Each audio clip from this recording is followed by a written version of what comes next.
Hello. What's up, everybody?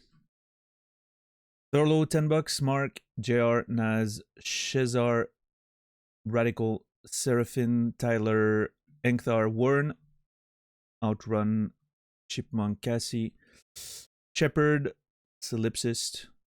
Hope you guys are doing good today. Thank you, Engthar, for the song suggestion. It was a good one. I liked it. Never heard of them, obviously, but I do not regret picking them today. Reminds me of God, there's this Russian band.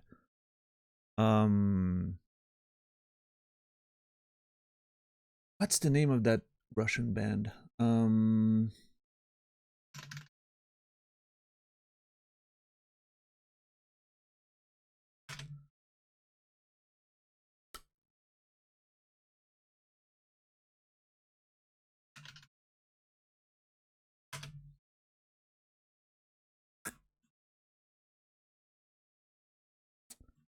I don't know if I'm gonna find them again, but there's a Russian band that sounds a lot like them. I could remember. What's up, Rasta? What's up, Justin? What's up, Zimt? What's up, Know You? How's everyone doing today? Thank you, Warren, for gifting a tier 3 sub to Nasrallah. I appreciate that. Thank you very much. Nasrallah, you will be remembered. And Saladino, thank you for the 34 months tier 3 resub as well. Starting strong today. Thank you, thank you. Saladino, as always, you will be remembered. Engthar, thank you for the tier 1, 15 months. Appreciate that very much. Engthar, you will be remembered. No problem. I mean, what?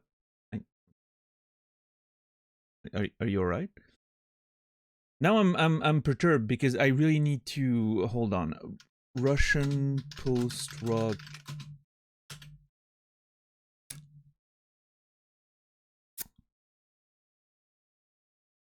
I'm gonna find them. Give me 1 second.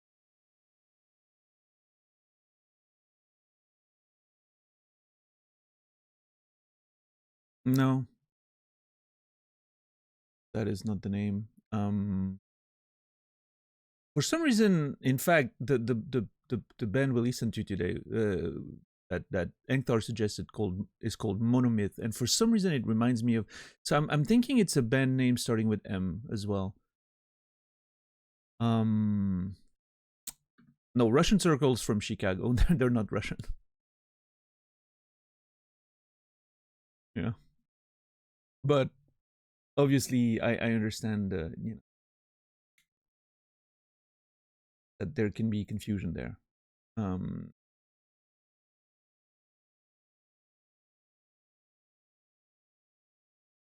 have this song in here. I have a gigantic playlist on YouTube.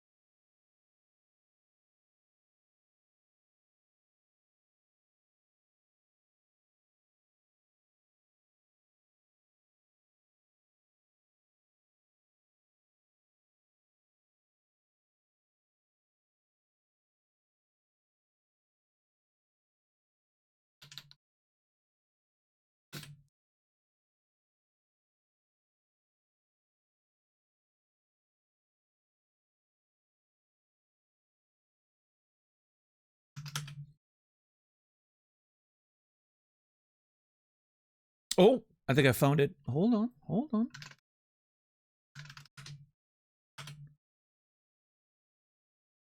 No, not that.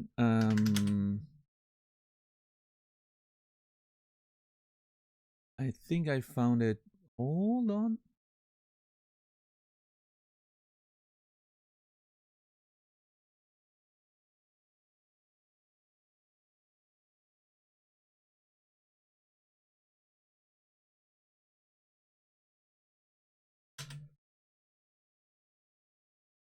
Yeah, I think that's them, but where's that one song that I remember?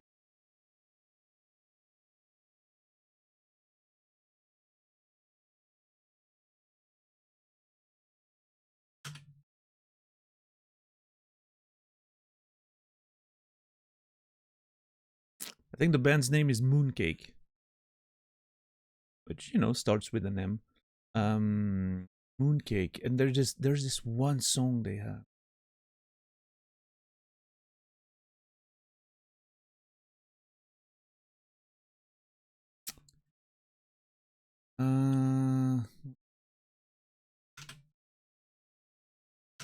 The problem is apparently there's an actual like pastry or you know like bakery item that's called a mooncake. So it really disturbs trying to find the actual songs.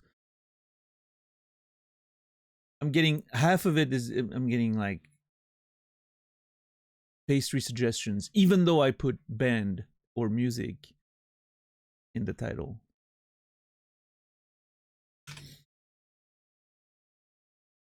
Okay, that's the title.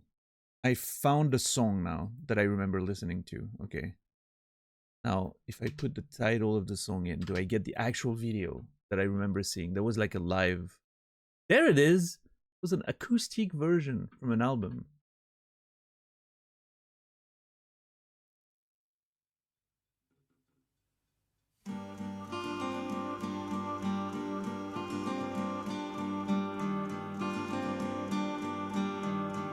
I'm gonna put that in for a second while we converse. Also, the dude playing the guitar in the video has a Godspeed You Black Emperor t-shirt, so you know they, you know. Can't you share in the exclusive T3 channel? Well, no, you all get to hear it. Yeah, I can be generous sometimes. How's everybody doing today? Thank you for that. Sorry for that distraction, but I really needed to find that band again, or it was gonna mess with my brain for the entire stream.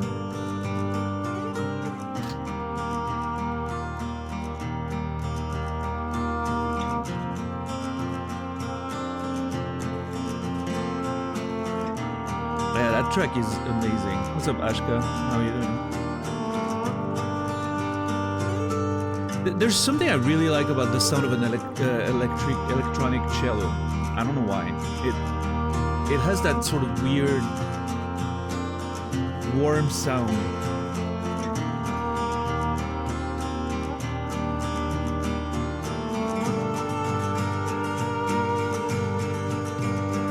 Also, Enktar, congrats on your job interview and finding a job, I guess. That's great news right there.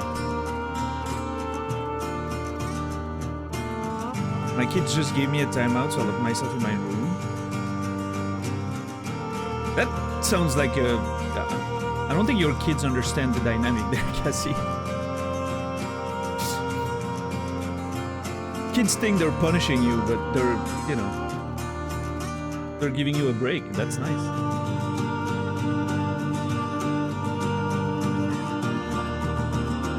I was not bummed. Yeah, no, I mean... God, that song is so good.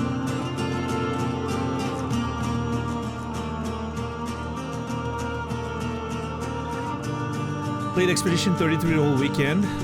Nice. I managed to play the prologue. That's it. I really wanted to play more yesterday, but then I got caught up in doing other stuff. There was a Tekken tournament I wanted to watch. And I was looking at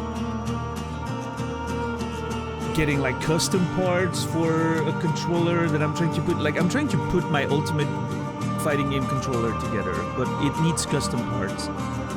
So I was just sort of like looking around. I didn't find what I was looking for, but I'm not, you know, I'm not despairing yet. Maybe at some point I'll get it, and then, you know, I'll save up some money and order it.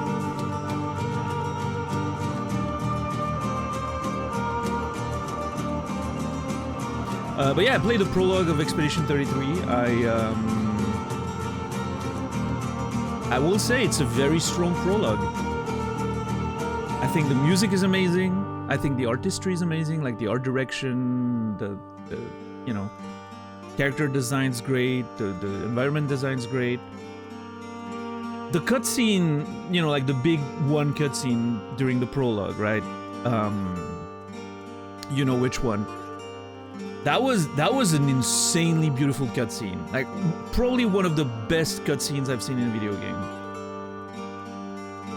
There was something about the there's something about the whole concept and the visual of it. You know?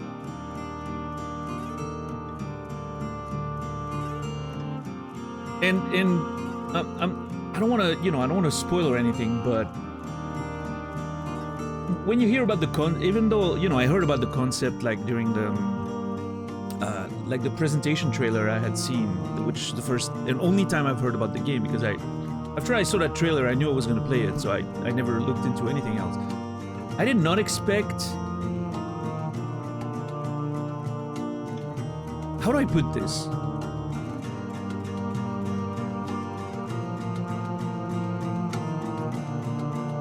I did not expect to visually see a character, I guess. Like a figure. And again, I don't want to spoil it, you know what I'm talking about. And that was a striking visual, I think. But anyway, yeah, what a very, very nice concept for a story, at least. I'm actually kind of jealous that I didn't come up with that concept. It's one of those weird things, like sometimes you find a story, as a writer, you know, you find a story and you're like, man, I wish I came up with that one, because it's really fucking cool. And like thematically speaking and all that, it feels like something I could have written too. Like it's pretty much right up the kind of stuff that I write, you know. So I was a little annoyed that I didn't come up with that concept, because it's really cool. Yeah, the team, like small team, and that's sort of my other point. We're done with that song. Nice. It was a really good song. Let's go on the Elden Ring main menu while we keep talking about it, but it, you know, slowly get started. Okay, I need to start Steam. My bad.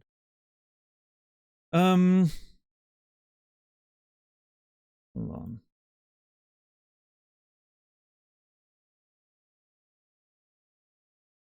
on. But yeah, so that concept, you know, it kind of thematically reminds me. I know I talk about that show a lot, but it kind of reminds me of The Leftovers a lot. Obviously, I don't think that's one of the devs' inspiration. I don't think it was much on their radar. At least they never mentioned anything about it.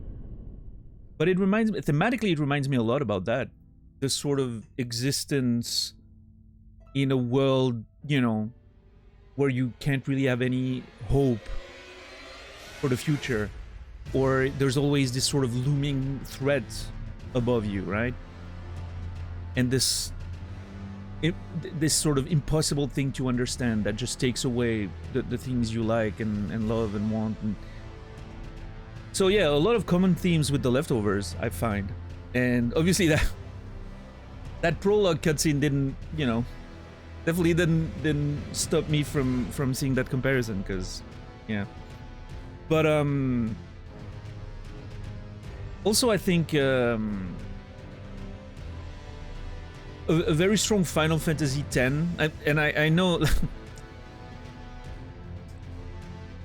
that's not necessarily an endorsement for some people, but that cutscene during the prologue reminded me of the sending. The first time I saw the sending in Final Fantasy X, you know, towards the beginning of the game, you get that sending in the town that gets hit by Sin or whatever, you know, in FF10. And I remember that was still when I was very hopeful about Final Fantasy X. I was like, holy shit, this kind of looks really beautiful. And it really reminded me of that particular cutscene. Sort of like the similar vibe visually, I guess, and all that. I think you should play it, Naz, though. I knew the FF10 comparison wasn't going to be pleasant, but no, it's from, and again, I've only played the prologue, so, you know, what do I know? But the combat system's pretty cool. And yeah, I mean, the story is just, I really want to know where this one goes. I think it's a fascinating concept.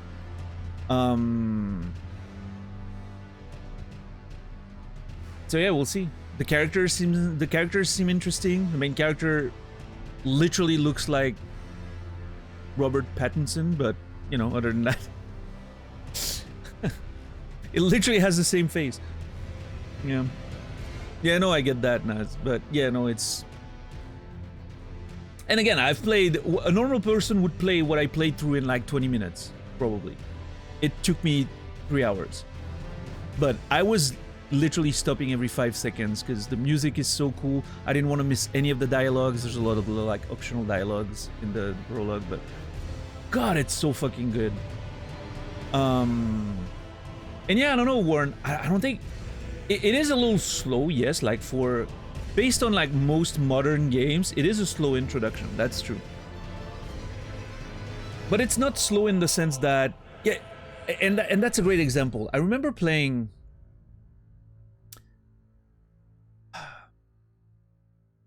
What's the name of that game?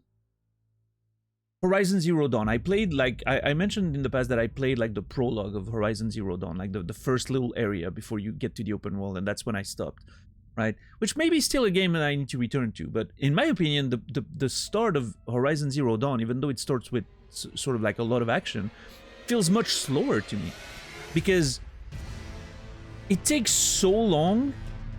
And I think that's a common mistake that sometimes people do when it comes to stories, is you think, yeah, people think that starting slow means there's no action. I don't think that's the case. I think it means there's no tension. And Horizon Zero Dawn starts without much tension. You know, it's just, yeah, you're just in that world and you're this little kid and you're being brought on a little, you know, trip, and then you learn a few things with the tutorial, and then you fall into a fucking bunker. But there's no real, like, there's a sense of discovery, which I think is pretty cool. That's what I liked in the prologue of Horizon Zero Dawn, but there's no real narrative tension at all. Whereas Expedition 33, even though there's no action in the first, again, 20-30 minutes for a normal person, there's no action, pretty much. There is extreme narrative tension, literally from the first second. Because you immediately like feel like the weight that something's going on, and there's, you know, like the first line of dialogue is about, you know, like a tense situation, like a tense relationship. And so immediately you're like, oh shit, like there's something going on there, right? And then the more you progress in the prologue, you slowly learn about why the situation's so tense, and you don't really fully like grasp exactly what's gonna happen until, well, the cutscene hits. Unless, well, you know, you can deduce some of it, but especially like knowing French is a bit of a help there, because like the name of the quote-unquote ceremony at the beginning was very suspicious. I was like, oh, okay, that doesn't sound too good.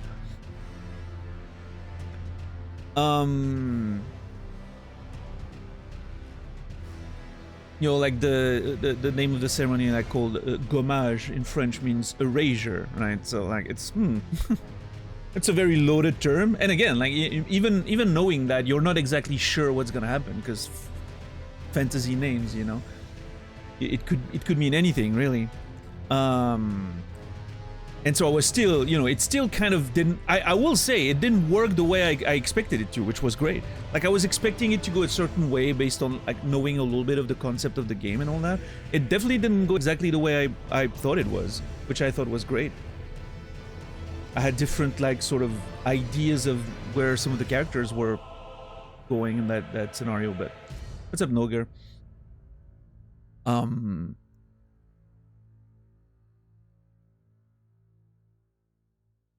But yeah, like I think that to me, like, the tension was really, really strong because of those, you know, the sort of curiosity of what? Is that real? Okay, that's not on the camera. That's actually real.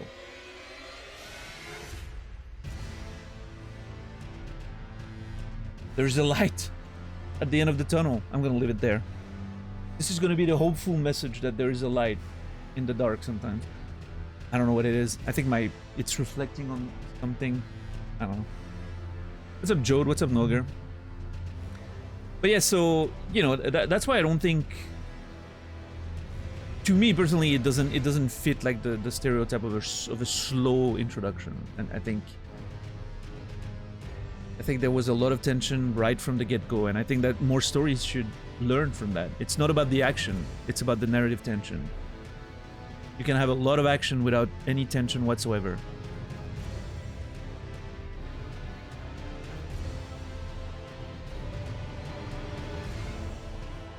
Yeah, I mean, it's kind of bothering me. I need to do something about it. Hold on. Let me point at it. That thing. Oh, it's it's an actual reflecting panel on my jacket. I have like a sports jacket, you know, like that you wear during the night. When I go on my nightly walks, I have a sports jacket that has reflectors on it because I don't want to get run over, you know, in the middle of the fucking forest or whatever. If by some weird, I'm never see a vehicle there, but you never know, right? So it's an actual reflector. That's why it's so bright. I'm actually gonna quickly go deal with that. I'll be right back.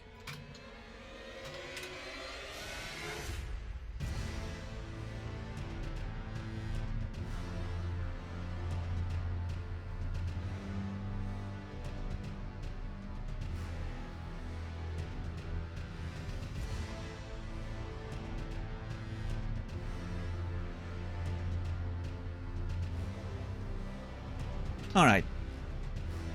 There you go. There is no light in the dark. World screwed.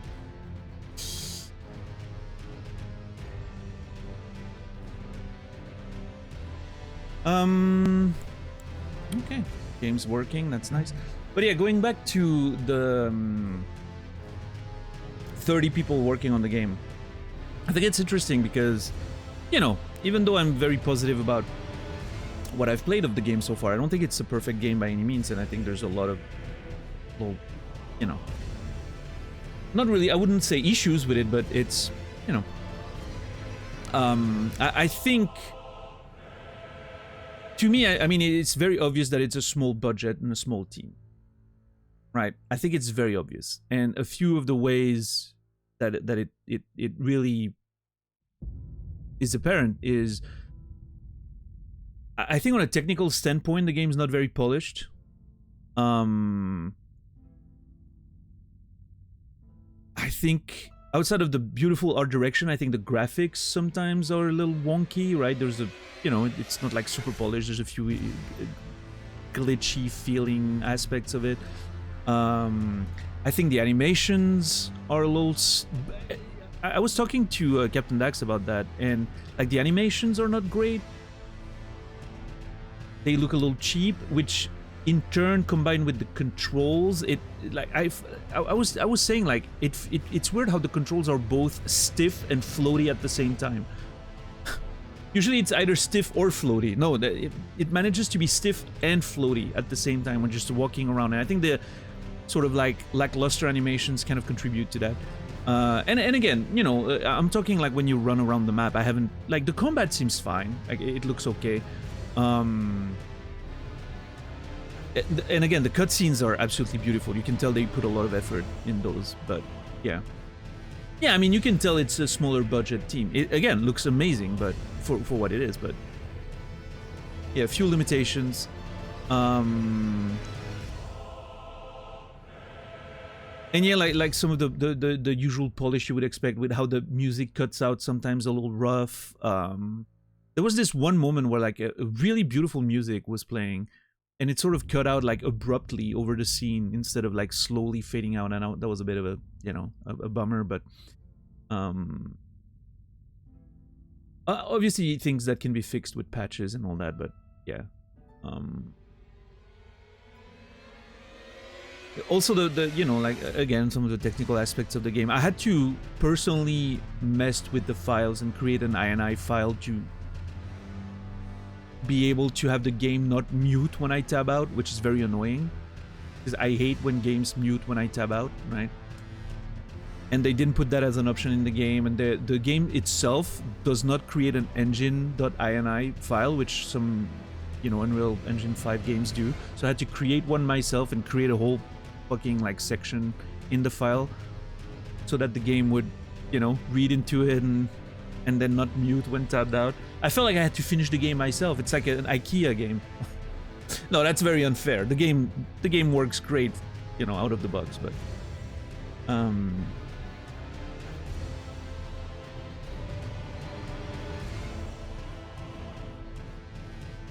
But yeah, no, I mean, I'm super excited to play more of it. I really wanted to play more yesterday. My plan was to play everything, was to, you know, play all day yesterday, and then I ended up playing some Tekken, watching some tournament. Yeah.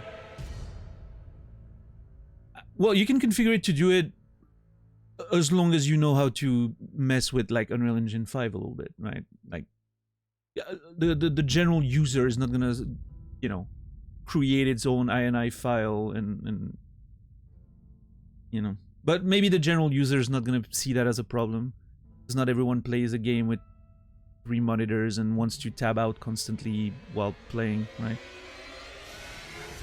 That's a me thing, because I'm, you know, watching a stream maybe sometimes when I'm playing, or I'm taking notes, or, you know, so.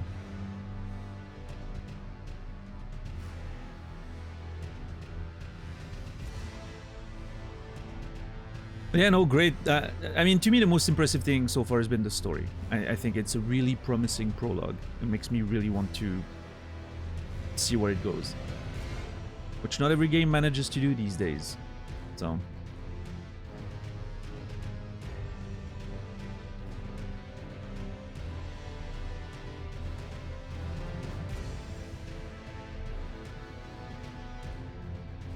But yeah, it definitely delivers on what I was hoping when I saw that first trailer during the, I think it was the Game Awards, was it? It definitely delivers on what I was expecting, which is a great story with some, you know, turn-based RPG systems. I don't know how deep it's gonna go, like, with the systems. It feels very Persona-ish. You sort of have the same tools as you do in Persona. You can shoot, you can, you know, you have like all the different elements you need to, it seems very based around the elements. Obviously, I barely had any fights, but what's up, Suck in a Jar? How's the difficulty? I mean, again, I've only played the prologue. There's like the only fights you get are like little, you know, tutorial type things, so obviously not very difficult. But I think there's the higher difficulty. I've heard from some people that the higher difficulty is actually, you need to actually put some thoughts in your turns and all that, and really use the system's the system's mechanics and all the elements and all that. Kind of like Persona, right? Like I think sort of the same type of difficulty. Persona, if you push the difficulty, can be pretty rough sometimes. Like it's really gonna kick your ass if you don't really use the mechanics to the fullest. You stun the enemies and all that, and I feel like it's kind of the same here. But I think I stayed in like normal difficulty. I didn't push the difficulty. I just want to have a nice story, and you know, I'm not really looking for a challenge when I'm playing a game of stream or something. You know, I just want to chill. And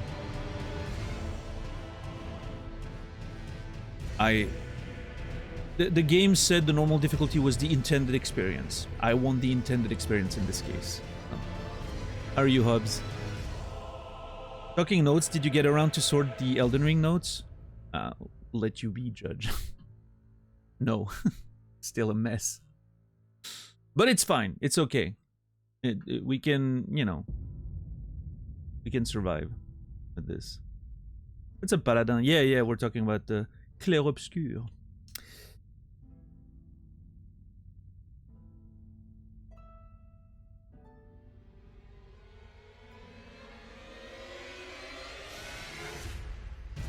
Not too hard in normal mode, but has great difficulty scaling. Yeah, we'll see. I mean, again, like I'm not, you know, I'm mostly looking for a nice ride with a nice story. I'm not too worried about the difficulty, for sure. But yeah, I'm definitely, as soon as the stream's over tonight, I'm probably gonna get into it again.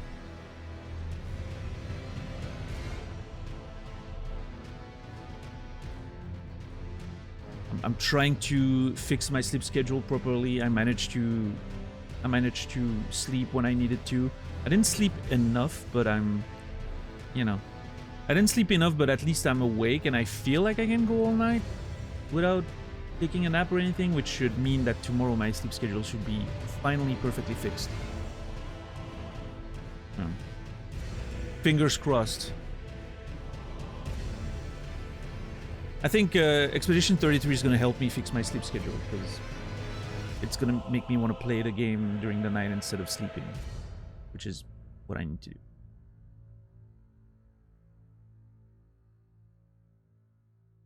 I'm disappointed you aren't playing the game the way I think you should play it. Yeah, I'm okay with that. Boom. But yeah, I mean, based on the prologue, the game gets a strong recommendation from me.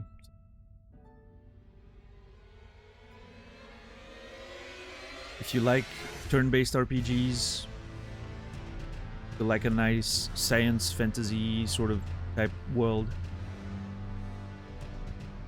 and I mean science fantasy in the like purest sense, like that old sort of old school, you know, almost steampunk-esque vibe.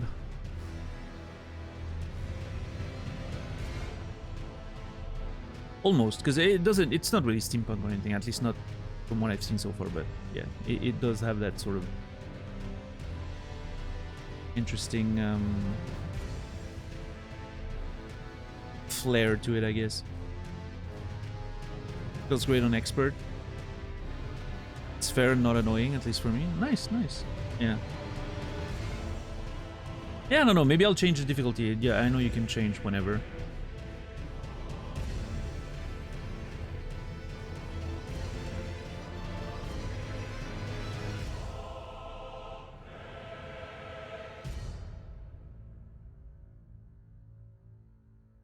And like some of the fight mechanics seem really interesting. Although again, part of what I was saying about the polish, I feel like the controls also are part of what, you know, you can tell like it's a smaller team with less budget, right? It feels a little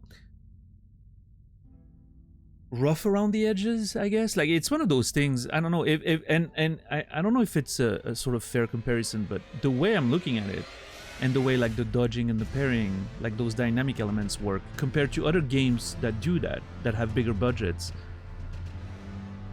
it reminds me of the difference. And again, like it's you know, I'm not comparing those games with Expedition 33. I'm just like in terms of budget and polish.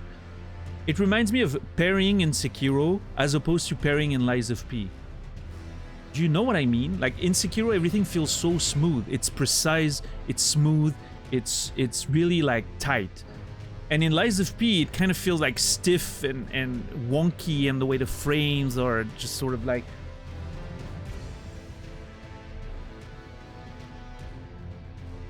It feels the same here. Like it feels like the dodging and the parrying, it feels a bit, again, stiff and floaty at the same time. That's how I describe the gameplay. And it's not the best feeling gameplay I've ever experienced, but I mean, it's serviceable. It's a turn-based RPG, so it doesn't need to necessarily to be like super tight or anything. But what's up, Soro? How are you doing today?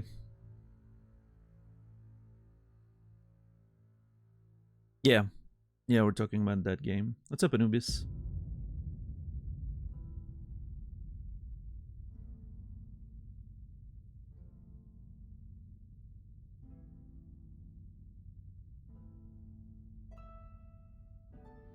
I haven't noticed anything off. I don't think there's necessarily anything off about it. It's just like I can tell that the sort of like the way it plays, I can tell that the level of polish is not exactly there, you know.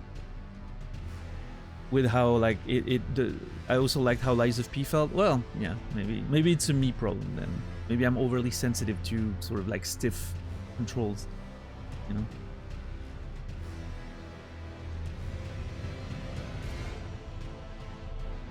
What's up, Tixar? What's up, Juspo? Or you non-problem? Yeah, maybe.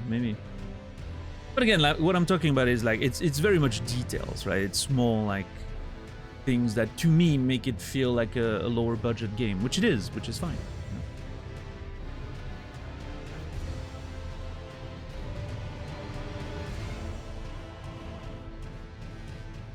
know? Maybe I just can't feel or see it. Yeah, I don't know. Yeah.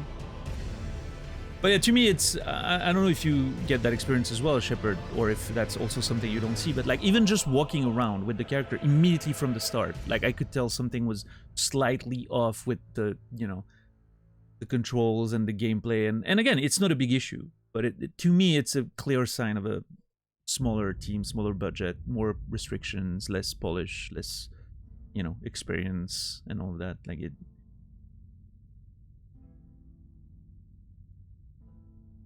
it's one of those things. But again, it's not an issue whatsoever. The game's super interesting. The story's great. I definitely don't play a game like that for the precision controls. Right? That's not the thing.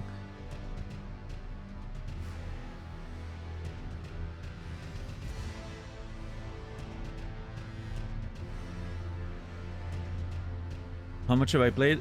Only the prologue. I really haven't played as much as I would have liked.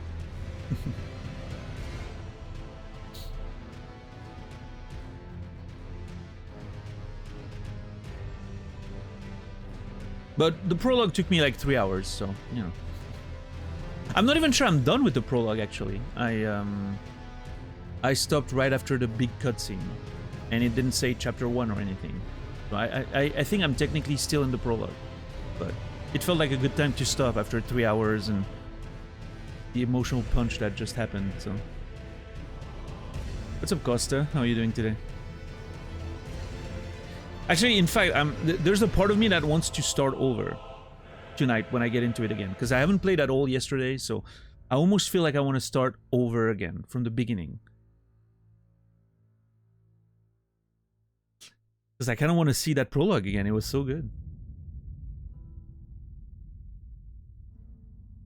And I want to maybe, I didn't take notes when I was doing it. Maybe I want to take notes about the story and all that. I don't want to replay the prologue knowing what I know. Yeah, we're talking about Expedition 33, Absolutely, Shepard. I'm 100% with you there.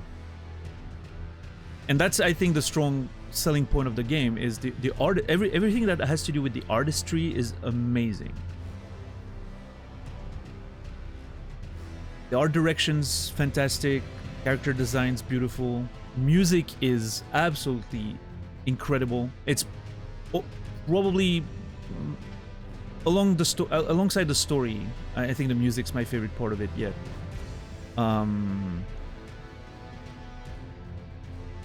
In fact, and I know that's I'm probably not the only one who made that comparison, because I've heard someone else say that in a Twitch chat, but the music reminds me of Nier, the original Nier. Well, Automata is the same sort of vibe, but more like the original Nier. In the way like it mixes voices and acoustic guitars and all that, and it's. And the way like you walk in the city and you just randomly get a character playing some beautiful piece on a guitar and you can just stop there and listen. Like in Nier you could do that as well. So yeah. It's mostly ex-Ubisoft devs. Interesting. I mean, there's some really competent people on those teams, making those games that we hate. We hate them for different reasons, just because they follow like a formula that sells. But that isn't necessarily the most interesting for us, like, more, I don't know what the exact word is, but more demanding gamers, I guess.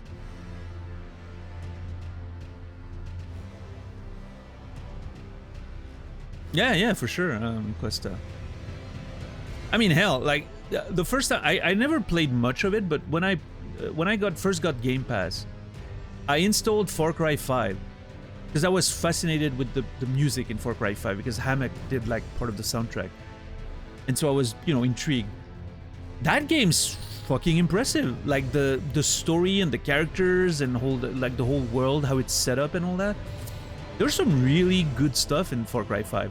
If it was not in that Far Cry 5 shell, like the Far Cry game, like the modern Far Cry gameplay, I would probably enjoy that game a lot.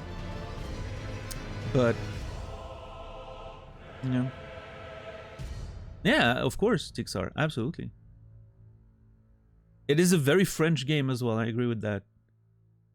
It's interesting because, working in the French, like, publishing, like, working the French, like, fiction industry, right? Like the fantasy science fiction world, and knowing a lot of that, and reading a lot of that, I can tell how French that story is. It is the kind of story you see on the French market a lot more than other, like the American market, for instance, or I should say the English market, because like UK, America is pretty much the same publishing world, but and that's what I mean. That's why I'm also very jealous that I didn't come up with that story concept, because if I had written that concept as a novel, that would have been a banger. That shit would have sold, and I'm very upset. But on the plus side, it makes me want to write again. Like it really makes me want to write when I see that story.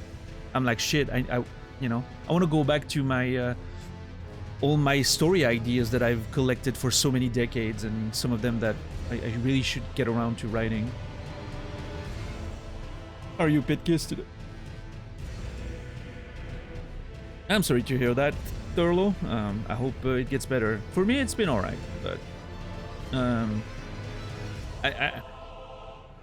I think between Saturday and Sunday I was able to sort of fix my sleep schedule, which is great. I had an eventful weekend. On Friday I had to help my mom with some, like, bringing stuff to the recycling plant, or whatever you call that, like, a lot of stuff to throw away, and that was a lot of work.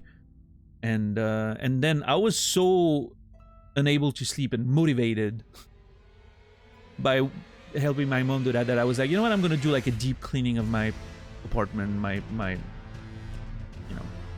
room, my house, and everything. I started doing some deep cleaning and some decluttering, and that felt great. So I went to sleep way too late because of doing that, but I felt very sleepy. So that was nice. My mind feels clearer now that the place is clearer. So. Does French fantasy have a completely different set of tropes? A little bit, yeah. I mean, there's a different vibe about it, Costa. I think typically French fantasy and sci-fi, and like the French publishing industry is a little less intense about pacing than the US English industry is. The English industry, they want that fast pacing, and it needs to, like, the story needs to start right away. But in the way that I was talking about earlier, which is, they want that action to start pretty quickly. And story as well, like story, tension, and action need to start really fast. I feel like the French industry is a little looser when it comes to pacing, which sometimes can be for the worst. Some of those stories just never fucking start. But a good story, again, like the narrative tension's there from the very first page. But it doesn't necessarily need to start with, actual action, which I think is one of the first cultural differences. And that bleeds into the whole story. Like, I feel like the pacing of French sci-fi and fantasy is usually typically a little slower. It takes a little more room. And I feel like even like the stories in themselves have different influences, and I think it's overall a little less colored by like Hollywood cinema tropes, which I think the English writing world is very colored by these days. A lot of novels these days, like fantasy sci-fi novels, feel like TV shows. Like, you read them and it feels like a TV show almost, which it doesn't necessarily, I don't think it's bad. It's just like the way it's like culturally influencing the, and it makes sense because you want to sell books, right? So you gotta take inspiration from the things that actually are extremely popular these days. I feel like the French sci-fi fantasy industry is a little more, typically a little more literary, if that makes sense. And the concepts are sometimes a little different. So yeah, I mean, I don't know.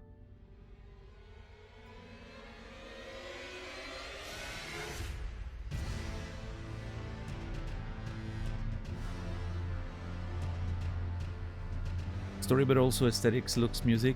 How Persona 5 represents Japanese culture, Expedition represents French culture. I guess, in a way, that's fair, yes. With the caveat that Persona 5 takes place in a quote-unquote real world, whereas Expedition doesn't. But yes, I understand what you mean, like, fundamentally. It is a very French game, for sure.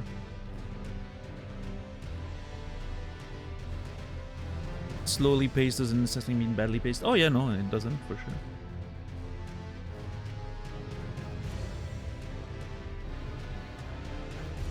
But unfortunately, that's not always how the industry sees it, Tixar. People want fast these days.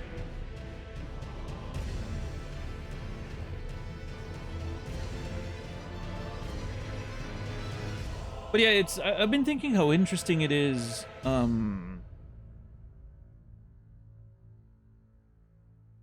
that, you know, I've literally the other day found out about a French novel that I had no idea existed. It's a series, actually. 3 novels, I think, so far. I don't know if that's it or if there's more to come, but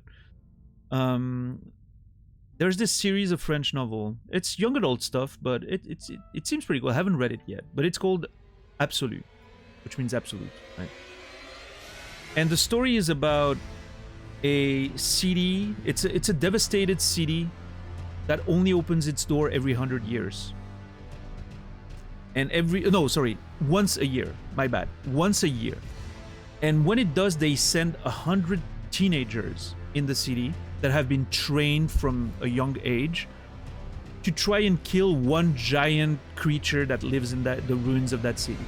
Right? So they open the door once a year, they send 100 kids in there, and they need to attempt to kill that creature that's been, you know, basically living there for a long time. And 19 generations have failed so far, and they're sending, you know, obviously the novel starts when they're sending the 20th generation. I haven't read it yet.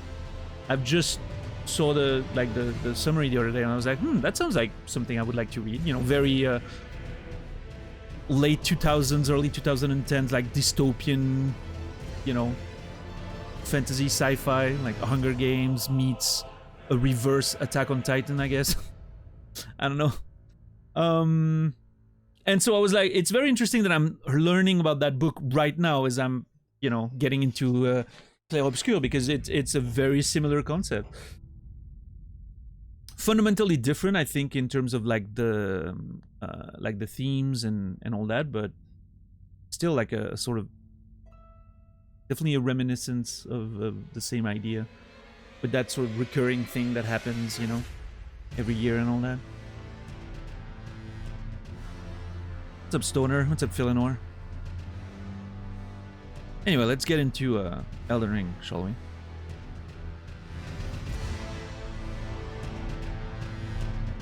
At least get in the game so that I can pretend that I'm... Made me think of The Long Walk by Stephen King. Yeah, I can see that. You know, again, that idea of something that repeats every year. I think that's a really cool concept. I think there's something... I don't know, it's a very overused concept, right? The idea of something that recurs every year, and you start the story with a new generation that has to get into it. And again, like Hunger Games, you know, I think Divergent was sort of the same idea. What else? All those fucking dystopian books from like the 2010s, they're all the fucking same.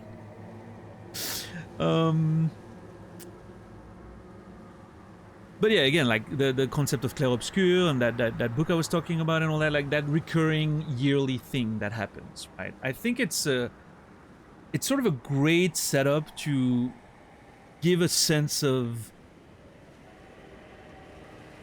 It has a natural sense of importance, because it's a thing that happens, right?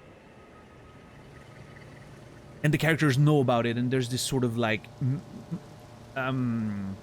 weight about it, right? So, what's up, Emmy? How are you doing today? A boss? Who am I fighting? I'm fighting that Nox duo in Celia. Yeah, that's where we are. I want to kill that boss and then I think I want to explore a little bit of the back streets there. I think there's like a way to climb up the cliff. I want to see if maybe I can get to that map or something. But ultimately, I don't want to explore Caelid too much. I kind of want to eventually make my way, get that map, and make my way back to Limgrave. We'll explore Caelid fully whenever, you know, whenever the time is right. Yeah, I've been alright, Amy, thank you. Been okay. No.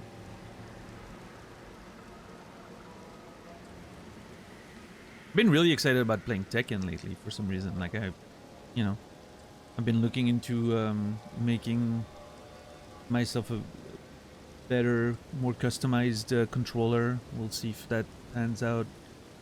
But mostly just I want to learn a bunch of characters. Like I was watching a pro tournament yesterday and every fucking match made me want to learn a character. So I don't know, lots of work with that in the future, I'm sure.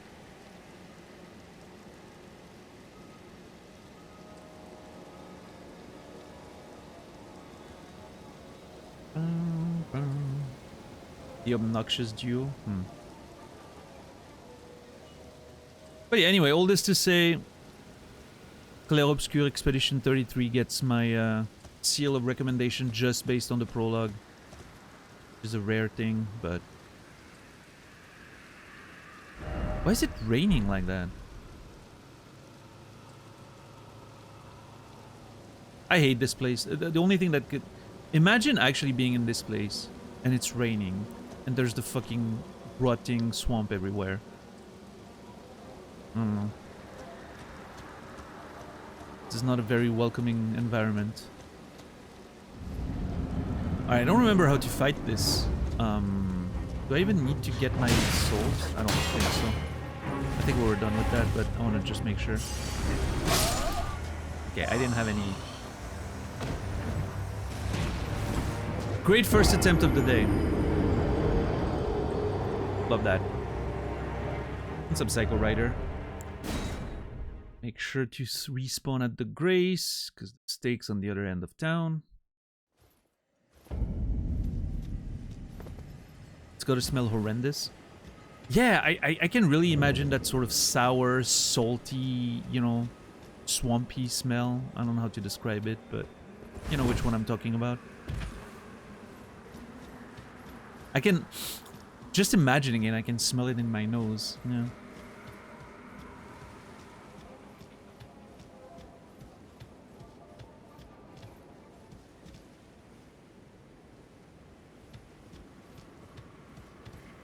Bit of bio-waste, perhaps? Yeah, I don't know.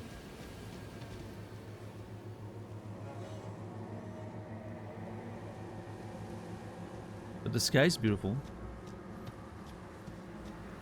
I like the red sky.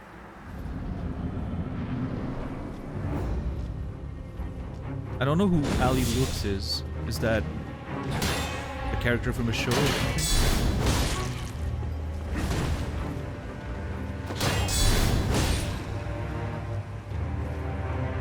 Acrid, yeah, that's a good word. Acrid.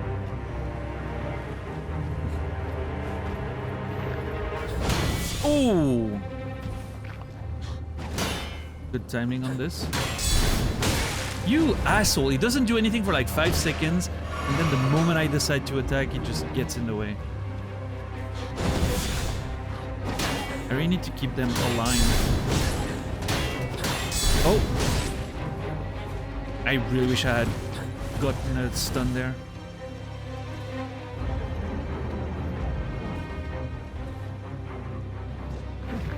I just think I need to be really patient with this one, and it should be no big deal. Game doesn't want to give me a stun. I wonder if she's... Okay, there we go. Hell yeah! I was gonna say, I wonder if she's like harder to stun than the guy, but...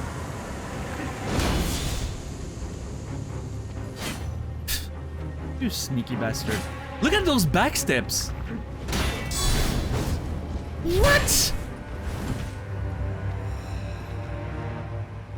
Okay, that is crazy. He did a fucking spin move that apparently has iframes to dodge through my attack and attack me. If I didn't have a shield up there, I would have gotten absolutely wrecked by this move. That is insane that he has iframes on that. What's up, Nephilim? I feel like I should be upset. Okay, well, my barricade shield's depleted, so... Just me and him now. Yeah, I'm not gonna be able to, Ah, that fucking weapon switch. What an asshole. Ooh.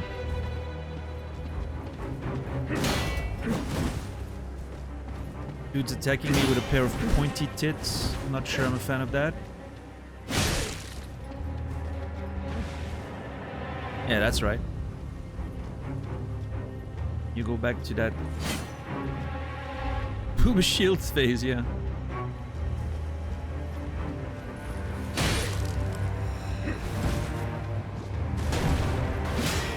Oh, that is such a dick move! The fact that he can switch to the shields instantly as he's recovering and then blocks my punish attack, that is so fucked up. I hate it. Thank God they stagger easily though.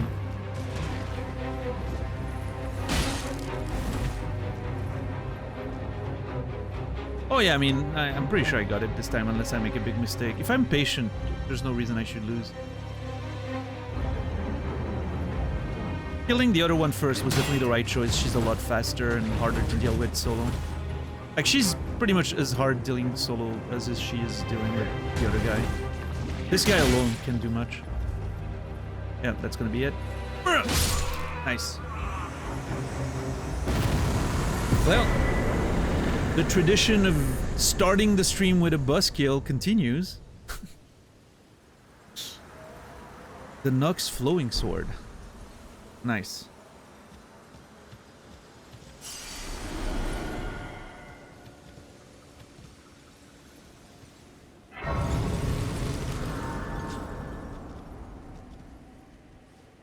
Let us see. Can I level up? Nope.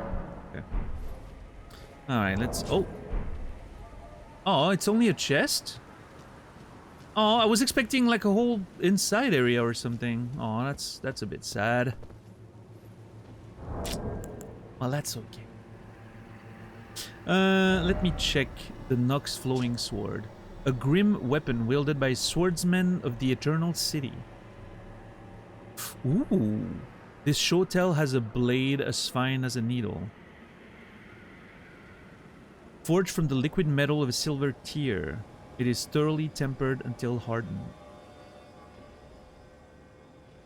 So I remember in Dark Souls 1, what's the name of that asshole who's wielding a shotel? The dude that invades you or something. No, you invade the dude after he kills one of the firekeepers, I think. What's his fucking name again? The dude that's in the fucking... Is it Lautrec? Yeah, I think it's Lautrec. Yeah. Yeah, Lautrec's using a shotel in Dark Souls, like a couple of them actually, I think, in Dark Souls 1. Flowing form temporarily transforms armament into its liquid form. Swing the armament like a whip to perform a sweeping slice over a wide area. Okay, so, those two were... The Eternal City. Could Celia be like a remnant of the Eternal City, maybe? What do I know about the Eternal City? Hold on, let me bring up my notes. Eternal City. There. A black moon hung over it, the memory stones. Starlight is linked with it. I don't think it exists anymore. Okay. But what if Celia is sort of a remnant of that? Because it's interesting that there was a falling star beast in the mines next to it. When we know the Eternal City was linked to the starlight and everything. I don't know, maybe there's a link there.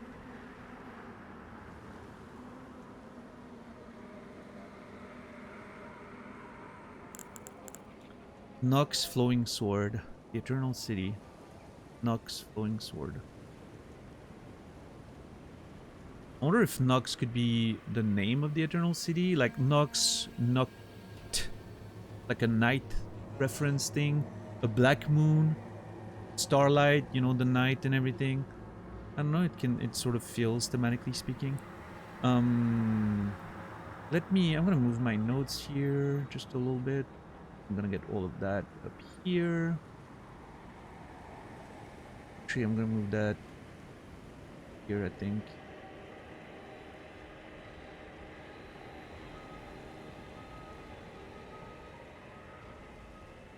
What's up, DJ? How are you doing today?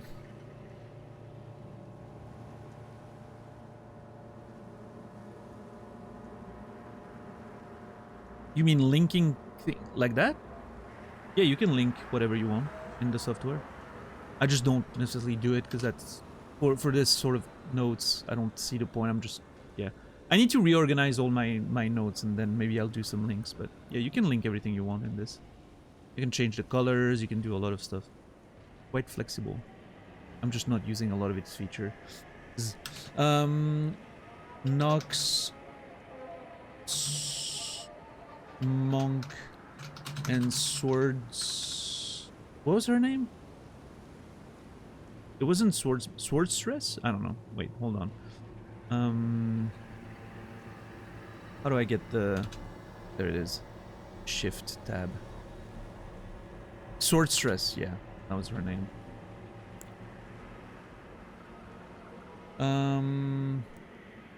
Are apparently linked.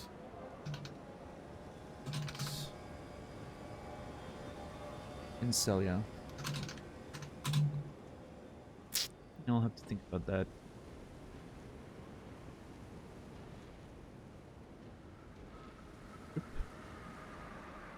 Is that notes software again? It's called Scapel. How are you doing, Atherma?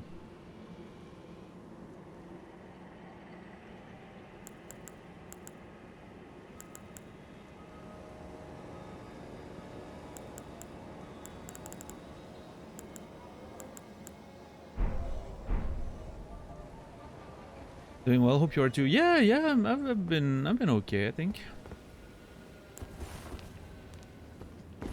I don't think I should be hesitating, but could be worse. I'm alive.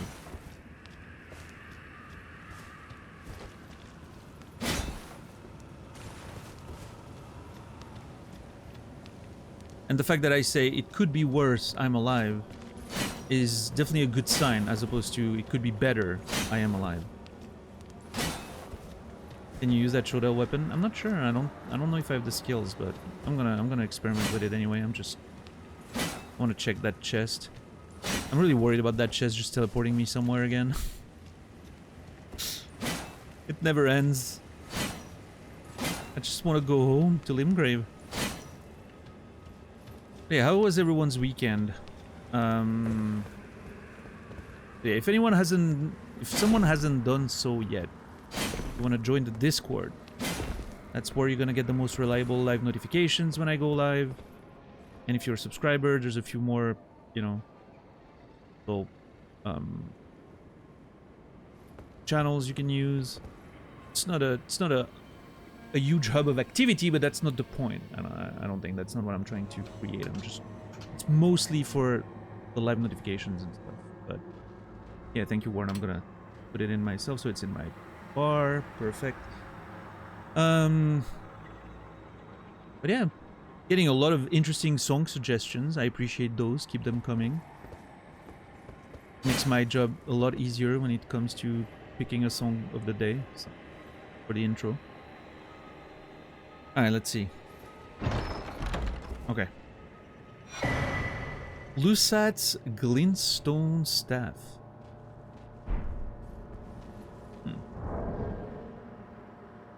Yeah, that's nice, Shepard. You know. Yeah, I don't know why I didn't do that earlier. It's getting notifications on Discord is great for most people. Staff of the primeval glintstone sorcerer Lusat. Only those who have glimpsed what lies beyond the wisdom of stone may wield it. Enhances the power of all sorceries but consumes additional FP. Primeval Glintstone Sorcerer Lusat.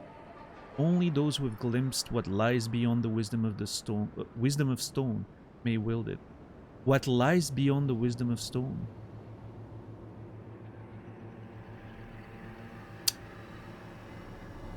So we know the glintstone contains residual life, the vitality of the stars. That's a note that I have.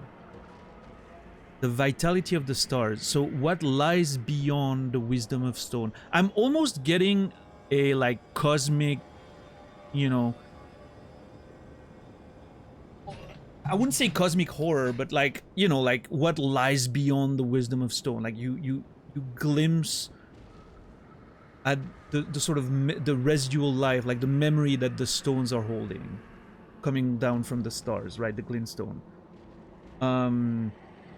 And you see sort of like this greater force happening somewhere in the cosmos, like old gods or old ones or whatever, right? Like almost like a Lovecraftian kind of thing, which I don't think is necessarily what's going on here, but it's kind of what it's in, you know, glimpsed what lies beyond. So I'm assuming Lusat was a sorcerer in Celia at some point. Or, again, maybe in the Eternal City. I'm thinking there's something about the Eternal City in Celia that is linked, but I want to see what it looks like. Oh, damn. That's a good-looking staff right there. I love how it's like a geode, but a broken geode with fragments of stone coming out of it. Crystals. It is kind of cool. Look at me. I'm a dumb idiot who doesn't know how to use a fucking staff. Like, I don't know. Scratching my head. With my one intelligent Fallout build. It's a miracle I can do more than... Well, actually, my character doesn't speak, so I just grunt, right? That's the way my character interacts with the world. That's a cool weapon. I like it. Oh, shit. And then I can do that. Oh, okay. The sound is really interesting.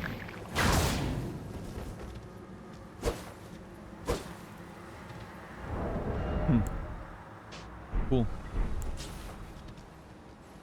I can bonk with it, yeah. Yeah, that's how I should use that weapon. Yep, can't do magic with it, but can certainly bonk. Right on top of that. That has to hurt too, like holy shit, look at those crystals. If you bonk someone over the head with that, cannot be pleasant, let me tell you. Lusat would turn in his grave. I'm assuming he's dead. He would turn in his grave if he saw how I'm using his staff right now. Whoever he is. That's like using the Holy Grail as a mallet. Well, I don't know about that, but... let me take a note about Lusat. Next to Selen is perfect. They're both sorcerers. Lusat, primeval sorcerer. Found his staff in Celia. May have glimpsed beyond the wisdom of stone. Something, some greater force in the cosmos or something. That's kind of the vibe it's giving me with the, you know, glintstone being... containing the vitality of the stars. Another note we've taken. I don't know. I'm starting to create some links there between some elements of the backstory, which is very interesting.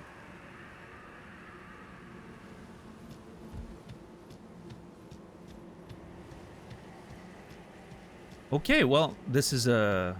Have I tried... Okay, hold on. I'm not sure. I think I did. But I just want to double check if I tried hitting the wall behind it. I'm just I'm just so disappointed. I was really expecting this door to lead to sort of like inside area of Celia, but nope. I guess that's it. Let me I'm gonna try hitting the back streets and starting to see up the cliffs. We can get to the map that's up there. Again, I don't want to explore it all, but I would like to. I would really like to grab the map up there before I leave. I wonder if climbing those cliffs can get me there.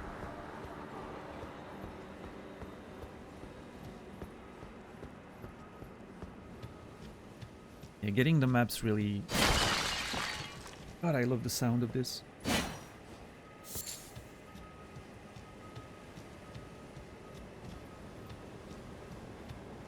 But yeah, what did you guys... did anyone do anything special over the weekend outside of playing Expedition 33? I guess a lot of you have done that over the weekend, which is great. I'm jealous. I really planned on playing all day yesterday and I didn't even open the game. Fucking asshole that I am. Just played Expedition 33, yeah. I'm almost sad I didn't spend more time playing it yesterday, but...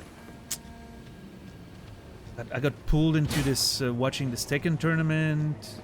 Pulled by myself. I was just watching and labbing at the same time. So... I'm gonna have to get into it tonight after the stream. After the stream, I'm getting some food in me, and then I'm playing Expedition 33. 100%. I'm so excited.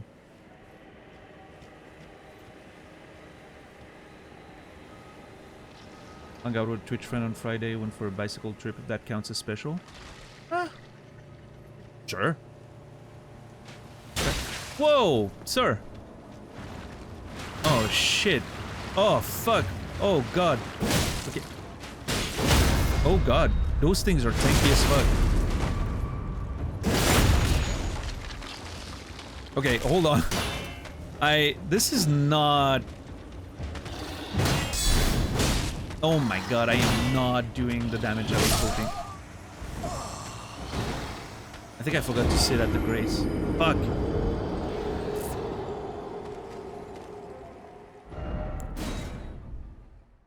Yeah, the weapon, I really like that weapon. I kind of want to... Love to get it. Okay, I'm here. Nice. Yeah, these enemies seem insanely strong. It instantly feels like they're stronger than the... I love that the fucking hat was rolling backwards, and now it's going back up. Okay, never mind. This one actually takes damage. This one is strong. But maybe it's just like one of them that's stronger than the other ones. I really like that weapon, though. Honestly, I kind of want it. Played some Oblivion. How are you liking the remaster? So, you know, is it what you were hoping for? First ring stroll was great. Leave greenery happening here right now. Hell yeah. Yeah, it's getting pretty green around here too. It is getting pretty green around here too. I really would like... Is there a world where I farmed this guy for its weapon? I'll give it a couple tries. While I'm catching up on chat. At my first D&D session with a new group, super fun, started at 11 AM, completely mentally drained for the rest of the day. Sat on my couch after I got a vasectomy. Nice, congratulations. How did that go?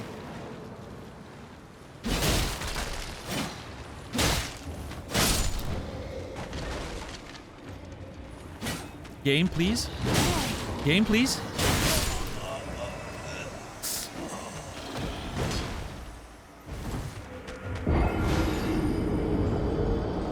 Went out to draw, met an old musician who often hangs out near the beach and plays rock ballads. Enjoyed listening to him, drew him a portrait, have him as a gift.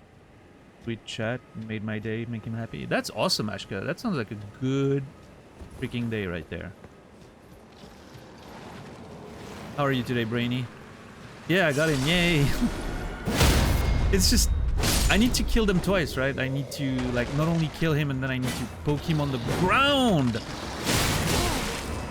Otherwise he just reappears.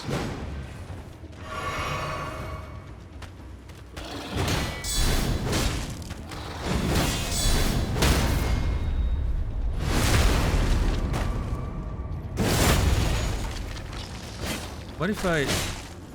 game. What? No, that's fair. I didn't have this time anymore. Okay, I'm gonna die. I don't know if that weapon's considered a halberd or a spear. I think it's a halberd, just based on the aesthetic, but...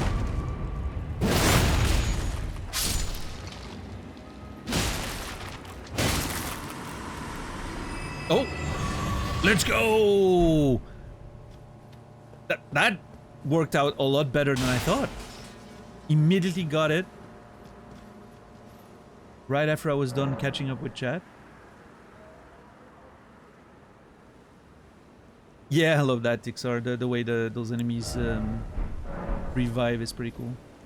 Had a 13-hour MTG session the other day with some friends. That sounds like hell. Why would you do that to yourself? Is discussing drop rates okay if I have the weapon? No, I'm gonna go with no. Because what if I wanna grind the same weapon again? Actually, you know what? I don't care. Yes, it's okay. We can discuss drop rates after I got an item.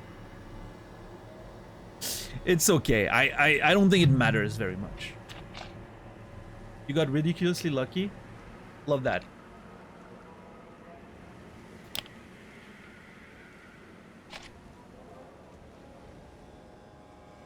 Yo, Rob, thank you for the tier 1. 32 months. I appreciate that. Thank you very much, Rob. Means a lot. I'd recognize those red skies anywhere. Good luck, mate. Thank you. We're not meant to be here. I'm actually just looking around a little bit, trying to find the map. So then I can move back to Limgrave. That's the plan. I'm not planning on actually exploring this place too much. I already did way more exploring in Celia than I expected to. So. But, yeah. Thank you, Rob, for the resub. MLP Rob, you will be remembered. What's up, Goji guy? 2% for the glaive? I love to hear that. I guess I'm a lucky person.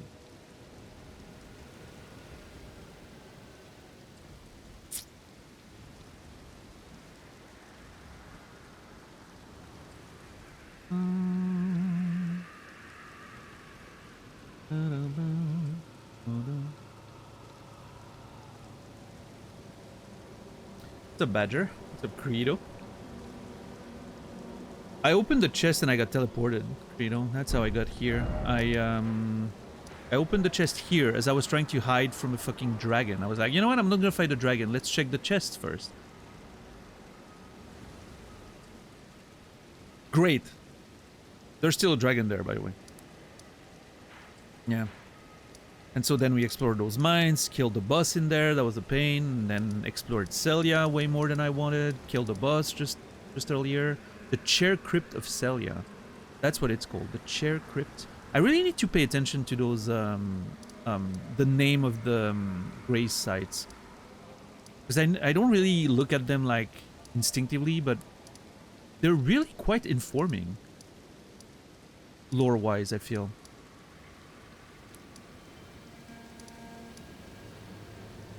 The Chair Crypt of Celia. So crypt, you know.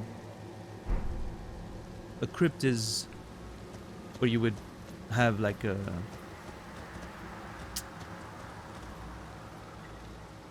Hold on. Before we go... I kind of want to... Now that I know the Chair Crypt.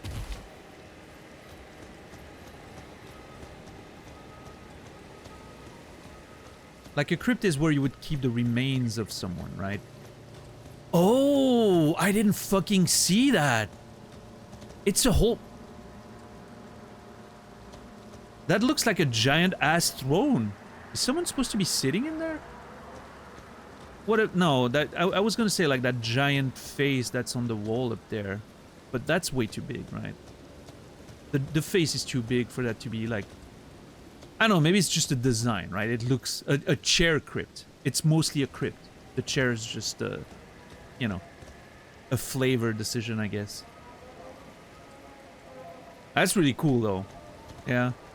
And then, obviously, it's a crypt because I'm assuming... I mean, there's no, like, coffin or anything down there. But I would assume, like, that's where they kept the remains of Lusat. That's why his staff is here, right? But why is there no casket, then? That's kind of weird. I mean, it could have been... Well, I was gonna say it could have been raided, you know, pillaged over the years, but the guards were still here, like the Nox. I'm gonna call them the Nox defenders because of Dark Souls 2, right? Like the throne defenders. Oh, that actually fits, the throne defenders, right? They were guarding the place, so clearly, you know. Well, I mean, maybe the tomb got raided at some point and just the staff remained. Well, I don't know, there's something strange about it.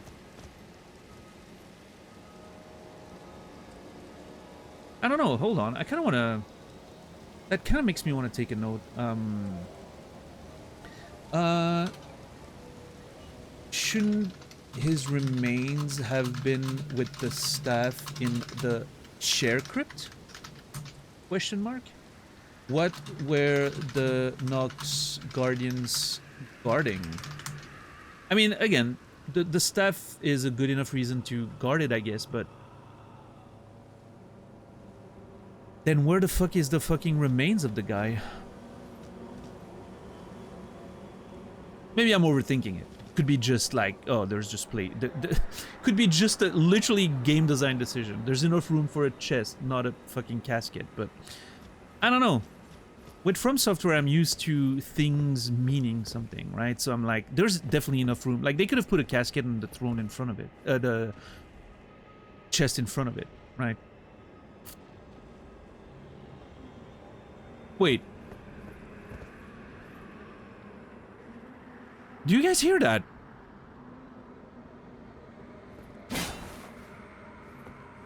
I heard some grumbling.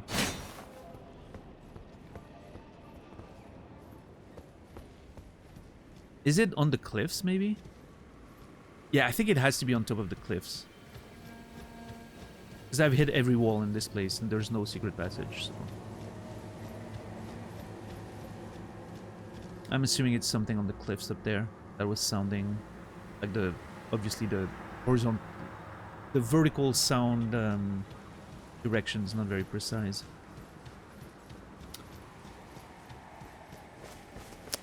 Okay, interesting.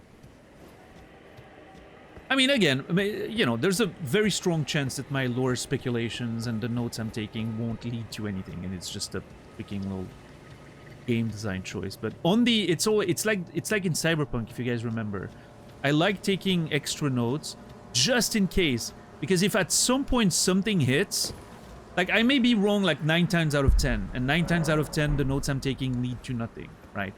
But the one time it actually hits and leads to something, oh, that is such a pleasant feeling. It's definitely worth taking all those useless notes just for that one chance.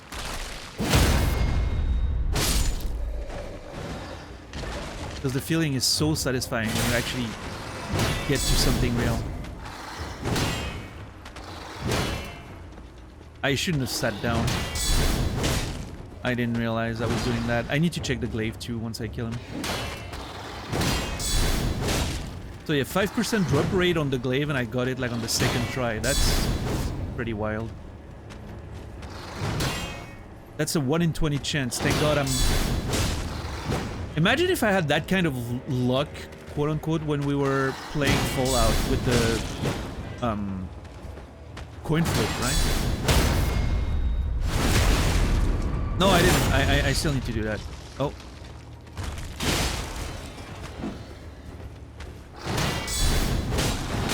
God damn it, I hate that guy.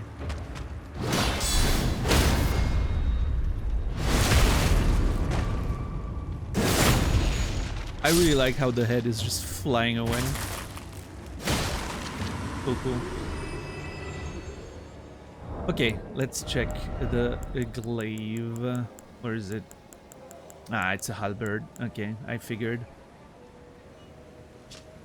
Weapon comprised of a sharp blade affixed to a long grip. It is, in fact, a sickle repurposed to be a tool of war. This far-reaching weapon excels at slashing attacks. Spinning slash, favored by dexterous warriors. Slash foes as your body spins. Additional inputs allows for follow-up attack.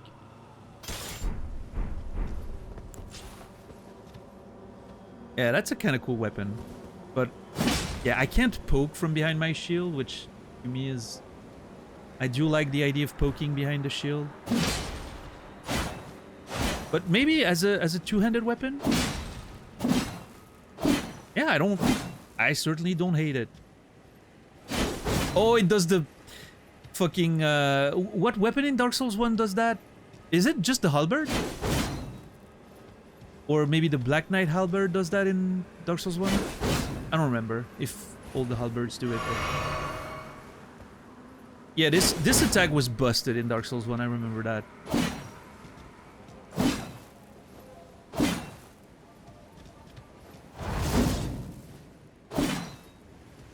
Okay, so what if I press this? Okay, do I need to press R2 several times? Yeah, okay. I do. Okay, fun. I like that. It's a White Wolf. Yeah, this weapon's cool. I like it. I could see myself playing halberd as a sort of boss-killing weapon, maybe. Again, I want a exploration setup, which is likely to be shield spear, because it's very defensive, and I think it's safe when you explore. And then I need a boss-killing weapon, which is most likely going to be like a two-handed something. Because guarding in front of some of the bosses, especially the bigger ones, not a good plan. So I think having like a two-handed weapon, a lighter gear, something I can just roll with, you know, is probably the way to go for bosses. So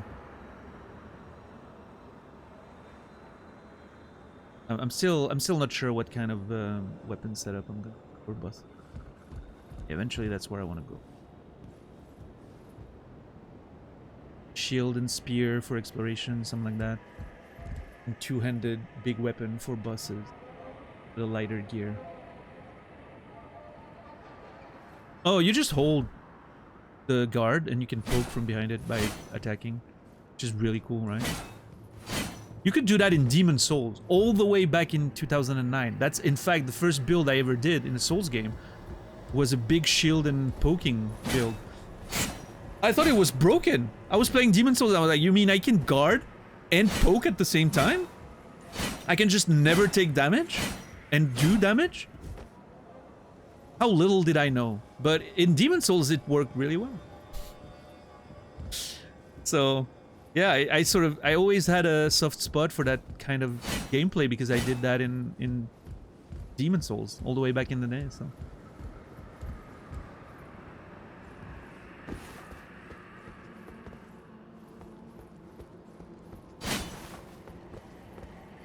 Okay, there's no items or anything here, which is very weird.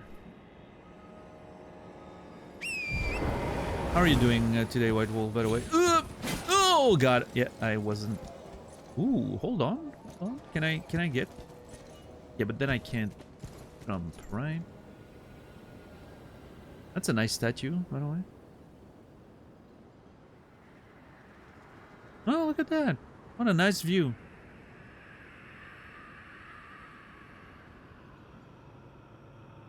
Oh, wait, we get a better view of the swamp, maybe. Not really. There's some ruins there. I bet that's where the fucking needle is, in those swamps. Castle up there. Is that a church all the way over there? That can be the church they... what's his name? Gary was talking about? It's way too far, right? Tower up there.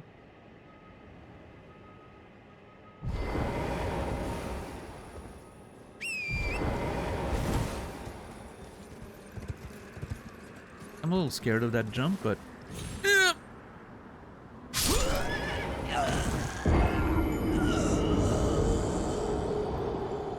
I don't think I'm supposed to go there. I gotta check. I gotta see if there's a secret, you know? Hmm.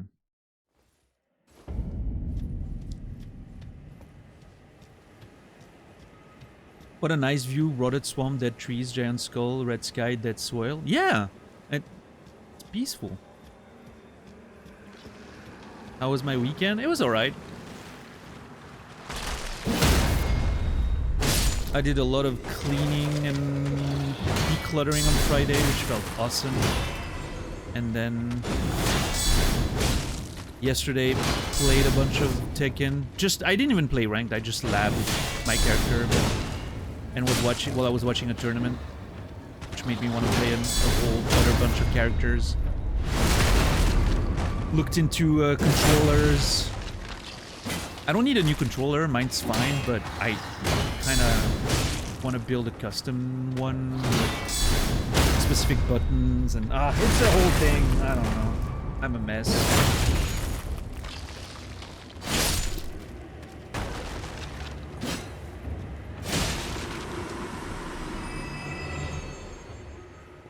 I definitely shouldn't be spending more money on fighting game controllers, but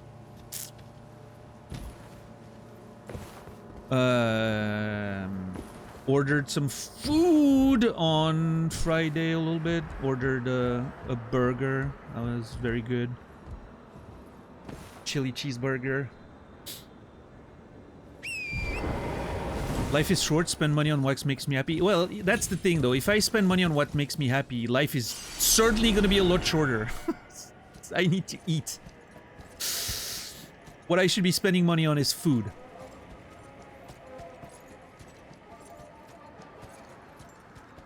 It's infamous. And you know, bills for to have a roof over my head and all that, you know. Hmm.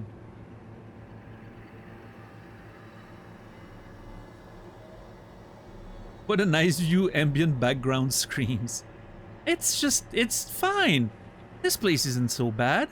Again, it's one of those things, when you're on the roofs and you're not down there, this place is fine. As soon as you're down there in the fucking mud, that's when this place sucks. Also, this, like, tree formation here is really fucking cool. God, I hate that I kind of want to explore that swamp. But I don't think I can make that jump. I really want to try though. Hold on. Ah! God damn it, game.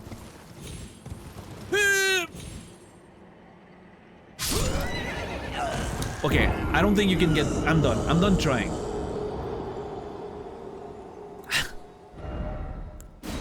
I'm done trying. I needed to give it a good old try, but I think there may even be an invisible wall. And if there isn't, I mean, what am I doing it? Because I hope that one of the walls is gonna, like, disappear when I hit it. I'm starting to feel like there's no secret walls in this game, so...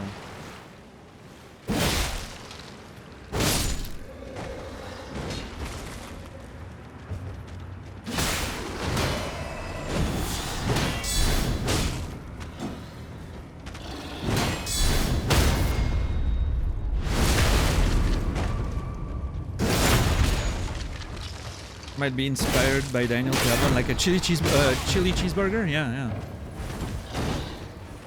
It was really good. Covered in jalapenos.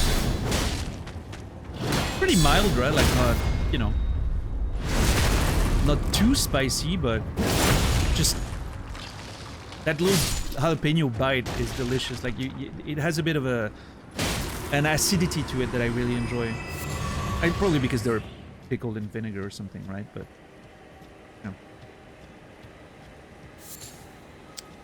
I really like it. Yeah, I would assume so, White Wolf. Yeah. Based on the little acidity. Yeah. I don't know. Oh shit, I need to get my souls. God damn it, I have a lot of them too. Please don't die. Please don't fall. Please don't die. Oh my god, I'm so scared. I hate this. Okay. Fresh peppers are spiciest. Yeah, but jalapenos are pretty mild, honestly. Which is good, you know, I don't mind a milder spice. A milder pepper. I'm a big fan of the like really, really, really hot stuff, but sometimes it's also a little distracting to the experience of just getting a cheeseburger. It all depends. It's all a matter of like, you know, sometimes I'm on board. And especially I think when it's something like a burger that has a lot of mixed flavors and everything, I like the pepper to be mild.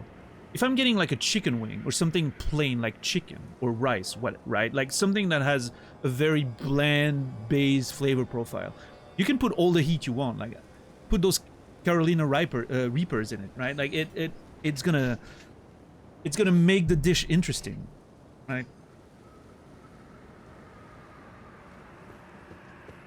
With its heat and flavor. So it really depends what you're going for. Okay, that is suspicious. No, not Reaper. My pronunciation leaves to be a lot to be desired. Carolina Reaper. Delicious. They're pretty hot, yeah, but they're good.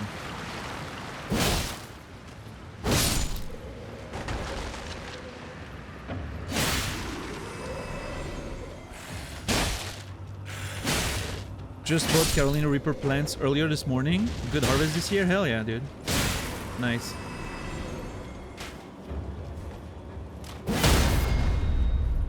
Jalapenos have good flavor. Really, DJ? That's interesting. I mean, obviously jalapenos have a very good flavor, but I think ghost peppers are actually my favorite, flavor-wise. I think ghost peppers are exactly in the right spot for me between like flavor and spice. They're the right compromise. Obviously, it's a subjective thing, right? But yeah, I definitely don't think they lack flavor. That's for sure.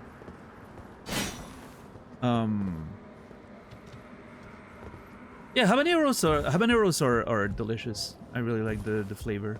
But again, like also like the jalapenos are pretty mild, but they're good. In fact, Tabasco, right? The hot sauce company has a habanero variant that is way better than their base default sauce. It's like normal Tabasco for me is just vinegar. Like I barely taste the spice. But if you get the habanero variant, it's pretty damn good. It actually has a decent flavor for something like mass-produced.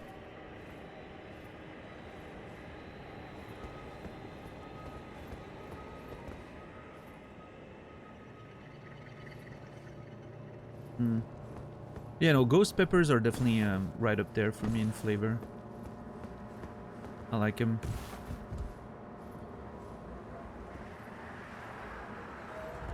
Okay, guys, I think that's it. That has to be... Come on, look at this. Why does this even exist with the fucking route to get you there if this isn't a secret door? If this is not a secret door, I end the stream right there.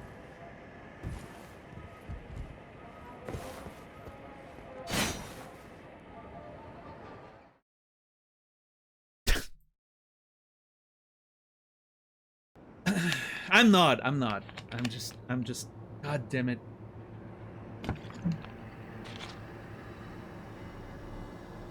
Liar? Dude, I'm so pissed. How are you telling me this is not a secret door? Look at this. In Dark Souls 2 or Dark Souls 1 or 3, that would have been a secret door 100% of the time. Now, I haven't found one yet, JR. I'm starting to think they don't exist. It's just a massive troll.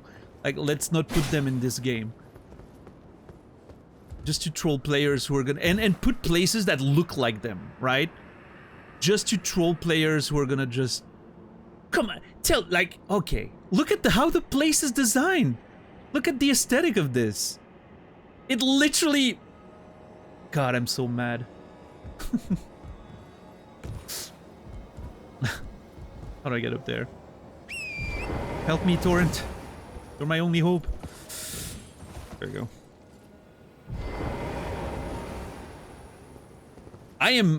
Honestly, I'm honestly baffled this is not a secret door. It definitely looks like one. And you know I'm right, chat. You know I'm right. Hmm.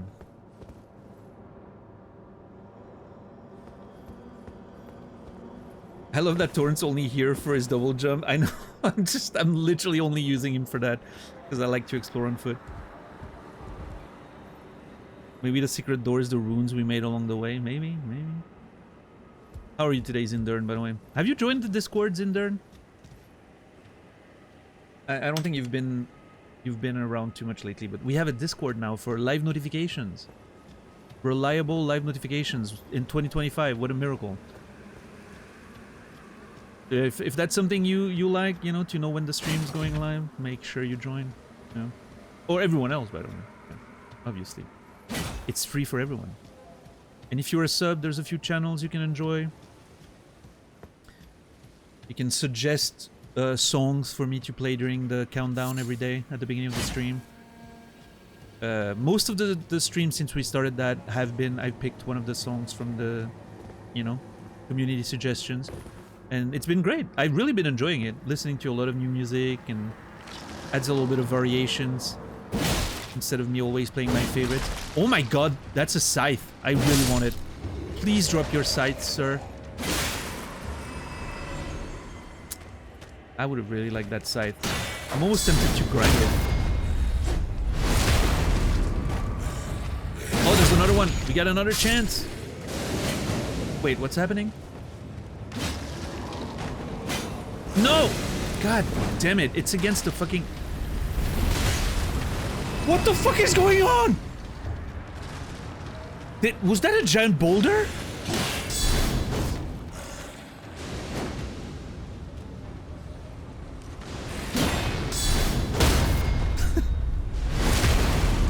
Hold on. Was that a giant boulder?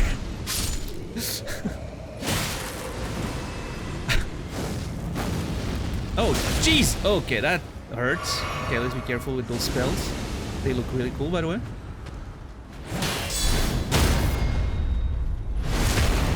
You rattled the wrong ribcage rapscallion. That's a nice sentence right there. Ugh. Oh, I didn't drop the scythe, but... Was that a giant boulder? Where did it come from?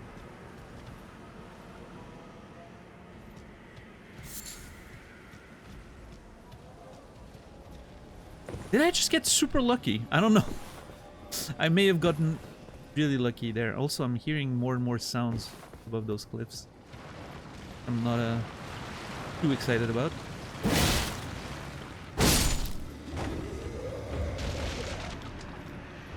Yeah, the scythe looks really fucking cool.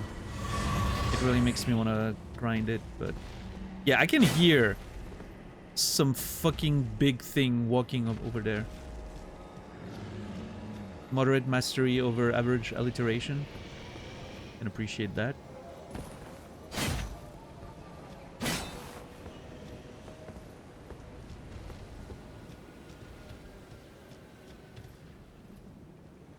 That's a... Yeah, that... Oh, we're at the giant skull. Yeah, that's the same giant skull I was seeing from... I really wonder if that's just a rock formation that got sort of carved into a skull as an art project, or if it's actually the remains of a giant creature. We're climbing. I just want to potentially get the... I want to get on top of the cliffs to maybe get the map and then leave. That's just, you know... I don't want to explore Caelid too much. Really. I really want to just go home in Limgrave, but... I don't know, every time I see something and I just, you know, I keep wanting to explore, it's a sickness. Detours over detours. Yeah, I don't know. I wonder if that was like an actual creature originally.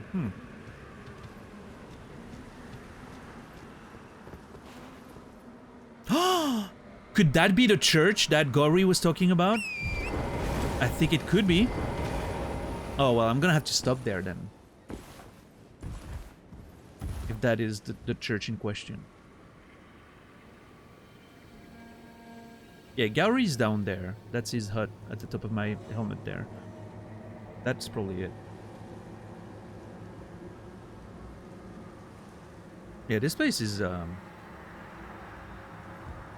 fascinating. What was Mr. Gary's quest again? He wants us...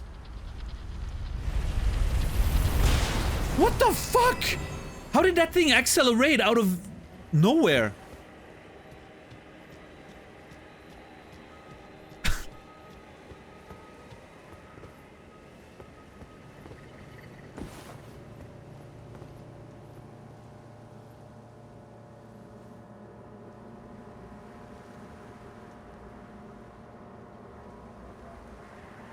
Hopefully I'm safe here. Also, who's spawning those things?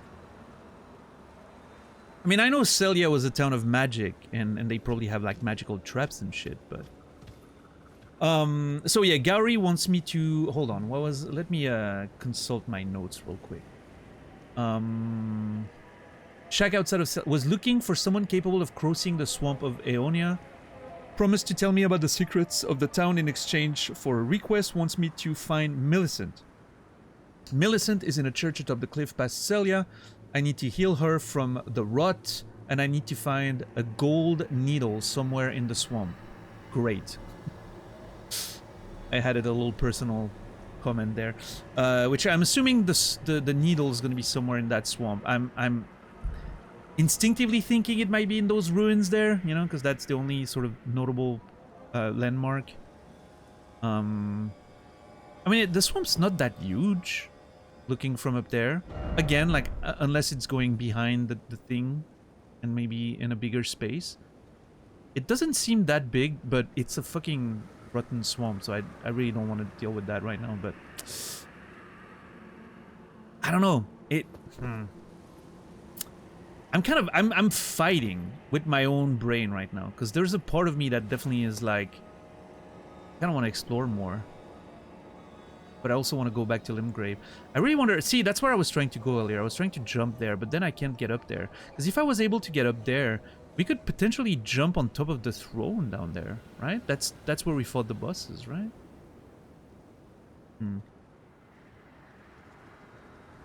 What if I... Oh! Wait.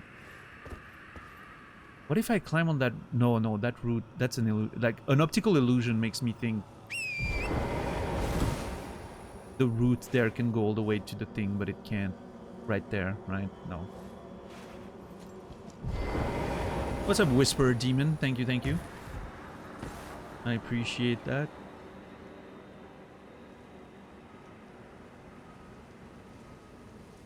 Okay, so the map is somewhere around over there.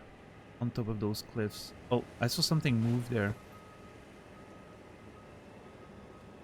Yep. There's definitely something up there.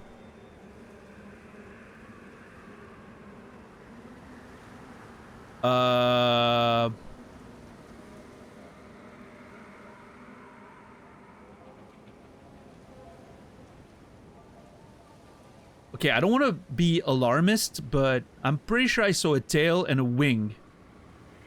Which either is a giant demon or a dragon. So...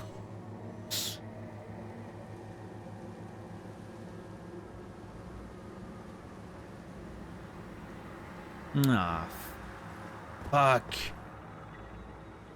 I guess maybe I'm not getting the map after all. I don't know. I mean, I don't even know how to... I mean, I guess I can go up here, maybe? Or maybe around? Yeah, we'll see.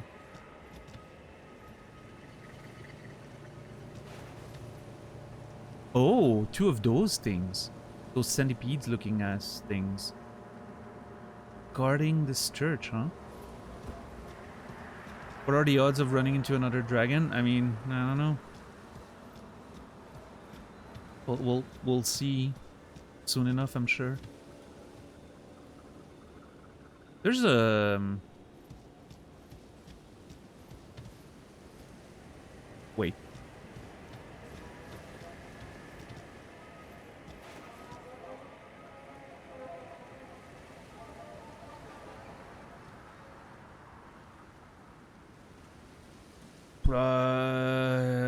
Hold on.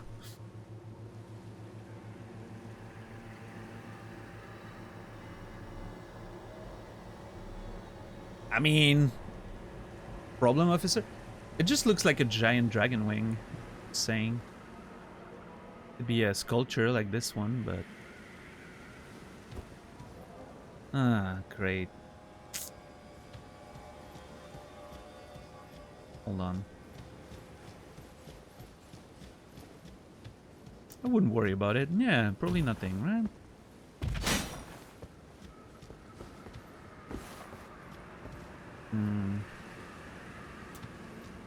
I don't think I can get up.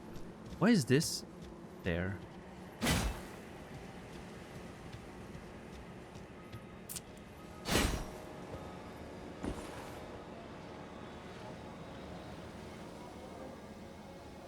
There's definitely sounds on top of the cliffs there. Wow, nice textures, game.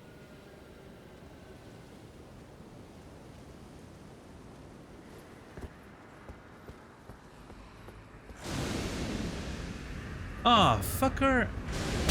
No, that's very unfair, sir. I cannot reach you, unfortunately. No, yeah, see? That no, I'm not okay with this. Yep.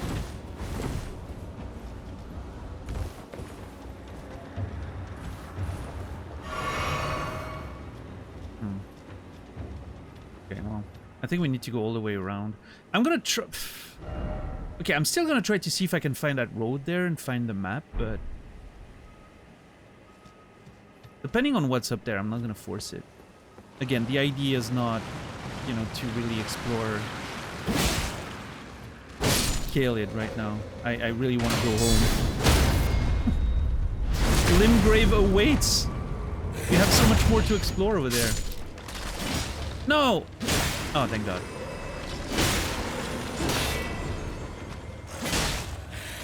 What's up, Dax? How are you doing today?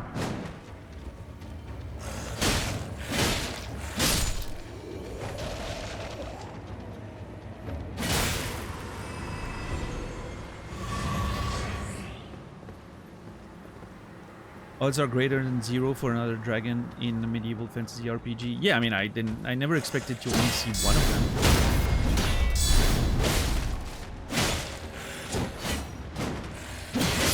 Oh my God, that's a lot of enemies. Can we chill? Jesus. This is like the cemetery at the beginning of Dark Souls. Just way too many enemies.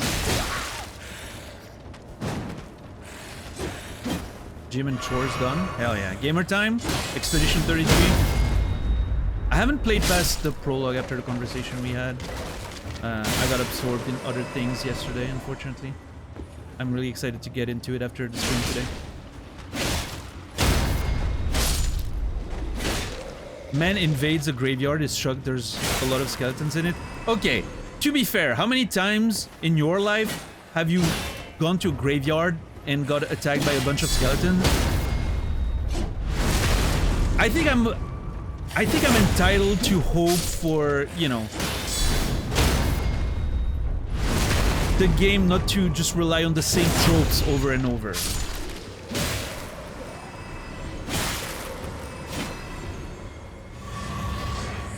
What happened to originality, right? Why does it have to be skeletons every time? And not crying widowers or something. I don't know. I'm just making shit up at this point, but...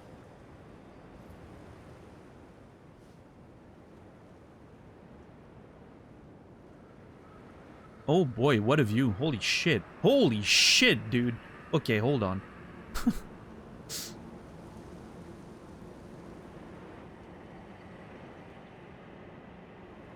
A lot of things look really cool here. Yeah, Brainy, it's really good. The story is fantastic. I understand what you mean about like the turn-based, if that's, you know, if you're kind of fallen out of love with that, but... Is that... I think... Okay, I think the castle we see all the way in the back there, slightly in the shadow, like very shadowy thing, is Morn, Castle Morn. That's crazy that you can see it from that far away. And that obviously is... Oh my god, dude. Stormvale is gigantic. I really want to go there and explore this place. Stormvale looks so big, even from so far away. Holy shit. Exploring castles is... I love it. It just... Like, exploring Morn was... Castle Morn was awesome. A giant tower looks really cool too. The fuck?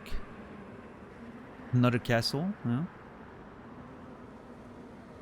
More towers, more castles. Ooh, I wonder if that's the spiky mountain I saw when we got teleported in Lanedale. We saw like a spiky mountain. I think that's it.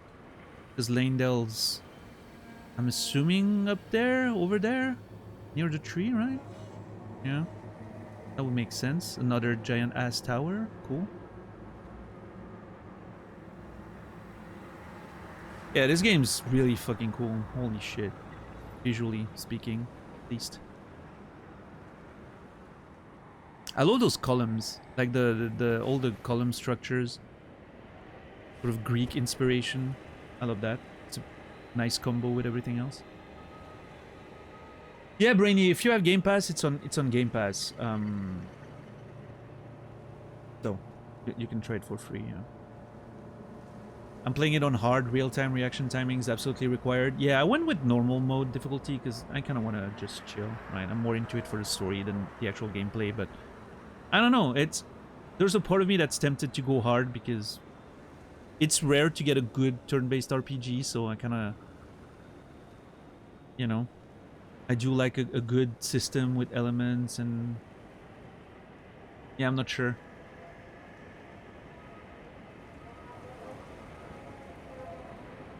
Stormvale makes Castle Morn look tiny, yeah. That's true. Especially with this angle. Like, the angle we get from Limgrave is definitely not... Like, this looks so much bigger than the angles we had before. Because we couldn't see the whole back portion of it, right? That's the sort of big bridge, right? That we usually see from down there. So, yeah, that angle's... Am I liking Expedition 33? I've only played the prologue, Credo. But... Based on that, yeah, the story's really already grabbed me. I'm not sure yet about the gameplay, of course, but yeah, I just played the prologue, and you know, a normal person would play it in like 25-30 minutes. It took me 3 hours.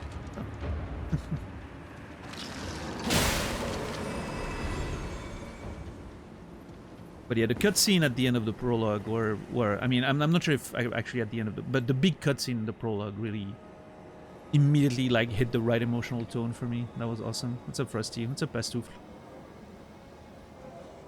Yeah, that's awesome, Credo. Yeah, I'm looking forward to getting back into it after the stream today. I might start over from the beginning. You just play that prologue again, because now that I know what I know, because of getting that cutscene, I kind of want to go through it again, and I don't know, one of those things. Okay, that's a good angle on the swamp here. Yeah, it doesn't look that big. I mean, maybe it goes in that direction but a bit more, which maybe makes it bigger than I think from that angle. Am I enjoying Elden Ring? Quite a bit, yeah. It's a good time. I'm enjoying the exploration so far. What's up, Schnur? God, we're getting further and further away from that map here. Okay, well, let's get in the church. Try to see if we can find Millicent, who's supposed to be in there. And there's a Grace too, which is good. Okay. Yeah, we'll hear. Let's at least get that Grace, and then we'll have to make a decision. If I keep pushing, or if I go back. Giant fucking cooking pot up there.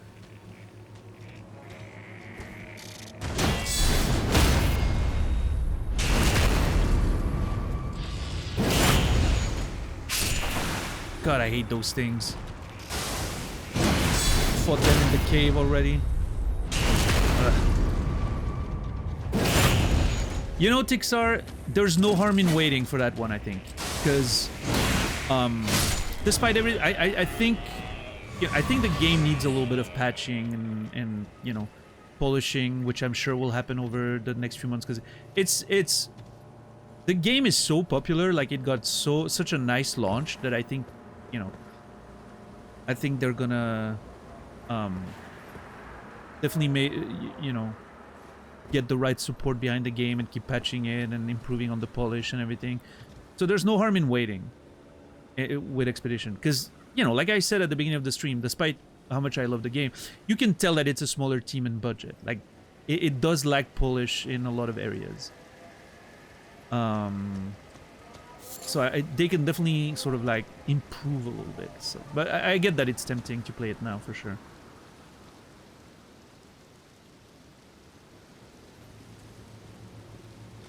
Yeah, Credo. The performance has been okay for me, at least in the prologue so far. But yeah, I feel like there's a few things they could improve on, like smooth out the experience a little bit. I mean, some things won't change, I'm sure. But like the gameplay, I think, is a little.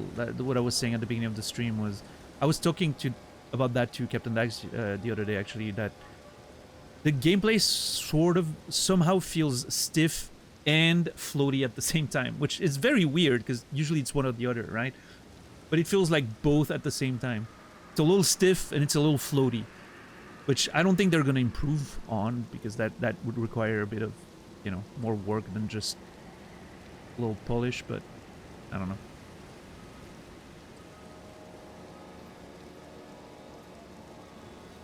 Centipedes in Sekiro are scary too. Yeah, that's something I've been thinking about. We have one of the items we got. Hold on. Where is it? Yeah, the golden centipede.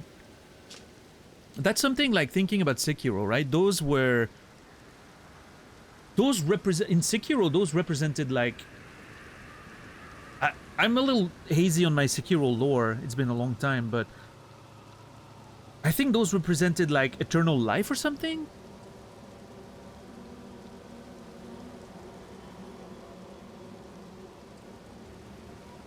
Because, like, I remember you would, you know, the enemies that had a centipede inside of them, like, revived or something. So it's interesting that it's, in this one, it's linked to those who live in death, right? Yeah.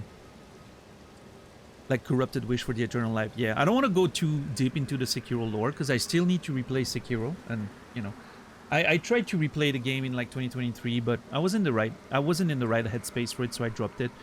But I wasn't very far into it, so we're definitely gonna play Sekiro on stream, like full lore playthrough at some point, right? Do a proper, like we did with the trilogy, like a proper deep dive into it, and, you know. But yeah, I have some vague memory of the centipede being linked with like eternal life and all that, which was a big theme in Sekiro, yeah.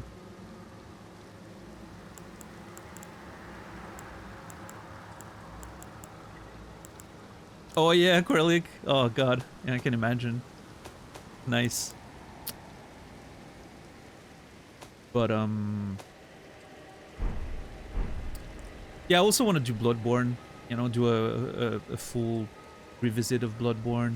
I haven't played that one. Like, I haven't done a full, you know, proper lore, complete old exploration playthrough of Bloodborne for, well, since it came out. Pretty much. I did replay it a little bit in 2020. I was trying to do like a deathless run of Bloodborne, but I never got really far into it, and, you know, you would only basically see the core of the game, which in Bloodborne is very minimal compared to the whole thing. There's a lot of side content in Bloodborne. The Church of the Plague. That's an ominous name.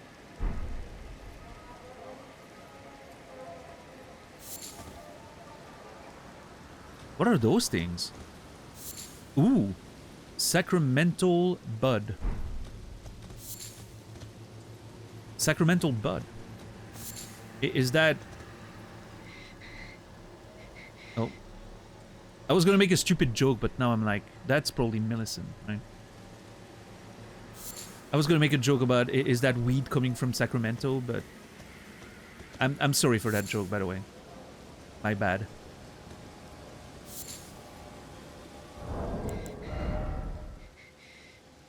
Sacramental bud. An immature bud containing fresh blood. Believed to originate long ago from a strain of buds cultivated with youthful sacramental blood. Well, that's interesting.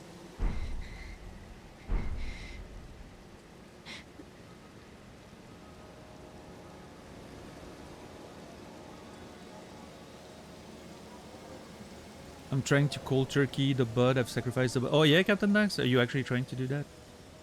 I personally don't partake. I've never smoked weed in my entire life. I had brownies once when I was in Australia. It was fun, but I don't know. I'm not big into drugs, believe it or not. Also, the sky has completely changed here. At least, well, it still has a bit. I mean, we're at night, right? Yeah, okay. The purple sky here. Look at the purple there. How fucking cool it looks. Yeah, I'll get to you, lady. What's up, Mac Ace?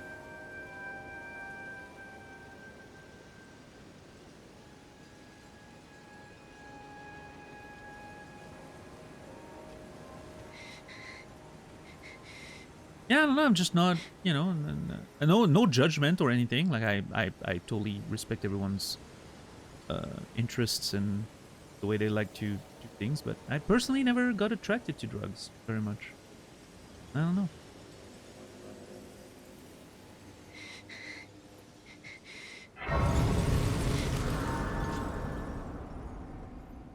Early days, I'm not having fun. Yeah, yeah, JC. Okay, let me look at you, lady. Oh, you look kind of cool. I mean, you look in bad shape. I'm not gonna lie, but hold on. Let me grab the loot first. I'm a monster. I know.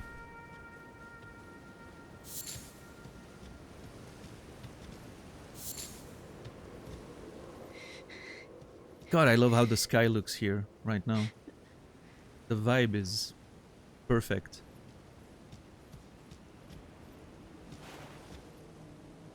Is she missing an arm? Well, I guess her arm got rotted away. I mean, honestly, it has to suck. Let's see. Who's there? Well, it matters not. If you are wise, you will leave immediately. My flesh writhes with scarlet rot. It is a curse, not to be meddled with by man. Okay. If you are wise, you will leave immediately. My flesh. Okay, and that's it for now. Okay, interesting. Let me ba, ba, ba, ba, warns me to leave because of the rot. Apparently has lost an arm.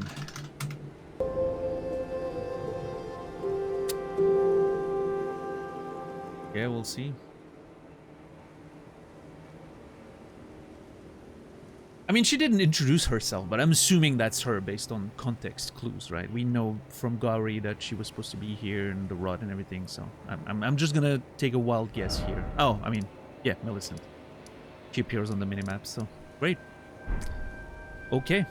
Well, I can't do anything now because I need that needle that Gauri told me to find, so. JC, thank you for the tier 1 33 months. I appreciate that. Thank you so much for a resub, man. Hope you've been well over there.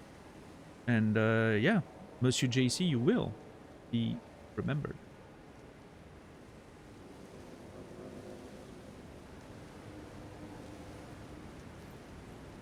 Alright, let's see. Huh. So now I have the grace here at least, so that's good. Get back on back up here when we get the needle. which I'm probably not gonna look for right now. I really have no desire to go in that fucking swamp right now. I think that's gonna be for our future visits in Caelid after we, go back home and then eventually come back. God, okay, Caelid at night looks fucking sick. This almost looks peaceful. Except for the miasma down there. That still looks like hell. Doing okay, I can trauma dump on you later off stream if you like. I mean, if you do want to share with us, you can always share here. But yeah, feel free to also, feel free to trauma dump in private if you prefer.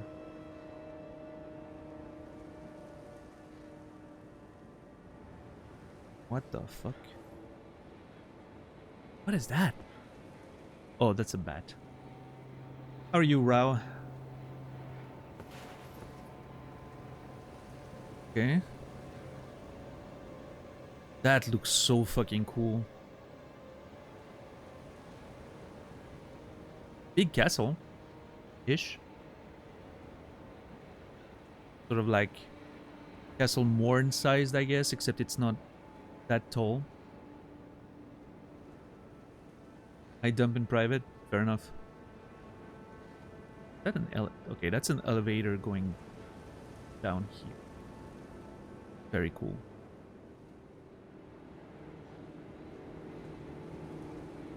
Okay, I hate that I really want to go explore this place.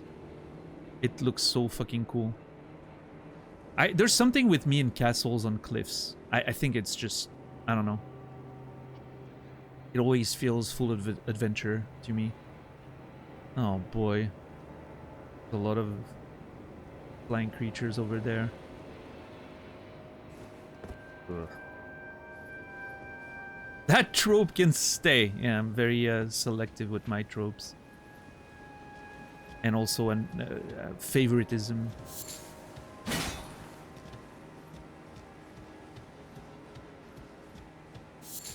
Yeah, I don't know. Let me let's look around that cemetery a little bit. Yeah, I kind of. God damn it. No, I'm not exploring it. I have to go back to Limgrave. It's way too far anyway. I mean, I need to. I don't know what to do here.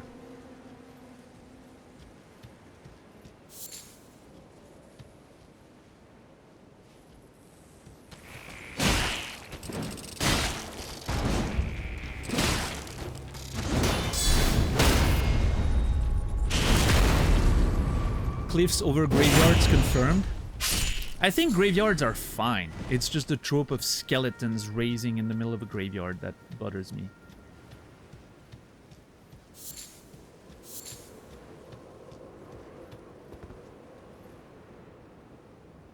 Oh shit.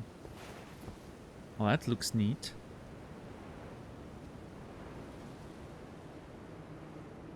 Desolate field of battle, right?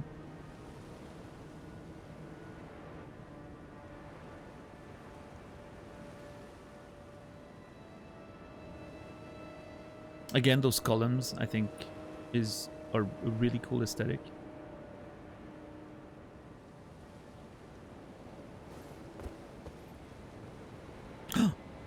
No! Step away from the fucking ledge. Thank you. I really... Dude. There's a shipwreck over there.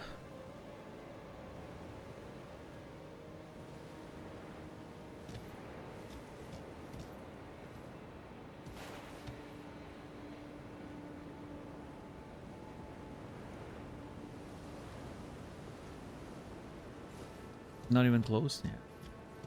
I got it. Alright, let's see. Alright, I'm just gonna peek. Try to see if I can find a way to go above the cliffs.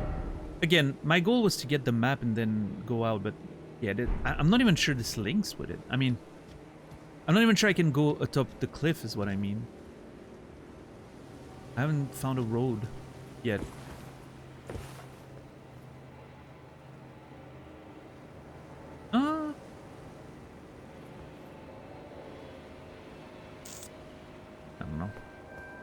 Get this.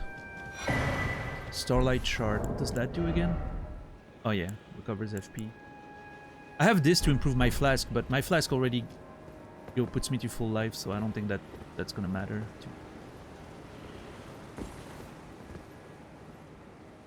Oh, hold on. I thought there was a cave there.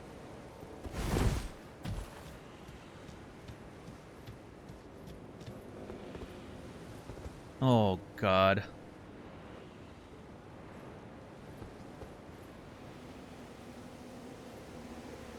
Why do I feel like I can drop in some of those things?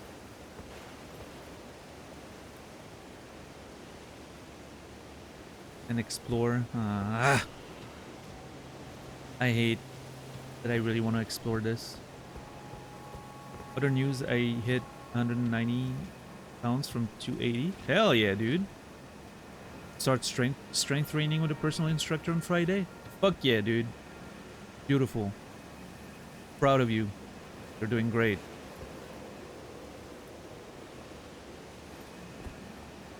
Yeah, but that's what I mean, though. My exploration's so messy because I don't have the map. That's why I don't want to explore this place too much. Oh. Okay, so there's a catacomb somewhere down there. Because of... I actually think I can see the door in the middle of the screen there, very slightly. I'm gonna put the dot on my compass over the door there. I think that's a door. Meaning I need to go down there. Oh God. Yeah, I don't know. I don't think I want to do that now.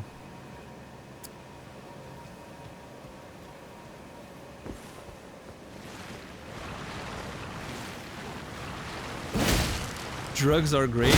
Hey, listen. The drug is one thing, but you still gotta do the thing, you know. That's a really cool weapon. Another halberd style. Love it.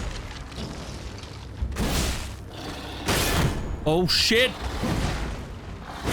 Oh my God.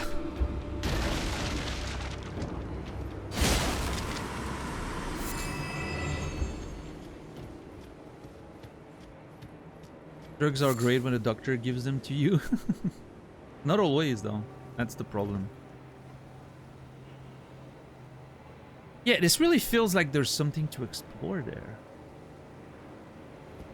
God, I hate this.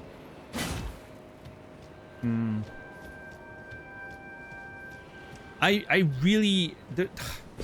I don't hate it, right? I enjoy this. But there's something...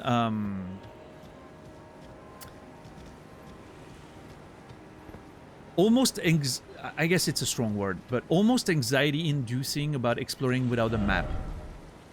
That's why I want to find a map so bad. That's why the maps are my priority, right? It's once I get the map, I feel like I can actually structure my exploration, which feels great.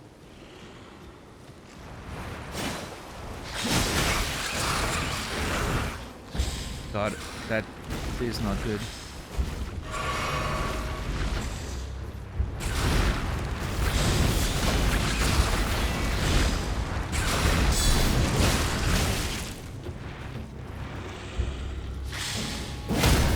Oh! Got him. Hopefully I can chain the stuns from now on. Yep, okay. Whew.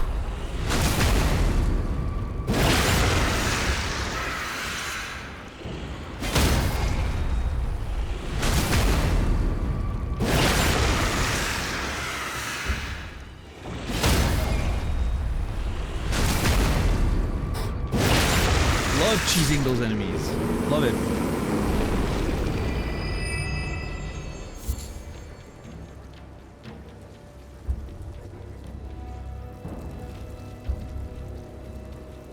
These dudes were the bane of my life for a vast majority of my playthrough. Yeah, I don't know. I was fighting one on the beach at the very beginning of the game, realized you could chain stun them, and that was it for me. I mean, it's still a pain in the ass. You need to get the stun, which is not always easy to get, but once you get that first stun, it's over.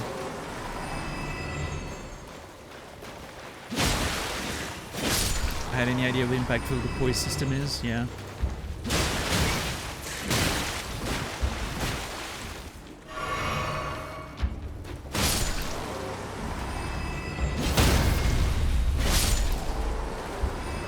Yeah, I wonder in what way, like,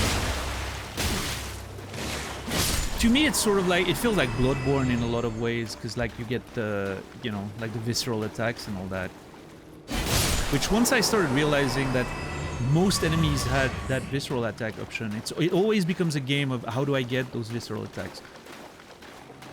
But yeah, like the game tells you about it, right? In the tutorial, it tells you like that like the jumping attacks, I think, do more poise damage or something, which, you know,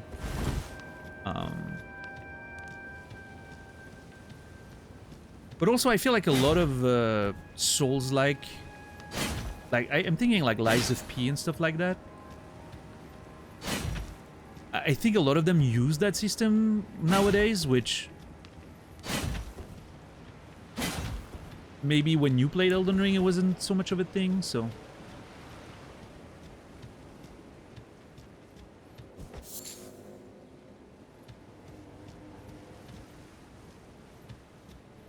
I don't know. Oh, fuck. Yeah, this doesn't lead up the cliffs I was hoping.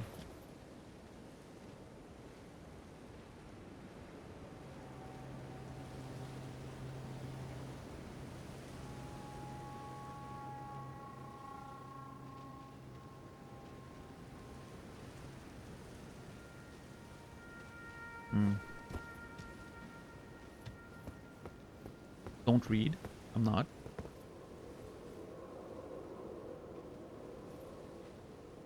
Thank you for the guns, I guess.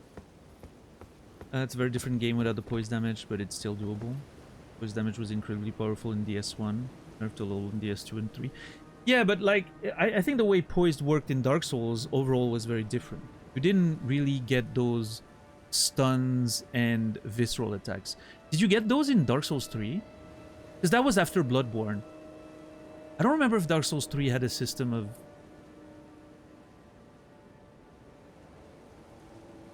like stuns and weak points, like the visceral attacks. I played it like not too long ago. I played it in 2022 right on stream, but I don't remember. But like in DS1 and all that, it was mostly like when you hit an enemy, they would get staggered. They would not be able to sort of counterattack, right? Which still happens here outside of like the stun system, right? You could stun bosses in DS3. Yeah.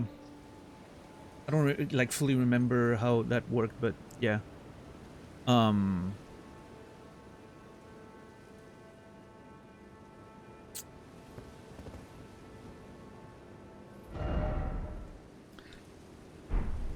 Yeah, in DS1 it was the poise was mostly like basically pushing the opponent like out of his animations more than, you know, actually stunning them. Which is great too. Like it was like Mopal said, it was incredibly powerful. If you had like the Great Club in Dark Souls 1, you would literally just fucking flatten every enemy by hitting them. Every hit would stagger them.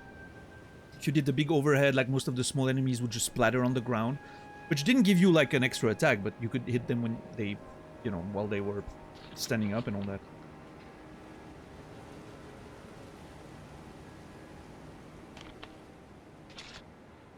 So it was incredibly strong for sure. Okay.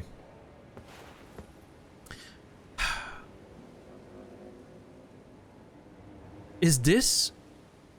there's something like illuminating there. I think that's where I saw that gust of wind earlier. That maybe allows me to jump up there with Torrent. That being said, I don't like taking those sort of quote-unquote shortcuts with Torrent. It doesn't make me feel too great. I would much rather... I'm assuming that means the normal way of getting there is through here? Like, there's a road there. So maybe that whole road here Because it can't go there. We can see a shore here. So this doesn't go through here. This probably goes up there to avoid the gulf here. So maybe that goes all the way up there. So maybe what we can do is go down here, grab that map, and then on our way back to Limgrave, we can maybe do a small detour and go grab the map, depending on how it feels. Because I don't want to really take a shortcut and jump up there. That makes me, I don't know, it doesn't feel too good. I think that's a shortcut with Torrent. I remember seeing the gust of winds when I was closer.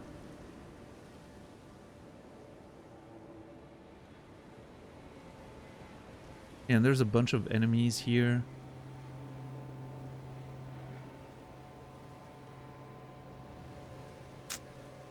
I don't know. Let me, I want to poke one of these guys. Do I do a lot of damage to those? Yeah, okay. Reasonable. Oh, God. Yep. You know what? You know what?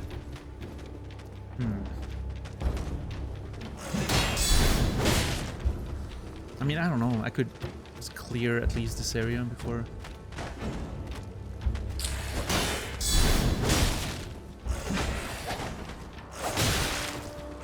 I'm gonna die.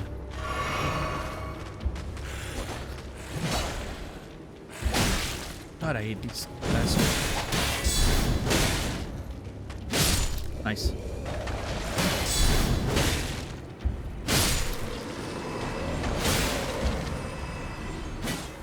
Game, please. Thank you. Oh my lord. I mean, I could at least just sort of complete the exploration up there. Seems like a pretty self-contained area. Because I don't think I can go up those cliffs. Unless there's a fucking dungeon of some kind up there. We haven't found a dungeon since this one, right? Well, that's the one we came through, so... Oh,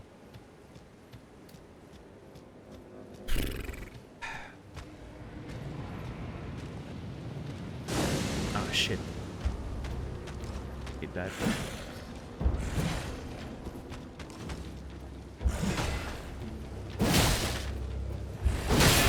Oh!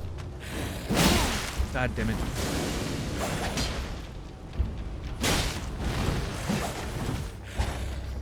Fuck DS2. Hold on. I need to read why fuck DS2. I agree though.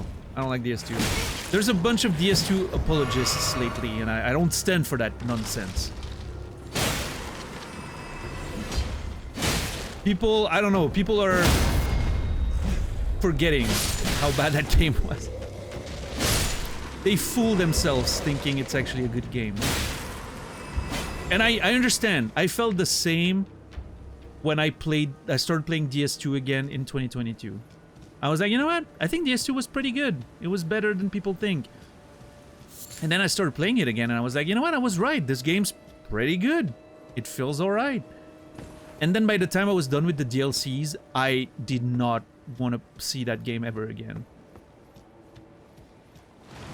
There's just... I don't know. I think there's something with DS2 in that there's a lot of content and a lot of it is not very interesting. Like the bosses are just underwhelming. Yeah, that's what I meant, the gust of wind there. I don't want to take that, I don't think. DS2 hub music makes the existence of the game worth. Okay, I will say that the soundtrack in DS2 is pretty damn good. And some of the locations are beautiful. But yeah, I don't know. I think the DLCs in Dark Souls 2 have this weird thing where they're at the same time the best and the worst part of the game. Some of the best bosses in DS2 are in the DLC for sure. I think my favorite boss, Fume Knight, by far my favorite boss in DS2 is in the DLC. A lot of the environments in the DLC are pretty cool, I think. I think the green DLC, what's his name again? Shulva? That place was really cool to explore. It almost felt like a Indiana Jones type situation, right? Exploring like an old archaeological thing. I really enjoyed that. But yeah, the bosses were underwhelming overall, and also like the DLCs had some of the worst areas on top of having some of the best. Like, I mean, I don't want to talk about Horsefuck Valley, but let's talk about Horsefuck Valley. No, I've already made my statement about that. There's a clip of me saying some horrid shit about that place, so I won't repeat it, but yeah. What's up, Mataro? How are you doing today?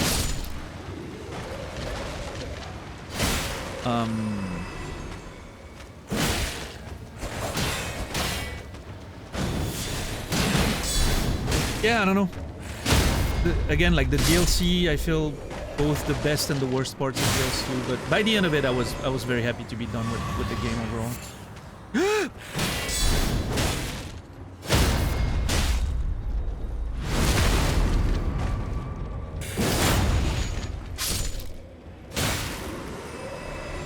So, fun fact, Pastouf, about the DS2 Majula music. I was playing not too long ago, a couple of years ago, I was playing Tales of Arise, one of the Tales games. Not that great of a game, I wouldn't necessarily recommend it, but there's one location in the game that has a music, and I was listening to that music, and there were some like little bells, chime sounds that immediately sounded like Majula, and I was like, holy shit, this sounds exactly like Majula, like same notes. And then I look up the composer of the game, and it was the same composer. So I was like, oh, that's kind of cool. Actually, I'm gonna bring the sounds up because I think it's a really cool detail. Alright, so let's get Majula, and then let's get Tales of Arise. I don't remember which track it was. Let's search my watch history because I listened to it the other day.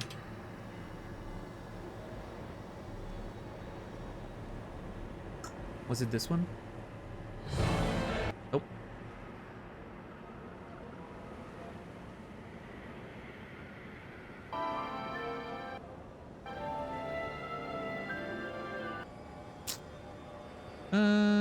Tales of Arise.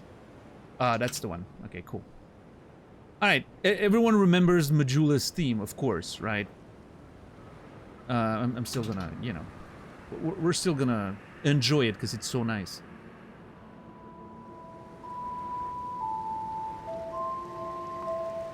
Really cool, right?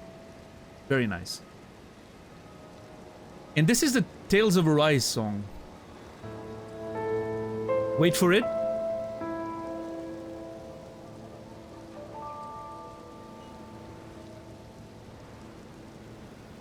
That chime, that little bell sound there. Instantly, right? Listen to it again. Hold on, hold on. It's the exact same note. I love it so much.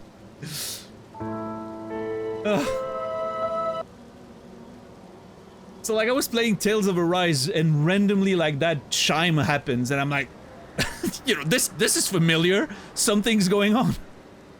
And yeah, it was indeed like the same composer using the same, you know, virtual instruments, I'm assuming. So yeah.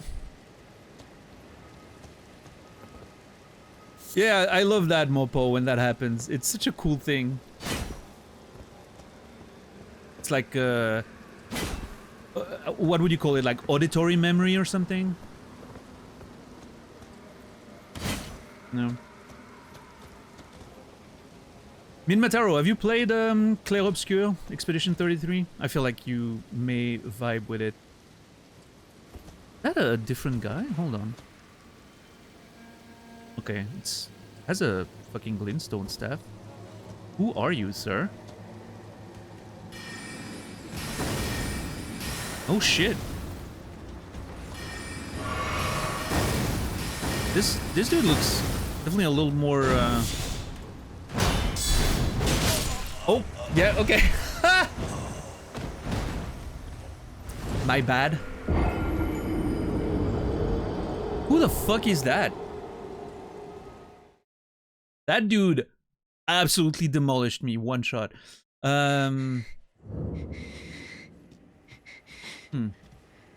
If you are my flesh, Alright, I gotta go back there. I have a lot of souls up there. What's up, Parakin? What's up, Trim? How are you doing today?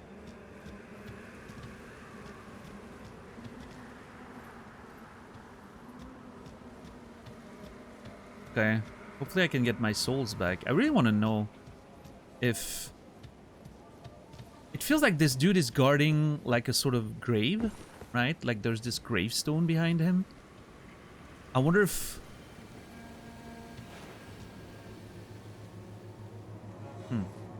Yeah, I don't know.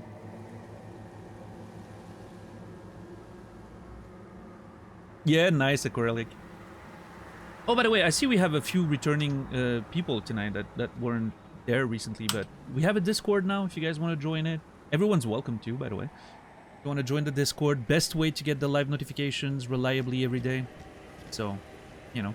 And if you're a sub, there's a few more channels you can enjoy.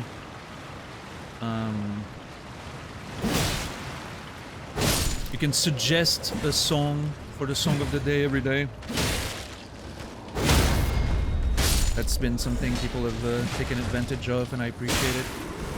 Oh, I don't want to die. I have like 15k souls or something. Yeah, I am actually not doing great right now. There's too many enemies.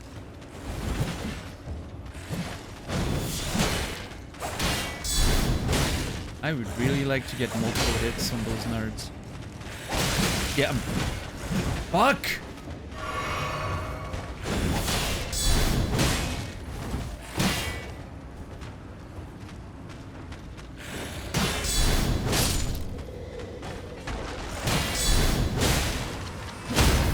Okay. Oh, get the iframes.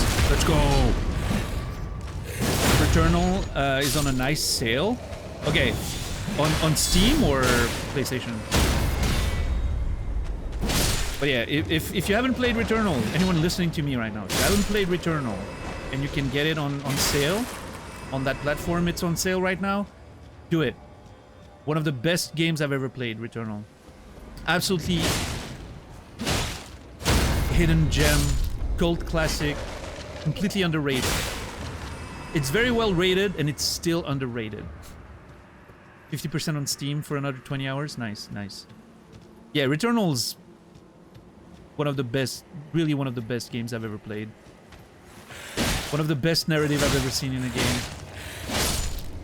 If you like sort of like the cryptic nature of the narrative in Souls games and like piecing together elements of lore from like environments and items and, you know, stuff that's happening, Returnal's great.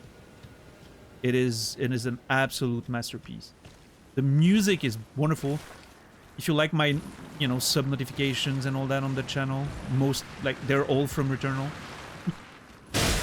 That big organ music, you know, you hear for like tier 3 level notifications and donations and all that, is from the best boss fight in video game history. That is in Returnal. And I mean that, best boss fight in video game history, by far. I feel like I sound like Donald Trump when I'm selling Returnal. By far, best in history, by far. I can't, you know, I can't do the voice, but that's the idea, I guess.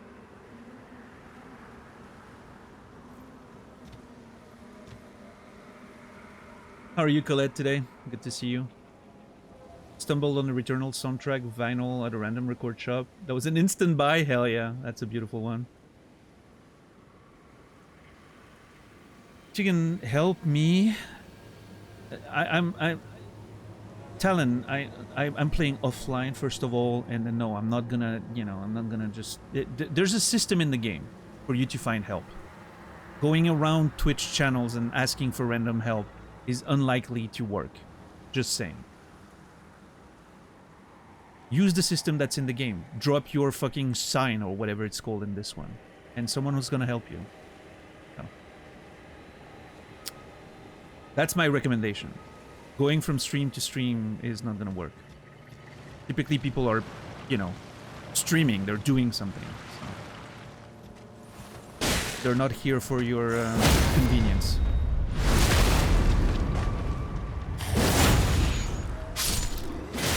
Also, typically, if you want to keep doing that, starting with high, you know, saying please, all of those things, you know, yeah, there's a chance it might help you, you know, overall.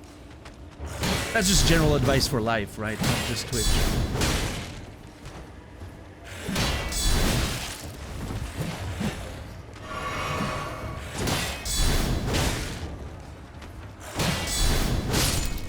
And I thought I was streaming on Twitch so I wouldn't have to teach anymore. Sometimes it really feels like the same job, let me tell you.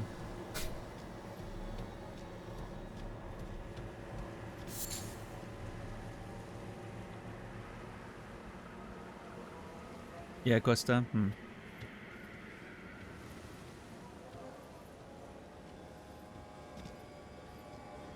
I mean, it's certainly not gonna work on me, that's for sure.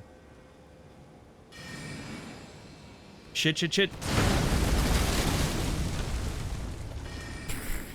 Okay, you know what? I kind of want my souls right now. And then I want to run away. I have way too many souls.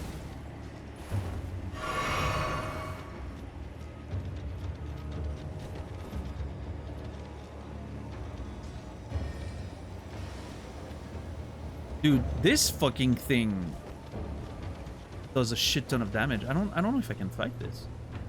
This is like a boss without the bus bar.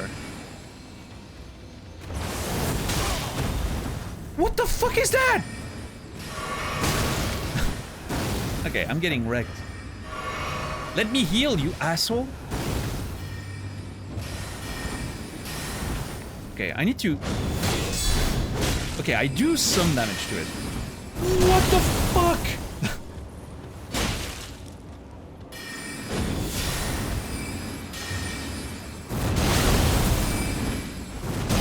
Oh my god, dude.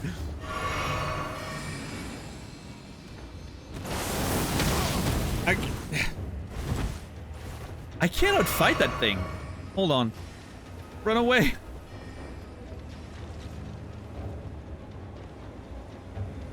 Also, giant ass wing on the cliff there, it's back. Yeah, that's definitely a dragon wing, but it's not moving at all, so maybe it's just a, like the giant head there. Like a sort of art project. I'm telling you, there were some artists in Caelid or Celia, and they just built some statues or whatever. I don't know if I can fight this thing, but I'm really intrigued by the whole situation there. But I have a lot of fucking runes that I don't want to lose now. And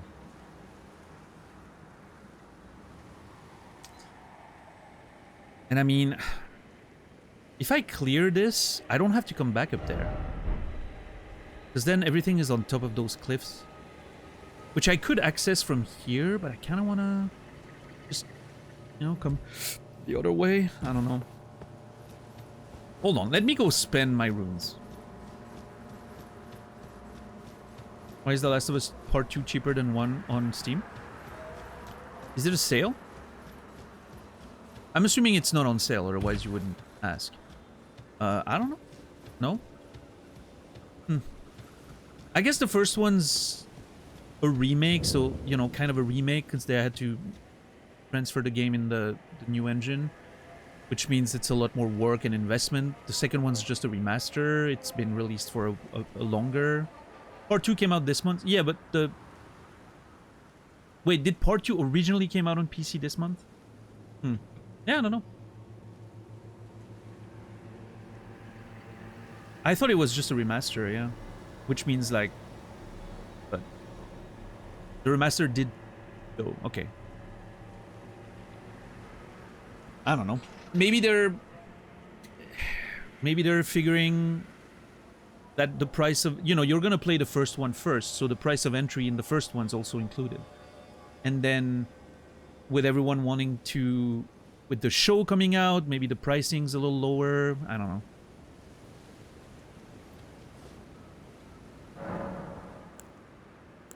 Okay, I can upgrade this, which won't help because I'm already maxed out on my flask. Every time I I heal fully. So, but yeah, let's get some little upgrades here.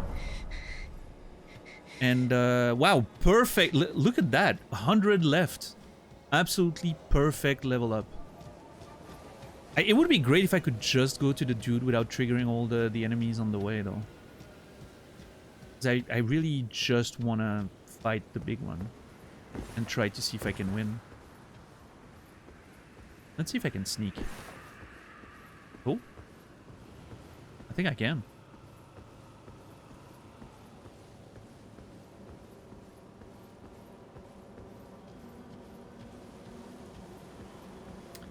Yeah, I don't know, but by default, I would still assume that the second game is pretty much just a port, right? Even if it has a remaster, it's pretty much just a port and a remaster, right? The first one was a full-ass, quote-unquote, remake, which I think makes it more likely to be more expensive because the investment was probably bigger.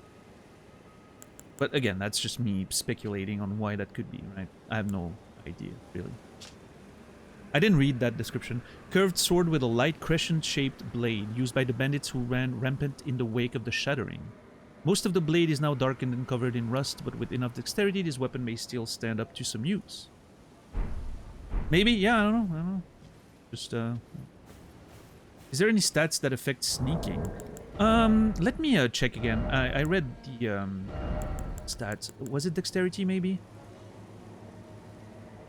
No. I don't think so. I don't think that's how it works in this one. I don't think there's a stat that changes stealth.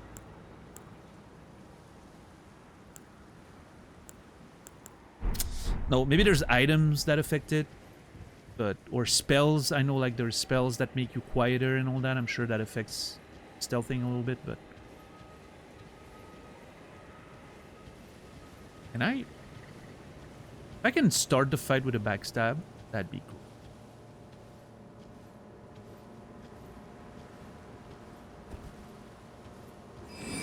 Oh, let's go!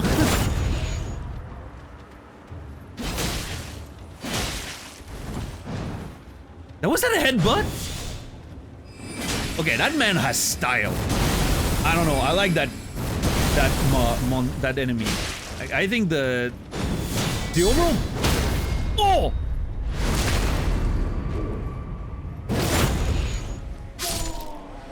The overall moveset and just vibe of that guy is so sick. Yeah, starting with the backstab was definitely the key there. Like the bandage over the eyes. With the whole I don't know if that's a mask or if that's his actual face. But like the bandage over the eyes, you know, to... makes me think that this is a monk of some kind, right? Maybe part of like a Celia cult or something. You know, like the mention of seeking beyond the wisdom of stone, right? I wonder if maybe they cover their eyes to just not let the real world influence their search for the greater, you know, reality or whatever.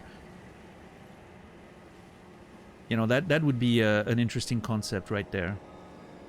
Is that gonna give me a hint as to what's going on here? Ooh, beast blood. I will say I did not expect that. Hmm.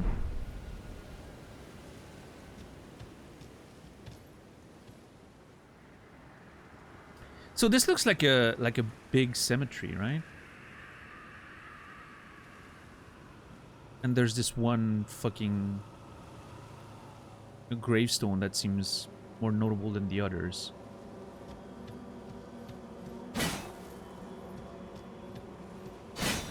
I don't know.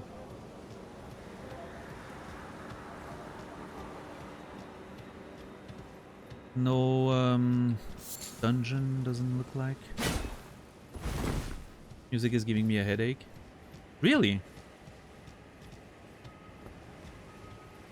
I don't know. I think the ambient music in this game is just so quiet. Well, not quiet, but it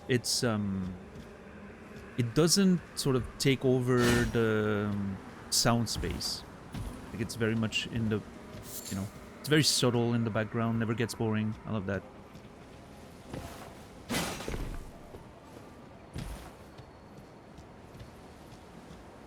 Okay, so, I was expecting, I don't know why, I was expecting a little dungeon up there. It seems like none of this area led to anything specific outside of that one enemy.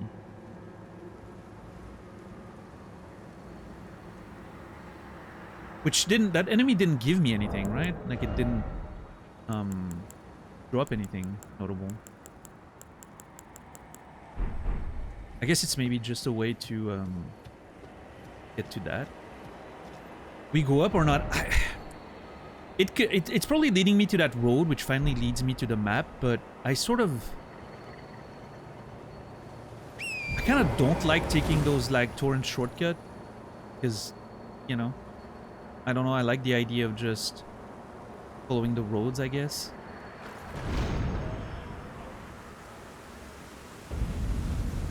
Grail's Dragon Barrel. Oh! Oh my god, it's an actual dragon and it moves.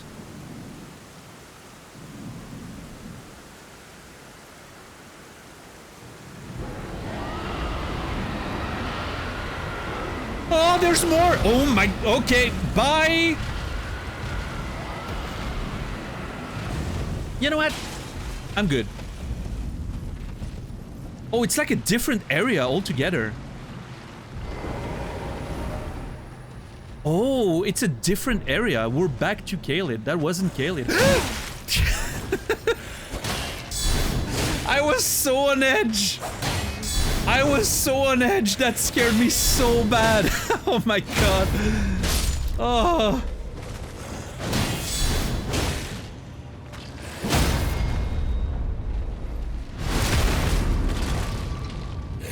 Yeah, we'll you know what, we'll get back to those things later.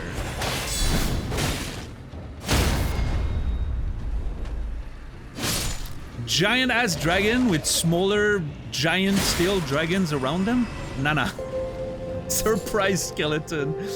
Thank you, Atherma, for the one gifted sub to Surprise Skeleton. I appreciate it. Surprise Skeleton, you will be remembered. Yeah, I don't wanna... I really didn't expect this giant fucking thing to be an actual giant fucking moving dragon. That is scary as fuck.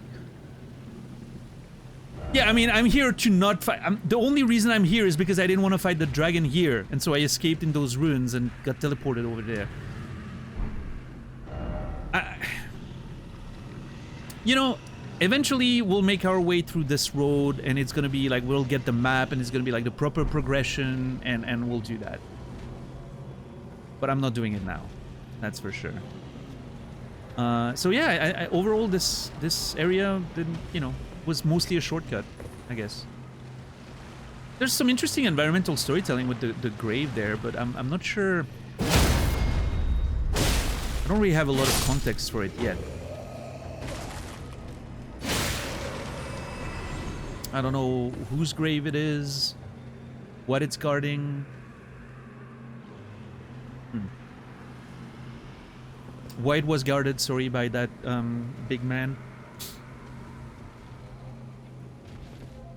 But yeah, cool. No, I enjoy that area. I mean, you know, not every place needs to be full of items and secrets, but that's all right. We have the Millicent stuff that is gonna require us to come back here. I'm actually not gonna fight those nerds. I'm gonna go back to the race. Yeah, the big man was a really cool enemy. I really loved the moveset. The fact that he headbutts you and at the same time casts big spells on you and magic weapons and still has like a big stick and everything, I think is really cool. Very fun enemy. I think it may be the most fun enemy I've found in the game so far, honestly.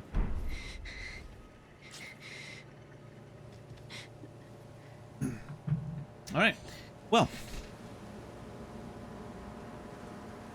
So much for the getting this map dream. We'll see, again, we'll see if it requires us to go all the way around on the way to Limgrave, and I have a bit of a passage to go here, and if I could get to here without approaching all those dragons, maybe I'll grab the map real quick. We'll see before leaving.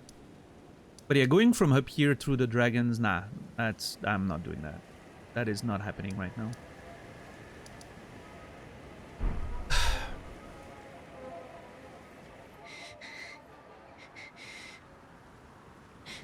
I'm assuming she doesn't have anything else to say, If right? you are wise, Yeah. the flesh bright. What now? Well, what now? We go back down, and then we go to that road. We talk to Gowry, see if he has anything more to say now that I found Millicent.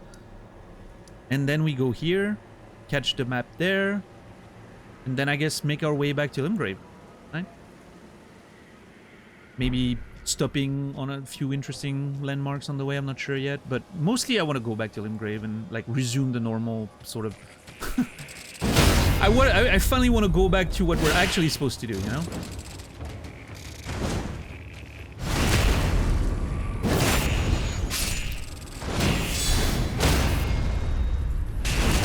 This Kaelid detour has lasted a whole week almost at this point. To be fair, I haven't streamed as much last week, but we've been there for a while. Yeah, I mean, the spirit of adventure, you know... When the spirit of adventure involves a giant-ass dragon, you know, I don't feel ready for that yet. There's gonna be time later, when I get the map and everything.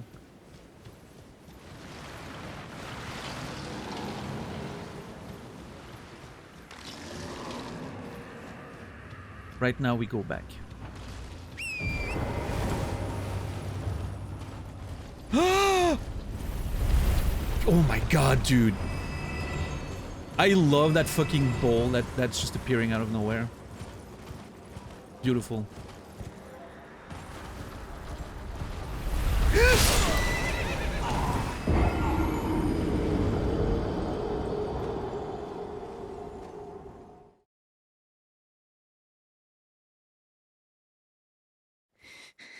You know, video games are pretty bad. What's up, Wonga? How are you doing today?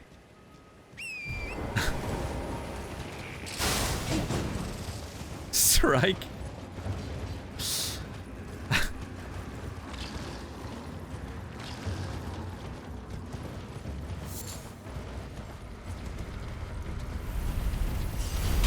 Oh my god, I don't even know what I need to, what direction I need to dodge.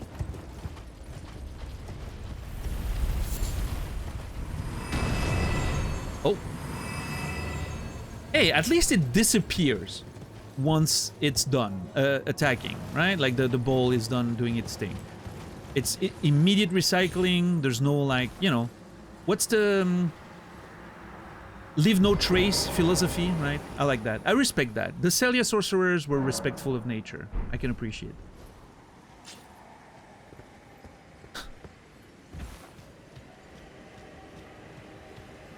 All right, let's... I'm ready to get away from this Kaelid place. This is a silly place. Let's go home to Limgrave. Well, home, quote-unquote home. I think it's time. It's time we make our way back to Limgrave. I don't think I'm gonna explore the fucking swamp right now to find that needle. That's also gonna wait until I have the map and you know, I can actually explore the whole of Kaelid properly.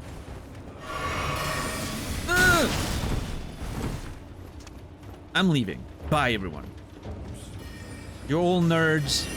Imagine reading books and learning magic when you could just get a bigger weapon. I hate you all. Good. Okay.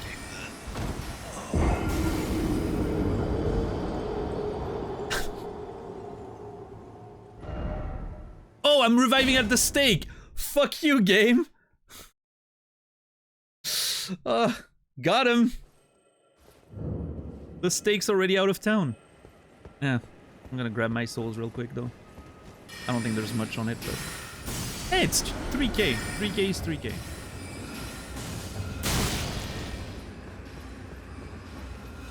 Oh my god. Oh jeez.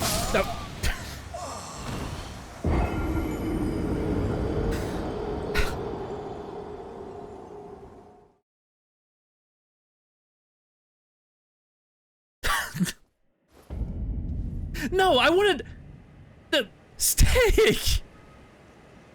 It didn't let me respawn at the stake.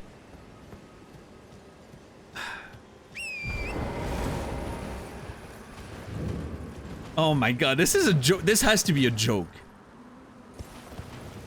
The game's messing with me at this point.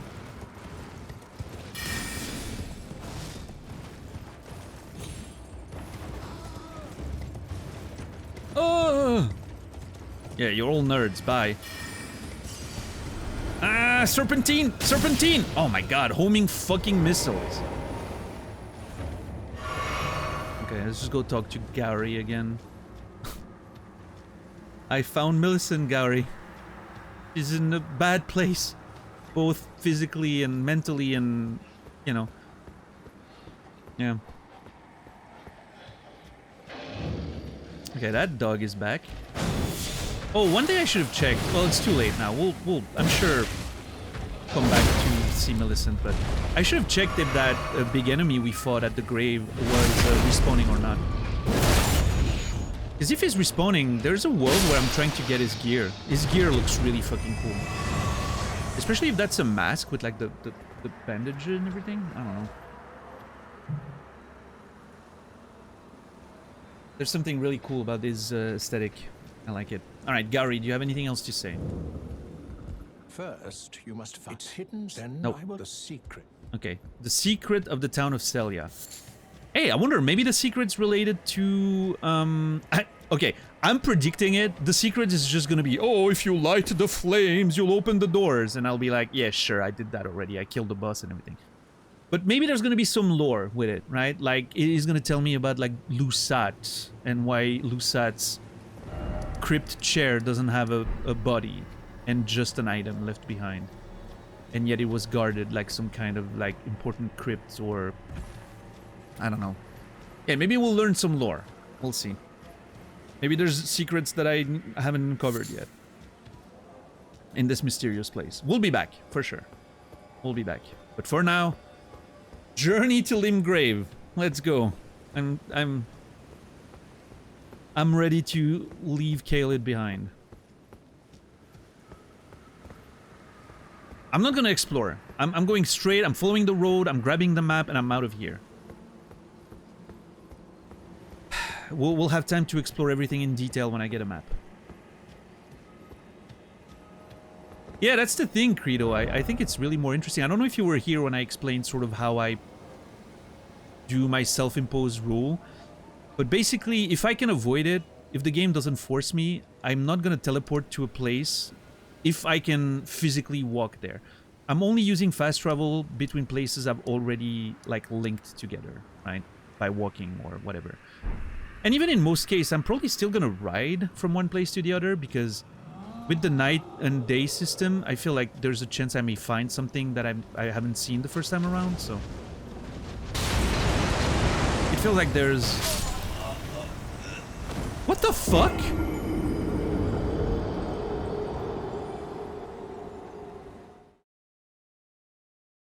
Okay. Something killed me. Ah, fuck off. I'm all the way back there. Yeah, I'm not sure what killed me there, but yeah, let's go back. I'm gonna be more attentive. I was kind of reading chat and talking to Credo. But yeah, if I can make, you know, if we can use any excuse to have a journey, basically, I think is more interesting than just fast traveling in most cases. Unless the game forces you to fast travel, which was the case when we got teleported to Lanedale, right? Different scenario.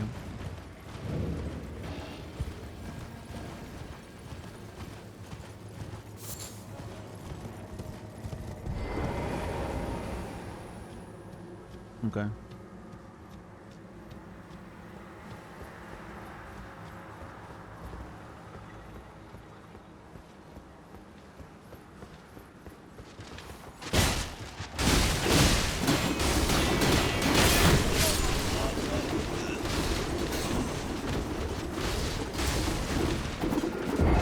Yeah, no, that seems like a fair number of attacks. This could have gone better, yeah. It definitely could.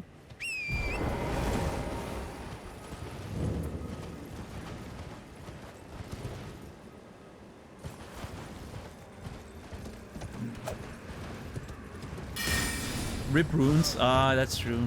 But, well, that was just 4K. It's not too bad. At this point, we need like over 10K, I think, for a level up. So, yeah, it puts everything in perspective.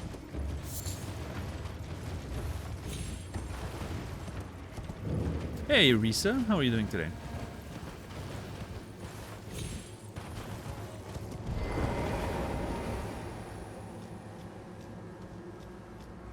Alright, let's, I guess, be a little more careful this time around.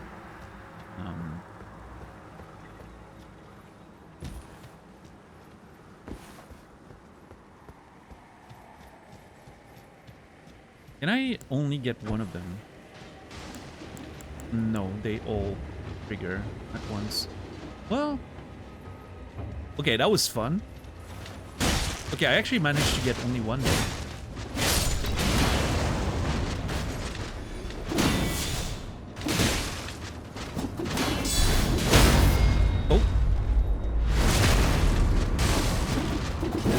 No, I'm almost dead! Ah, I knew I was gonna get hit. Okay, this journey back may be a little more difficult than I thought. It kind of almost feels like the Celia area itself was a little, like, easier than outside of it because they expected people to teleport here and sort of like... And then as soon as you get out, it's like hell. You know? But, I don't know.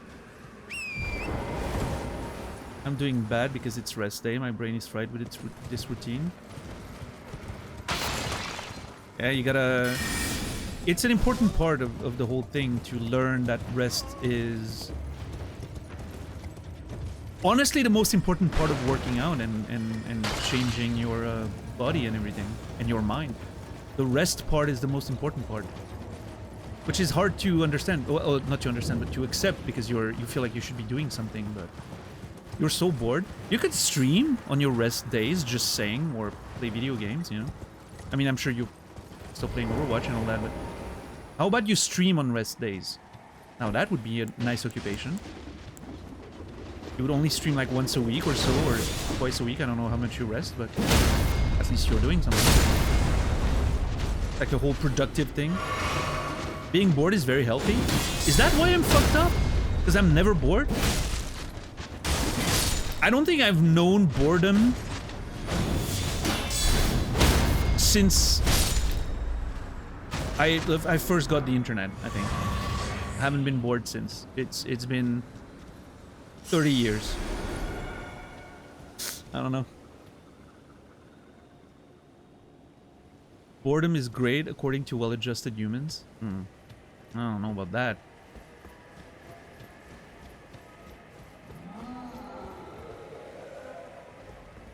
Oh shit!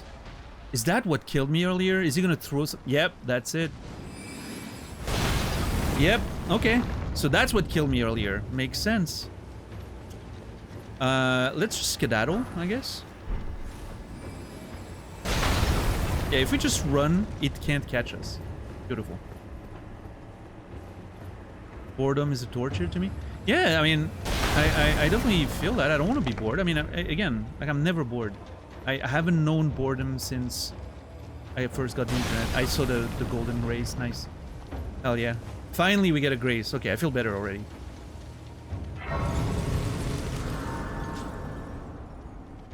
Oof. Okay, we're making progress, guys. Look at us. Oh, the map's almost there. Again, if I'm right that those markers are actually the maps. I think they are, because like that's where I feel like I found the previous fragments, but yeah, let's just... This is gonna be a nice opportunity to confirm that, for sure.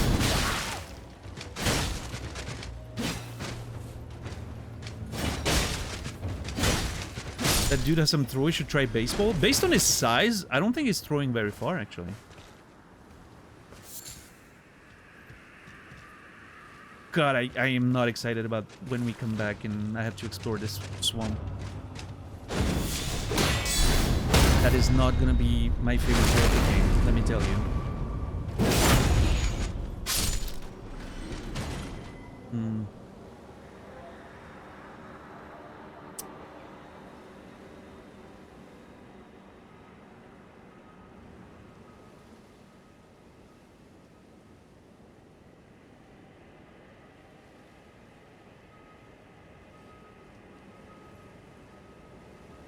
You might be living very purposefully then. I don't know if that's true. I think that's a very optimistic way of looking at the way I'm spending my days, but I don't know. Being bored is kind of like the interface between the ego and the real self, the crap that you don't want to deal with, that's waiting beyond all the stuff you keep yourself distracted. You don't have to be bored all the time, but I think it's important to occasionally deal with the stuff that's brewing underneath. But that's not being bored though. Like, I do that actively, right? I dig into, sometimes I just sit there and I put some nice album of music on and I'm just like going into introspection, right? I do like my moments of introspection and all that, and I don't think I'm not bored when I'm doing it. To me, bored means that you're really like, the closest thing I can imagine to being bored at this point of my life would be like waiting for a doctor's appointment and I don't have my phone, for instance, right? And I'm just sitting there and I'm like, well, what now, right? And of course I can use that time for introspection, but usually there's too much distraction around and it's not a good time to do it. You know, I don't know. That boredom to me is like, it's a moment where I can't really do anything and I can't even just think because there's too much distraction and it's not gonna work, right?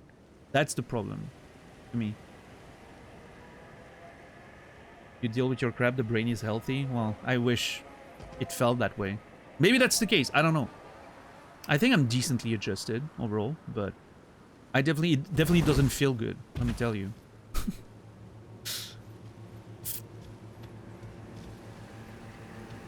I feel like I'm way too aware of the pain and misery to feel good. I don't know.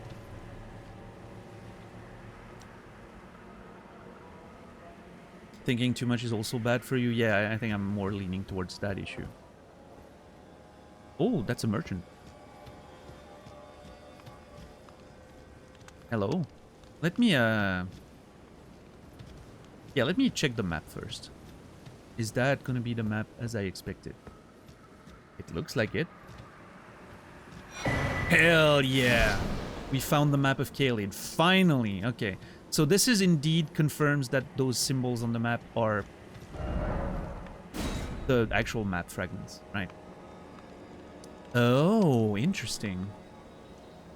It does not reveal anything over there.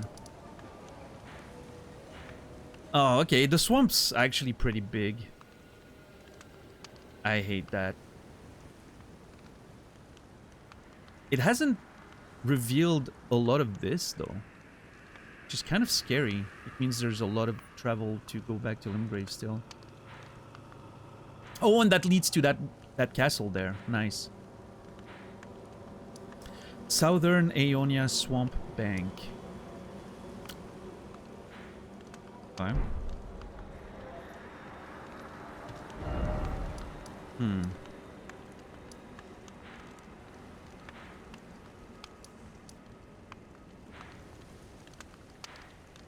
Yeah, this place is gonna be hell when we come back. Buying or selling? Selling, sir. Let me first sell all my doubles.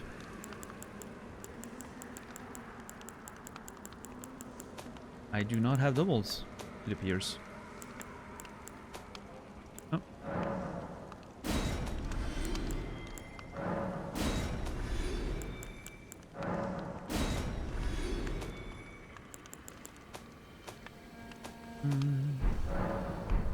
Oh, what do you sell? Haven't finished yet. For me, it sometimes feels like the silence can almost be unbearably loud. I try to drown it out with other media. It doesn't work all the time. I do, yeah, I get that. Most of the time, I like having something happening. I like music. I sleep with some sort of either music or videos or whatever, you know, quiet, but something. I don't mind the silence if I'm in nature, for instance. If I'm out in nature, I do enjoy just listening to whatever's happening, even if it's not much. Like the forest in the middle of the night when it's almost completely silent, but you have those little sounds of maybe the wind, the leaves, maybe a little animal here and there. I really enjoy that. But yeah, typically not a big fan of silence either. Okay, I can buy a crack pot. I can buy stone sword key, a cookbook for rot bone arrows and bolts. Nice. A champion headband. Headband reserved for the Badlands bravest. Proof that the wearer slaughtered countless foes. But if I can just buy it, it's not proof of much. Following the example of their chieftain, Horaloo, the brave warrior of the Badlands shun excess adornment. Okay. You just fight naked, basically. Good. A great helm. Okay, I really like this one. Fuck, I kind of want to buy it. Sturdy great helm made from iron. Though it is uncomfortably heavy and obstructs the vision of the wearer, it provides considerable damage negation. A champion pauldron.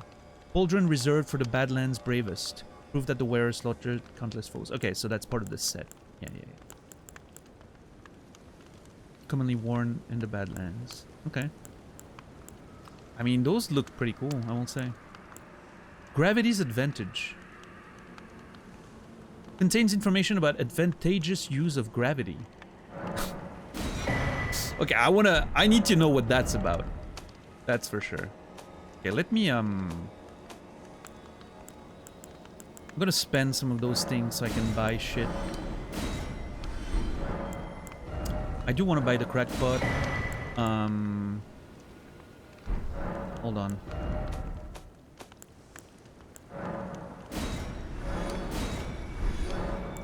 Ah, shit. I'm finished. I do want to buy this great helm. And if I can get 4K...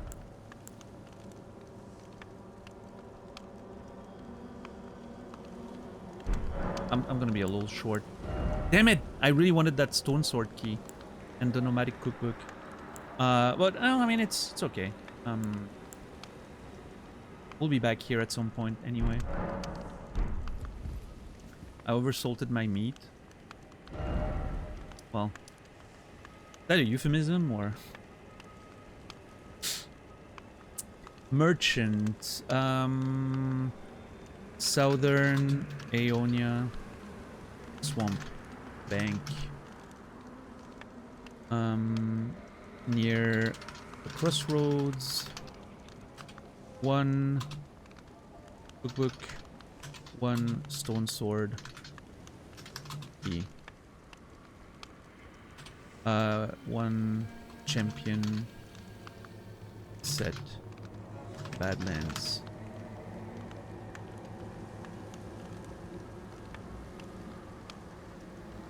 Boredom is a feeling too. All signals are caused by something. You don't actually have to do anything besides fulfilling your bodily need. Suppose the stuff that facilitates them having a job get paid. Oh yeah, that's a good oh, my meal. Sorry, Rin King. Yeah, you can, like, potatoes help, vinegar somehow helps, but I wouldn't necessarily recommend it because then it's gonna taste like vinegar. But yeah, potatoes are great. You put potatoes in there.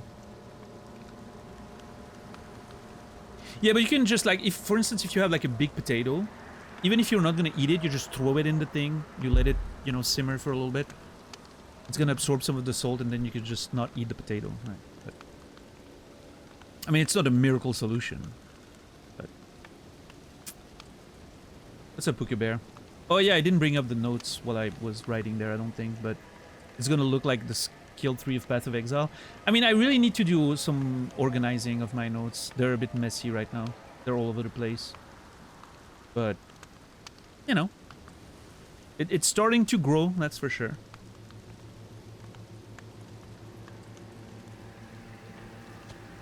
Alright, so there's a crossroads here. This goes all around the swamp. And then I'm assuming this goes to Limgrave, and this goes to, I don't remember the name of that area. Grey something. I should not. I definitely should not. But there's a part of me that kind of wants to go take a peek at that castle over there.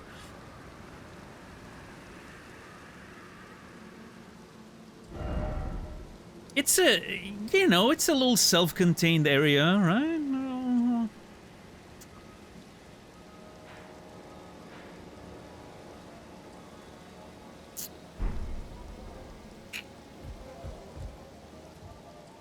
It's a castle on a cliff. It's hard for me not to want to go there and explore. I should really just go home to Limgrave.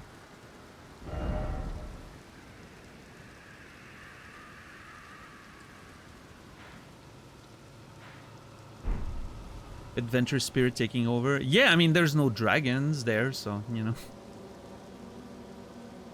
Okay, I'm a little worried about those giant road-looking things. They haven't really bothered me yet, but...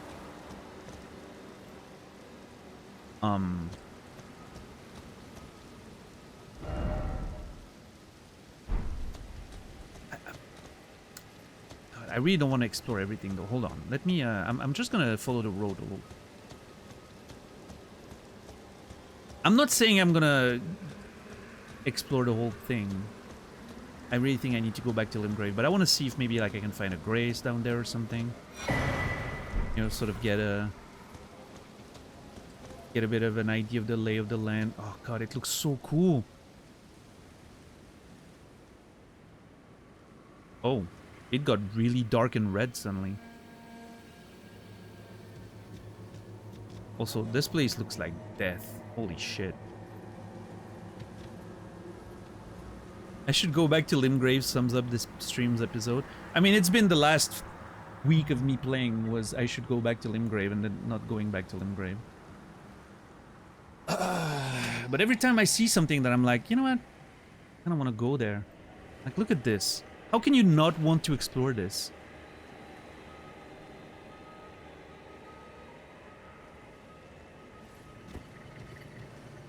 I love a good old school castle. This looks like post-apocalyptic Switzerland, somehow. Okay, we'll see. If the enemies seem like way too strong, I'm not gonna mess with.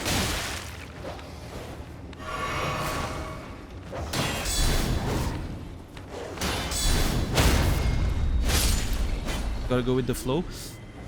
I said that this playthrough I was gonna embrace the spirit of adventure. That's what I did when I was playing Hollow Knight, right? And Hollow Knight was just detours on top of detours on top of detours. And I typically in an open world game would be very like structured and like sort of disciplined in my exploration. But I said for this playthrough I wanted to, you know, I wanted to let the spirit of adventure sort of carry me, so maybe it's time. Maybe it's time for me to go there.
Sorry about that. A little distraction. Let me catch up with chat for a sec.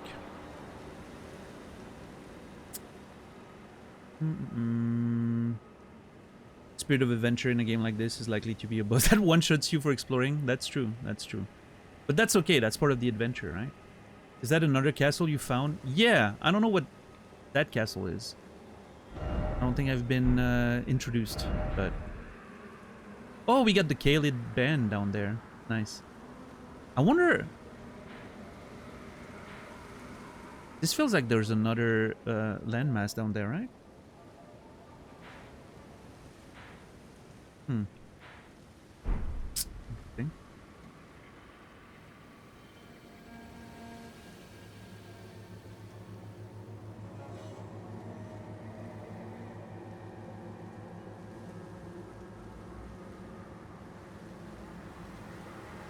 I miss the panks from working out pecs. Good stuff. I miss working out in general. I gotta get back into it. I want to feel that, you know, that soreness of the next day that lets you know you've done well. What part of this area screams Switzerland to you?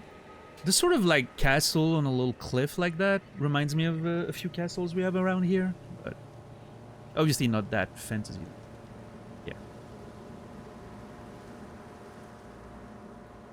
Also, make sure you join, if you're new around here, if you haven't done so yet, make sure you join the Discord for the most reliable live notifications every day when I'm going live.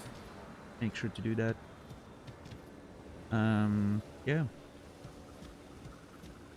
Good stuff. Wait, Risa, didn't you know about the Discord? Switzerland's known for its blood red sky. Yeah, that's why our flag is red, right? Nope, well, now you know.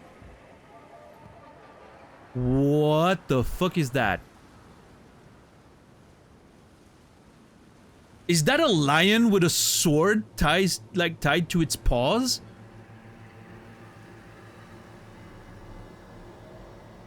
I am not going there right now. Standard sword cat, you don't have those in Switzerland? Mm-hmm. I guess not. You know, maybe I shouldn't be exploring this place. I mean, again, I'm just following the road. I want to go to the castle. If I don't explore all of this here, I'll explore it when I come back. But I kind of want to just take a look at the castle. It's a small contained area, right? I could just take a look at the castle. Oh, shit. There are catacombs somewhere in that direction. Ah, fuck. Oh, fuck. Oh, shit. Are they all attacking me now? Oh, okay. Okay, that seems unfair.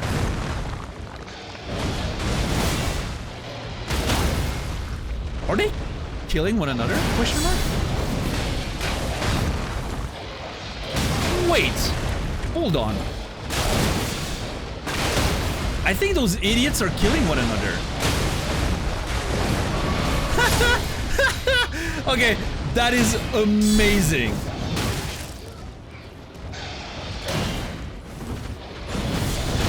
They're so like chaotic that they're actually killing one another. That is so brilliant.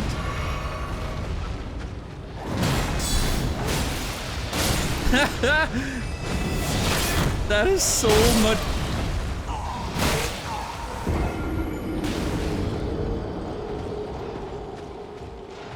Okay, listen.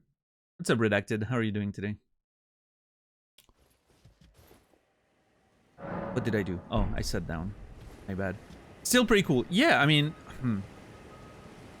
Wait, where am I? Oh, right.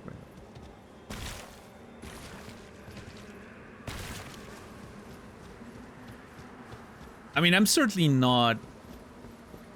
I can't fight those things. They're way too strong. But if they kill one another, I mean, there's hope, right? What in the fuck is this now? Oh god, it's one like one of those. You know the death bird we killed? It's kind of like that except smaller.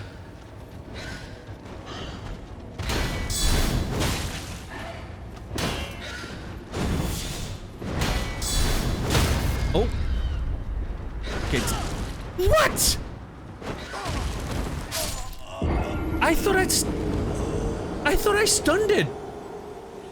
It got stunned. I heard the stun sound.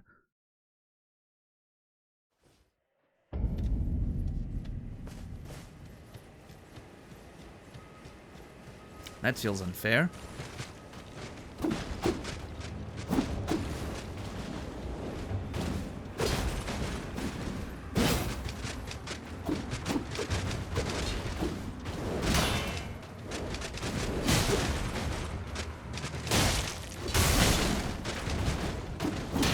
Angry birds, plural, yeah. Oh yeah, I mean the game's called Angry Bird, that's true. Angry Birds.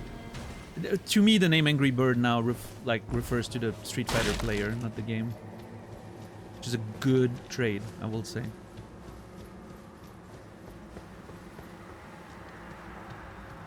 I didn't use my shield enough when I played.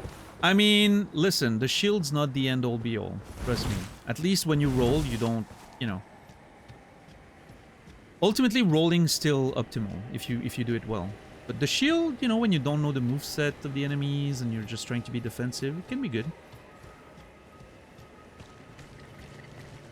But the real sort of challenge with the shield is finding the moments where you can regen your stam. Sometimes a little tricky.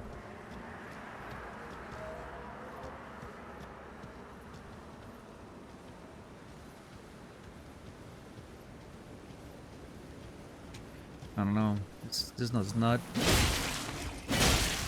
I don't feel very welcome down there.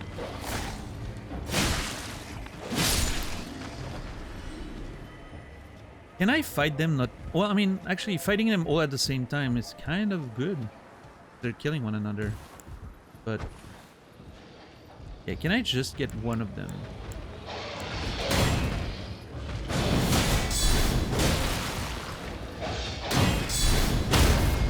Okay. Nice. No! Poke! God damn it!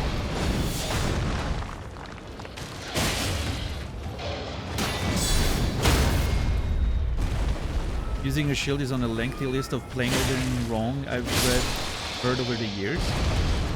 Yeah, but that's just... Who says what's right and wrong, right? I feel like it's just a weird way of gatekeeping.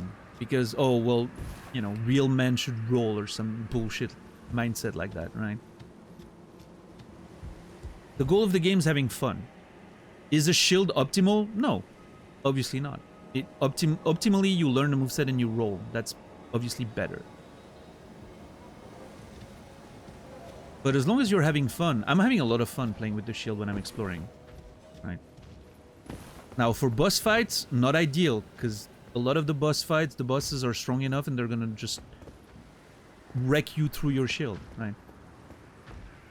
But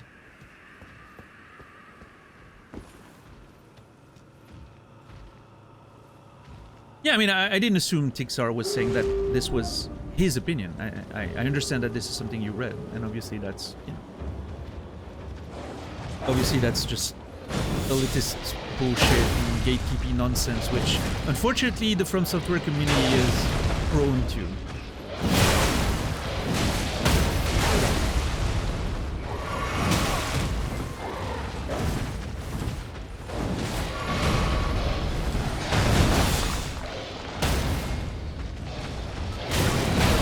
I'm getting absolutely wrecked. Oh my god, thanks for saving me, sir.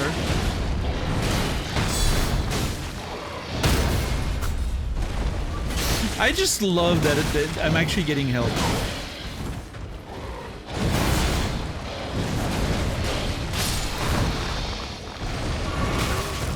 Yeah, that I got right there. Okay.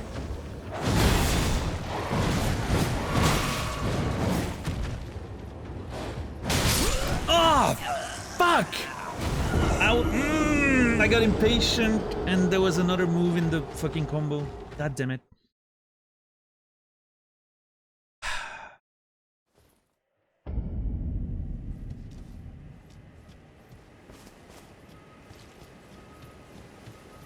Is it possible to swap your hand for spear and shield? I mean, technically you can, but I don't think, because like you can see, like this is for shield, this is for weapons, like the base idea. So, like, technically you can, but I would assume that it's going to be weirdly janky. Yeah, then it becomes an attack, you know, which, why not, but... It would be fun, though, if you could, you know, actually swap. Oh, God. No! Let me sit.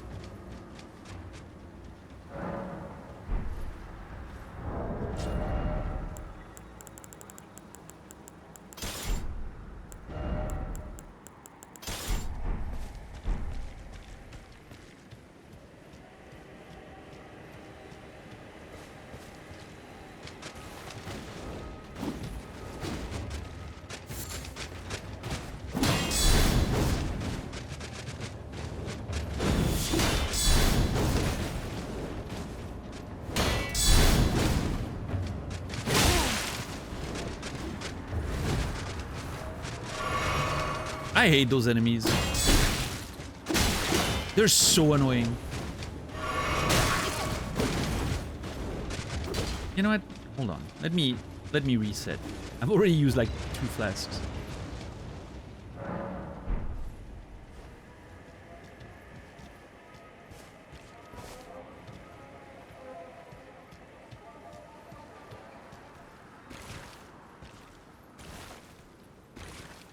Using your shield, using strength weapon, using a type of magic, using a bow, using certain weapons, using a summon.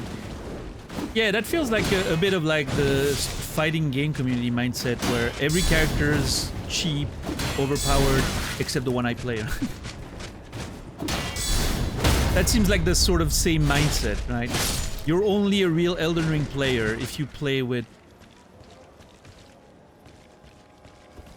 I don't know. Like, if you play naked with a scimitar, and that's it. I don't know what's the meta fucking shit in Elden Ring, but... Yeah, I mean, it's not a competition, unless you're doing, like, speed running or challenge running, and then there's rules, and then you play with those rules, because that's the way competitive works. But that's a different, completely different experience. For a casual playthrough, you just play the way you want it, the way that's fun for you, right? And if anyone tries to tell you the way you're playing is wrong or lesser or whatever, it says a lot more about them than it says about you. That is their problem, not yours. And you don't have to make it your problem. You just let it be their problem and they can live with it.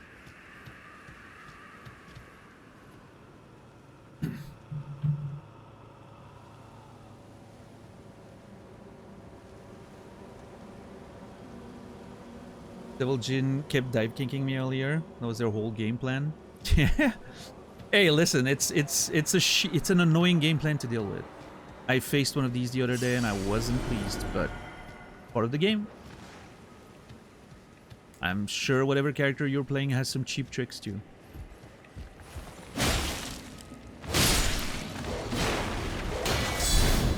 I only played the prologue, $10, which is normally... A normal person would go through it in 30 minutes. It took me 3 hours. I'm getting into it again after stream tonight. I'm maybe starting again from the beginning, because I kind of want to see that prologue again. It was so great, and I get back into the mood because I didn't play at all yesterday. So I kind of want to, you know, get a proper new start.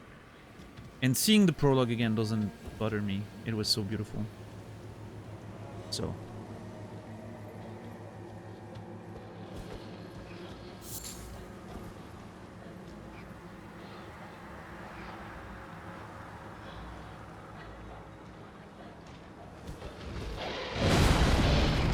Sometimes outrun, yeah. It really depends on the game. I'm not sure something like Clair Obscur. I'm not exactly sure how the structure of the game is going to be after the prologue, so I don't know if it's worth taking notes. Maybe just for story reasons, unless there is like a compendium in game or something, which I'm not sure. We'll see. So again, like it really depends on how the game's going to feel. I might take a few notes. I'm definitely playing patiently, but... Ah! Fuck! I didn't have no stam anymore.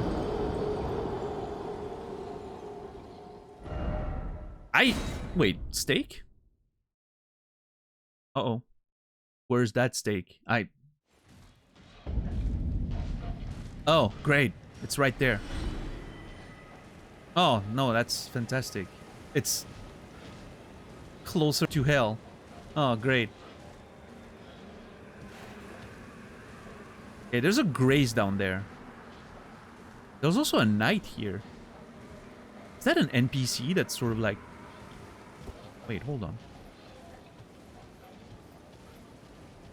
I was about to say, I feel like... Oh, it's a bunch of soldiers. Never mind. Are they fighting the dogs? Okay, hold on. We may be able to use that to our advantage. They're actually fighting the dogs. What did I get? A smithing stone level 4. Okay. So, again, I can use the smithing stones, I guess, to get a sense of where I am in the game. I didn't find smithing stones level 3 yet. I'm clearly somewhere I'm not supposed to be here. Which, you know, I don't think I needed the stones to tell me that, but it's a good indicator. Okay, so the knights here are fighting those dogs too. What the fuck is happening here? Hold on, this is chaos. Also, those knights are wearing a different outfit, different colors than the ones in Limgrave and the Weeping Peninsula. That's interesting. Okay, I'm just gonna rush for the... Oh my god, what is this? Okay, I'm rushing for the grace there. I'm gonna eventually explore and kill all those enemies, but... We'll give this place a proper exploration in time. But right now, I just want to validate the grace and potentially get inside that castle for a sec. Let's see.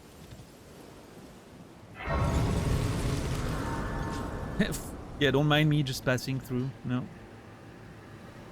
Yeah, they're all killing each other. Beautiful.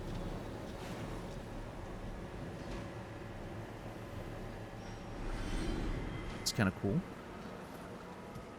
Oh. Cannot be used now.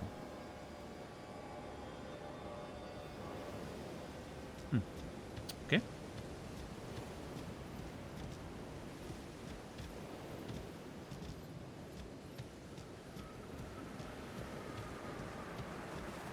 God, this is so cool. Look at this! Tell me this is not just beautiful. Tell me it doesn't make you want to go there and explore.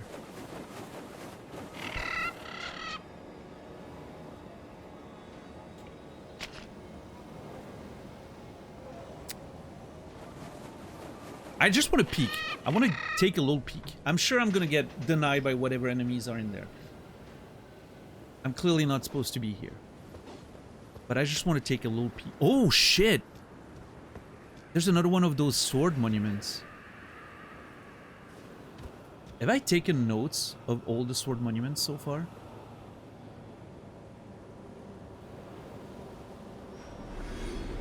I did not. I should have actually taken a proper note of them.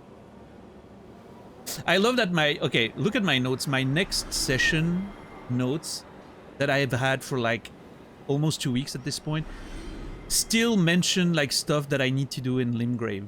We haven't been back. I was just back in Limgrave after the 1 week Weeping Peninsula arc. And then immediately got teleported to Caelid.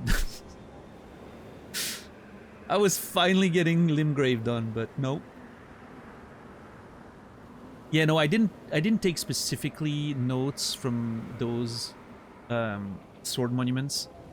I just took normal notes about them. I almost feel like I should have been like writing down what they say like on a separate little space. Okay. You bitch! Oh. I didn't see you up there. Okay, hold on.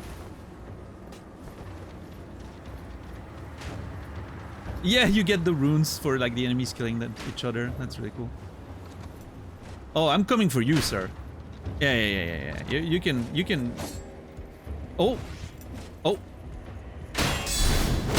I love that his friend's just letting him get killed until it's too late.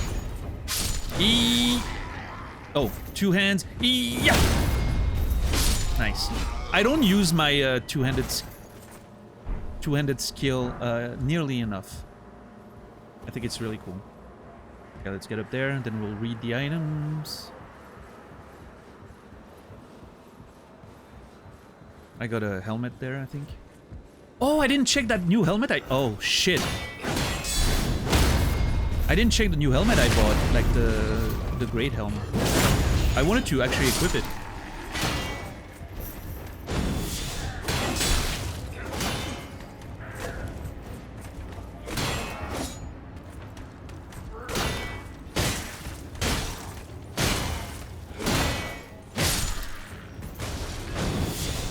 Oh.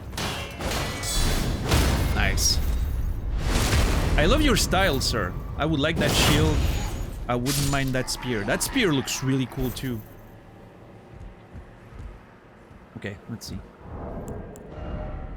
What did I get? Oh, I got quite a few new things that I didn't read. I'm so bad at this game suddenly. Hold on. The Radahn Soldier Helm. Helm worn by soldiers who fought by General Radahn's side. Its visor is fashioned after a lion's fang. This looks really fucking... I kind of want to equip it. I got the fan daggers. Set of 5 throwing knives. Bundled together. Concealed weapon cherished by raptor assassins. The thin knives fan out when thrown, dealing damage to the target. Each knife deals paltry damage, but the wide range makes it suitable for constraining enemies. Did I get notes on Radahn? Yeah, I did. Leader of the Redmanes.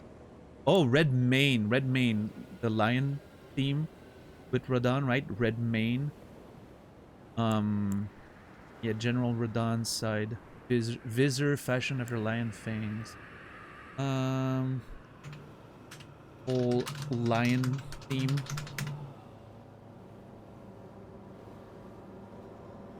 Yeah, so I'm thinking all those red soldiers are part of his army, right?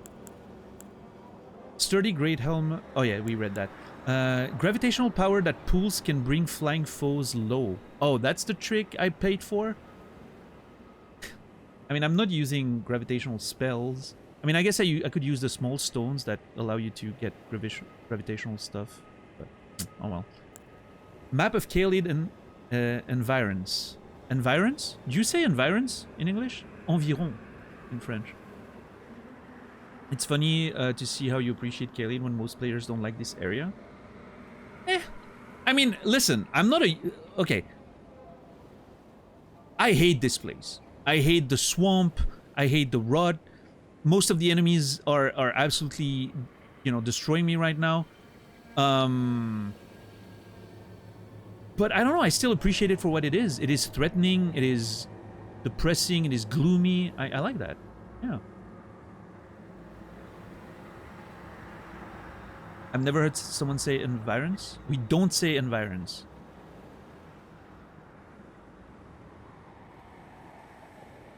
Yeah, in French, les environs means the surrounding area, right? But, so it means the same here, based on context. I'm just not sure how to pronounce it. Kaled, known as the locale of the last battle between General Radahn and Malenia, Blade of Mikola, is a vast land consumately marred by scarlet rot. Ooh, okay. That's a lore drop right there. Hold on. So we have a mention of General Radahn. Battled Malenia, Blade of Mikola in Kaled. Well, actually, their last battle was in Kaled, because the way it's phrased makes it sound like they battled several times, right? Since they had a last battle. I do have a note about the Blade of Mikola. Mikola here. There was a mention of a Blade of Mikola somewhere.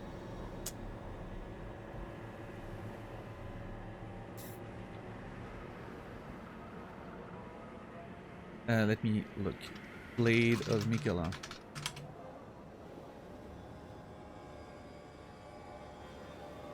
Yeah, there it is. Godric the Golden tasted defeat by the Blade of Mikola. So that had to be Malenia. So, okay, Godric the Golden, General Radahn, all these people fought with Malenia, the Blade of Mikola.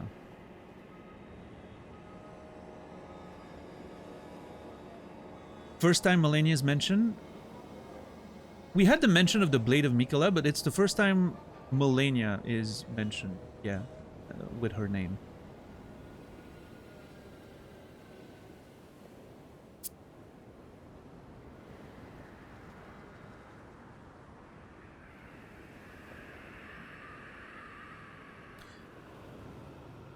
So she fought a lot of people. Radahn, Godric. It says she defeated Godric, the Golden. It doesn't say who won between Radahn and her, though.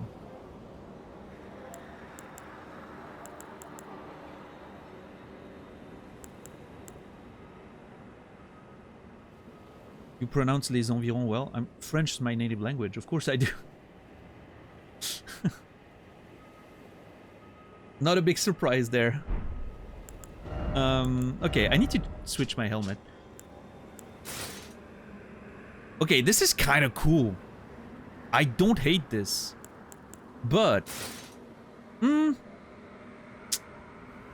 I think that helmet looks great. I'm not sure with this set, though. You look like a toaster? How dare you, sir? I mean, this one looked cool. This one looks like a Sentinel in DS2. I mean, I don't hate this one because it shows my stash. But this one feels sturdy and solid, you know? Like, I feel like a proper knight with this. It's also has more resistance than that. I don't know, I like this great helm. I look like Solaire. Oh, there's a fucking chest here. I'm scared to open it. Fuck. Feels very DS1, you know? I mean, I don't hate this one either. I think this one's cool.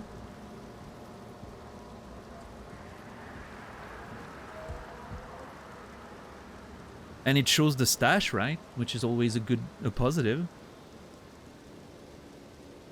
You gotta see the stash, man. I like the golden sort of engravings on the side there. On the rim. I don't know. I don't know what decision to make here.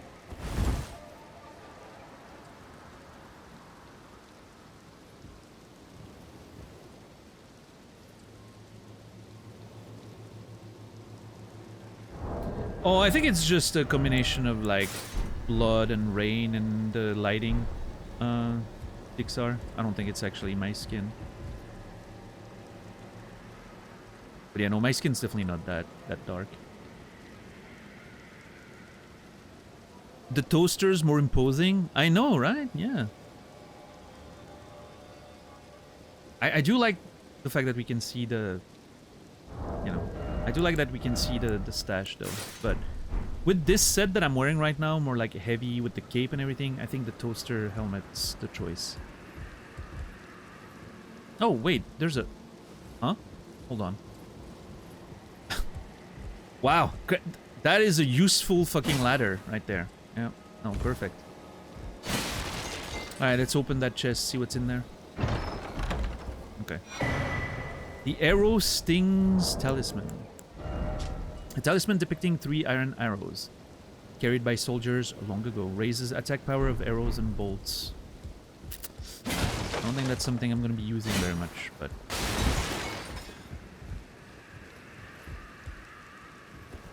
Is Crusader helmet common name for those? I don't know. But, I mean, it does look like a Crusader's helmet. That's kind of why I like it. I like that aesthetic very much. I wouldn't mind a nice armor that has like a cross in the middle or something, you know?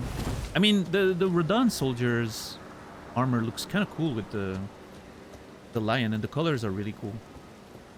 I definitely like it better than the one I have right now. I would like to find black and yellow armor, if they exist in the game. Black and yellow are always my favorite colors.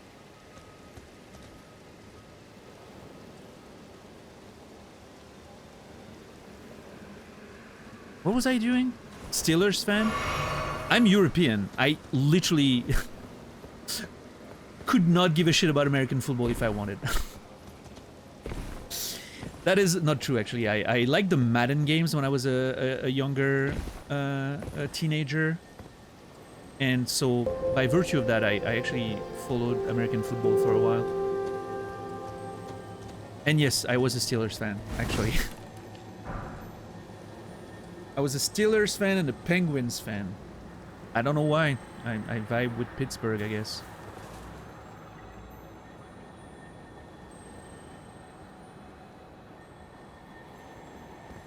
White Wolf, thank you for gifting a sub to Prof. Appreciate it. 31 gifted subs.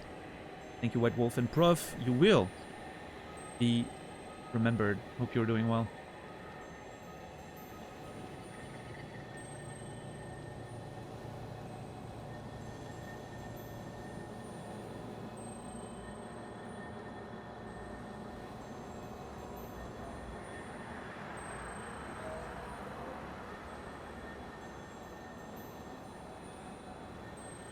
That angered some people in chat. It doesn't mean anything to me. I don't care about American sports for the most part. You guys can just be mad on your own. Ah, fuck.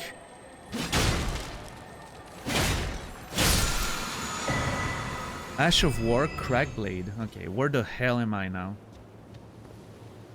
I don't want to explore this yet.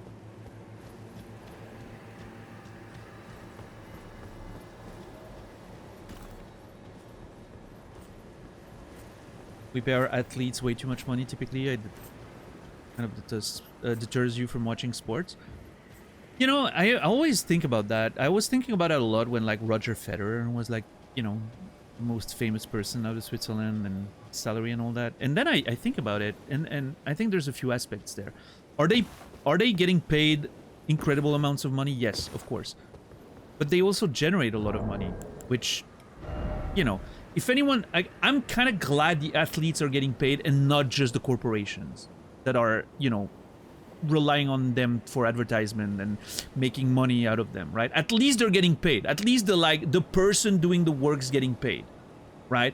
Which I think is a big plus compared to a lot of fucking industries. So there's that. Second of all, they have to retire extremely young, most of them, right?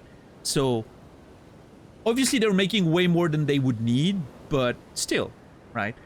And then another aspect is I'm thinking about their salary and I'm like, would I take their lifestyle for their salary? All the injuries, literally like kind of being on the job 24/7, because like especially like certain sports, if you're like a top level athlete, you never have you never really rest.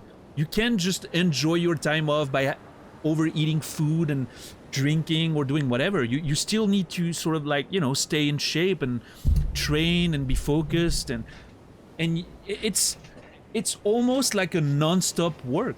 I don't know if I would trade that even for the amount of money they make. It's a lot of effort. It's a lot of effort.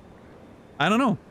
And again, of course they're extremely well paid, but yeah, I don't know. Like I'm not sure I would take the job for the salary ultimately. So,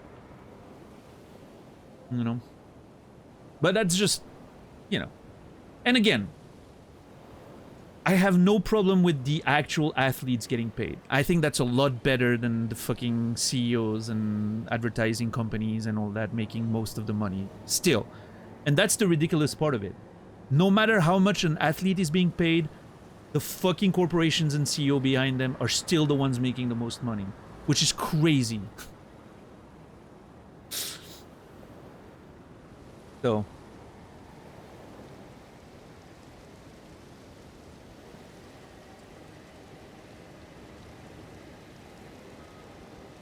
yeah, out of all the things, Tyler, you know, and I'm not saying your opinion is wrong, right? I'm trying to add a bit of nuance to the whole situation. It's like, if I'm looking at video games, like, do I follow the same logic, right? Like, oh, I can't enjoy video games because the fucking publishing corporations are making way too much money. Why are we being mad at the actual person doing the work, right? Like the athletes themselves. They're the ones doing the work. I wish game devs were paid like fucking athletes. Right? I'd be like, yeah, I mean, they're the ones doing the most work. The problem's the big corporations behind them, not the fucking end of the line, you know. If anything, I think sports the fairest of them all.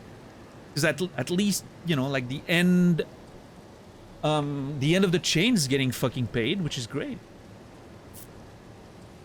I think we, the United States, could be pouring revenue into better outlets, is what I'm trying to say, like teachers being paid so little, for example. Yeah, but like I think that a part of the deal here is that the teachers aren't generating money directly, right? And obviously, I would love if education was... But it's not a governmental budget, right? Unless well, I mean, maybe it is in the US. I don't know how the US works, but the money that goes in sport comes from the consumers. It doesn't come from, like, the government, right? So it's very different, I feel like. Unless they get subsidized. I don't know how it works in the US. Again, you know, I'm not sure how the US sports industry work, but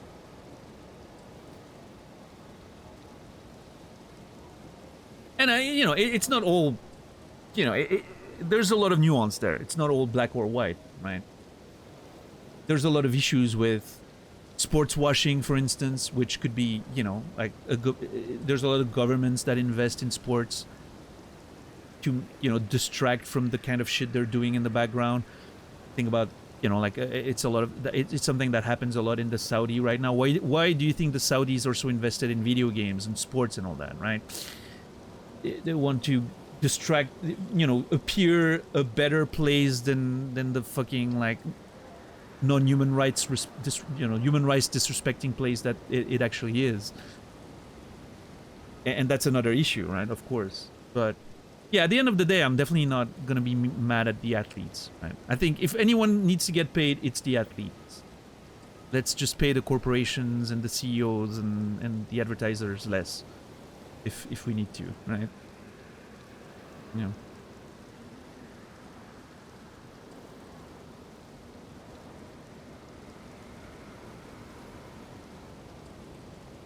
AI CEO because the role's most easily replaced by AI is pretty funny. That's actually hilarious, yeah. That's so funny, Enktar. I love that.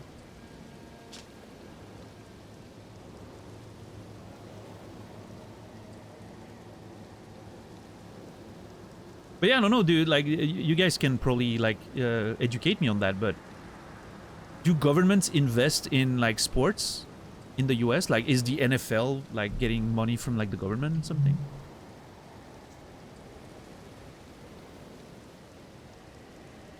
Because that would obviously change my opinion a little bit in terms of at least, like, yeah, the government shouldn't be investing in the NFL.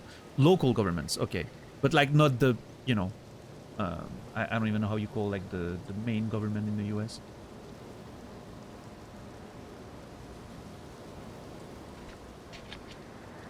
Federal, yeah. Because that would be, obviously, you know, a little... Yeah, of course, put money in fucking education, you assholes, instead of the NFL. Like, the NFL makes enough money from, like, the fans and the consumers. But yeah. But yeah, I guess ultimately all I'm saying, and that's my sort of conclusion on the topic, is considering how much money that they generate and all that, I'm glad a good portion of it's going to the actual, like, athletes and the workers, right? Yeah. Yeah, of course, Cassie. Yeah, that makes sense. I get that. Yeah.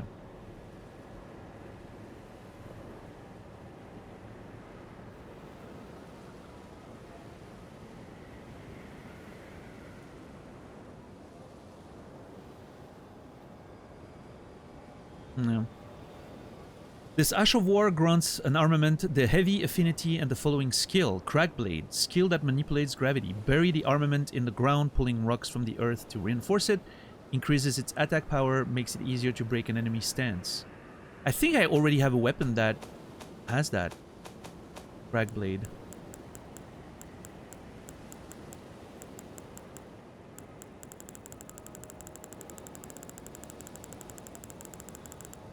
No? I thought I did.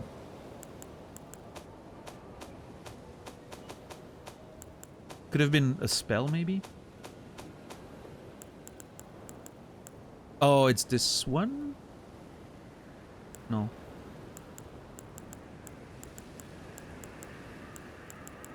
I'm not sure. Alright, let's check this, and then... I don't want to explore, again, I don't want to explore too much of this area. Like, there's gonna be plenty of proper exploration when I come back here in the future, but I do want to see this. The Star Scourge... How do you pronounce it? Star Scourge? The Star Scourge conflict. Radahn alone holds Celia secure and stands tall to shatter the stars.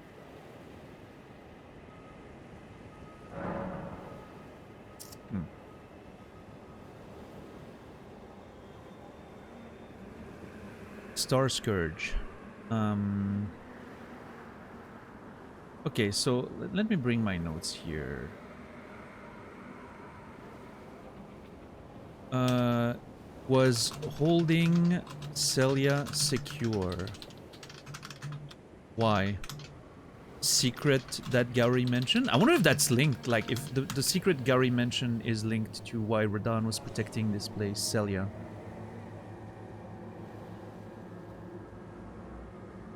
I do wanna... now that I'm noticing that those stone sword monuments are a big thing, I kinda wanna create a category and... sword monuments.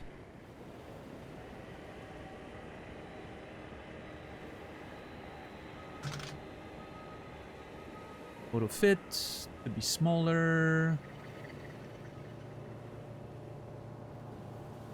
Auto fit, same as the Echoes of America. I feel like that also is a recurring thing that's gonna happen. Okay, so Kaelid, the Star Scourge conflict. Radahn alone holds Celia secure. Because, I mean, I don't want to have to travel to those places to see the text again. I'd rather have it in my notes where I can search for it. The stars.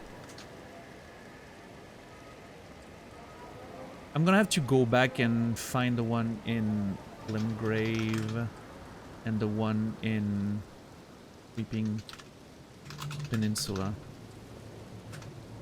I have to go back and find the text at one point.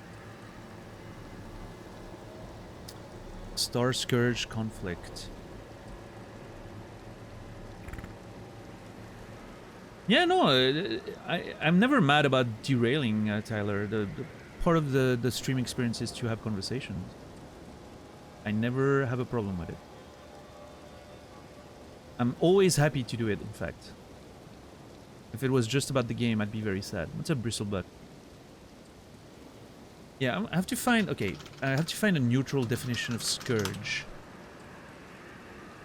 Instrument of punishment. Causing a person or thing that causes a great trouble. Okay. So the Star Scourge would mean... essentially someone who's... against the stars? Okay, Radahn holds Celia secure and stands tall to shatter the stars. Shattering the stars, huh? Holding Celia secure. I wonder if there's a link between this and like the whole Eternal City thing. Like my assumption, or maybe speculation so far, is that potentially Celia is whatever's left of the Eternal City that's been mentioned. And the Eternal City has been mentioned as a place where, like, there's a permanent night or something. Like, there's a black moon. And, like, the stars obviously associated with it. And so, is maybe the destruction of that Eternal City, like, the Radahn destroyed it, shattering the stars. But it has to protect Celia now, because maybe there's a secret there that nobody should ever find again, because it's too dangerous. I don't know. I have a few ideas there, potentially. I'm actually... Hold on. I'm going to create... I almost... It almost makes me want to create, like, a speculation section.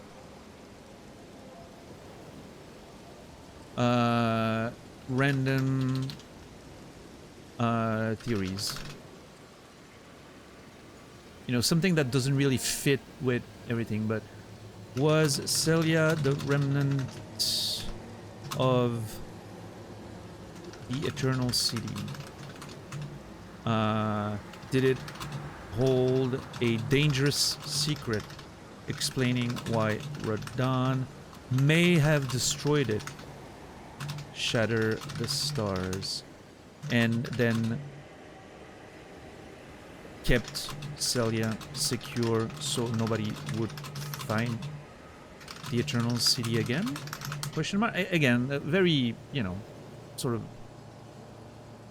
I'm going deep into, like, speculation that doesn't have hold a lot of weight, right? Like, I don't have a lot of hints to this, but just sort of... Sometimes I like letting my brain work with minimal hints.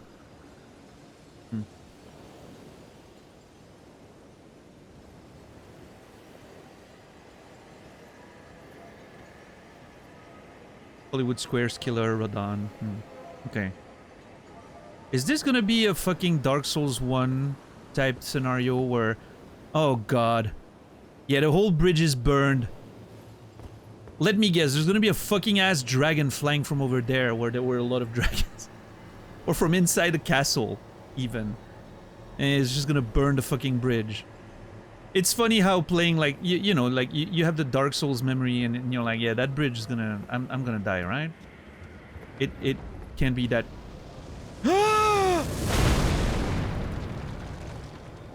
Not dragons. At least. Oh my god.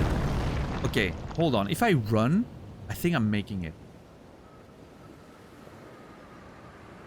Hold on. I believe. I'm not even gonna use torrent. That's how much I believe in me. I'm wrong. I'm wrong to believe. Oh my god, there's several of them. Serpentine! Serpentine! Is that a secret?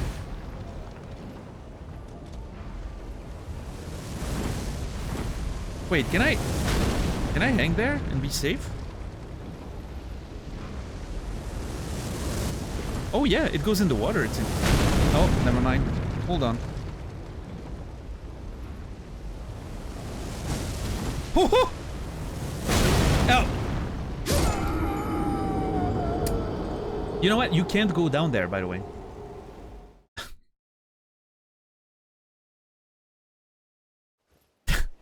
It immediately killed me, so you can't go down there. At least now I know. I don't have to try again. Honorable death, I think so. For the, you know, looking for secrets is always honorable. Fucking hell. No! What's up, Bikura? I think I'm gonna need... I think maybe this is... You need, what's his name? Torrent. To just rush through. How are you, Bikura? Okay, let's try.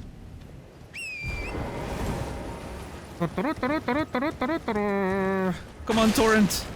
You can do it. I didn't grab my soul. I don't care. Oh, shit.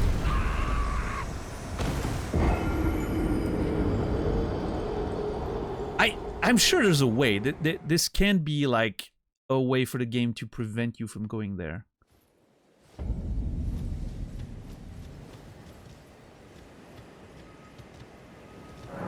Or you have to maybe activate this to be able to actually get there, and this is like literally like meant to keep you out.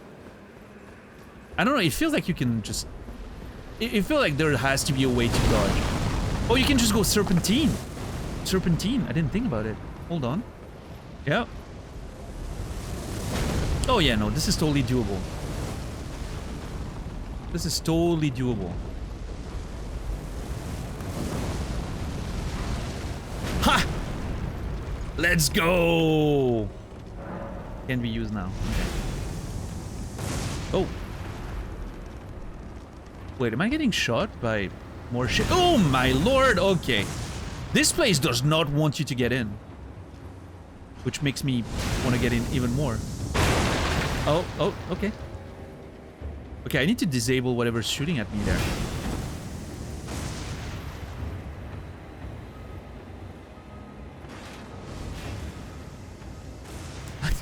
I love how everything about this place tells me I shouldn't be here. This is great. I love it.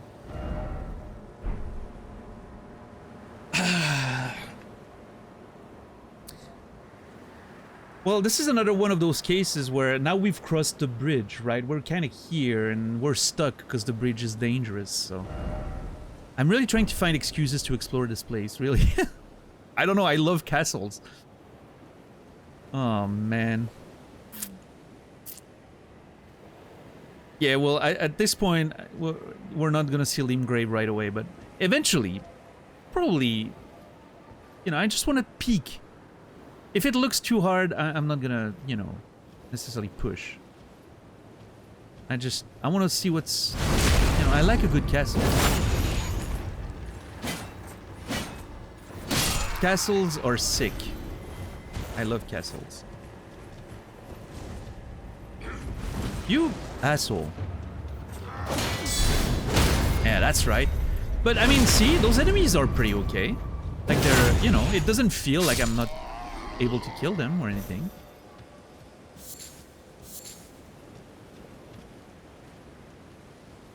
Yeah, Brainy. I feel like in like Dark Souls 3 or whatever, I would totally do that. Like 1, 2, 3 or Bloodborne, but in this with the open world, like I'm not gonna explore the whole of Caelid. I need to find more maps. I need to come back later and be methodical about it. But a little smaller space like this island, right? Why not? Why not? It's a more self-contained area. Feels good. Oh my god, you look so fucking cool. I want that shield. Holy shit, that shield looks sick. Oh my god, you also do a lot of damage.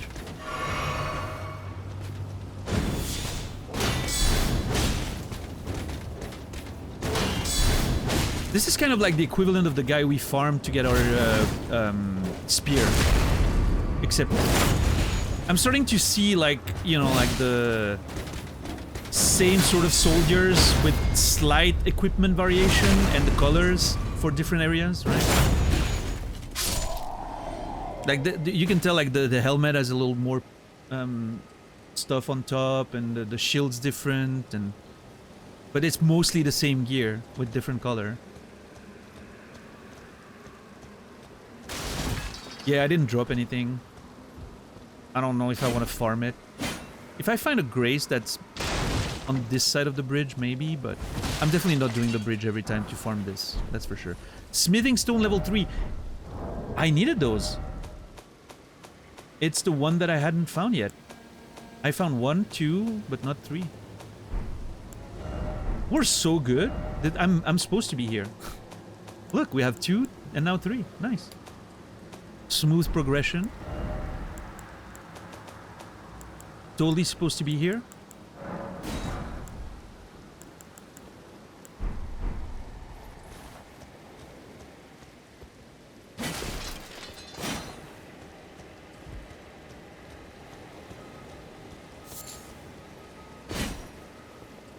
Oh, hello, nerd.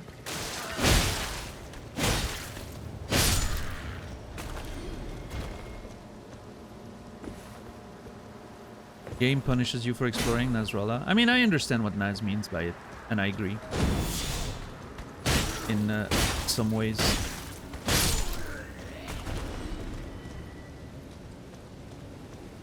I mean, we had a whole conversation about that the other day, right? With the way the teleporting works. Which is kind of a weird thing, because it kind of breaks your exploration. Even though you're... The people who are going to find the teleporters are the ones who are going to explore more.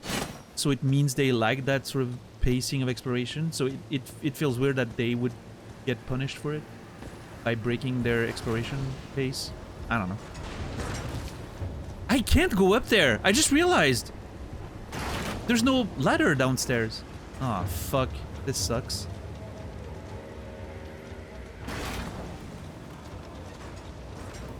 Well, let's make our way up then.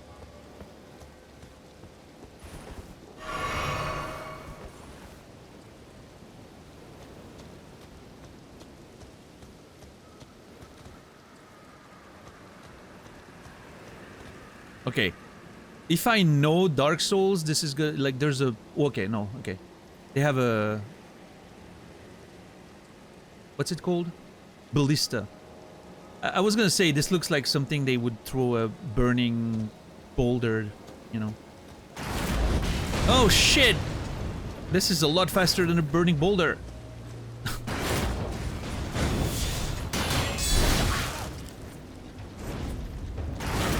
Asshole.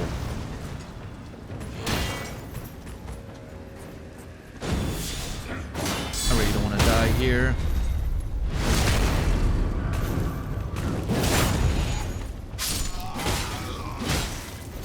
Okay, cool. Let's be safe. Oh my god, I almost have no more HP. Okay. I have to pray there's a grace up there because otherwise, holy shit, dude. Scarlet Tabard. Tabard? How do you pronounce that in English? Tabard in French.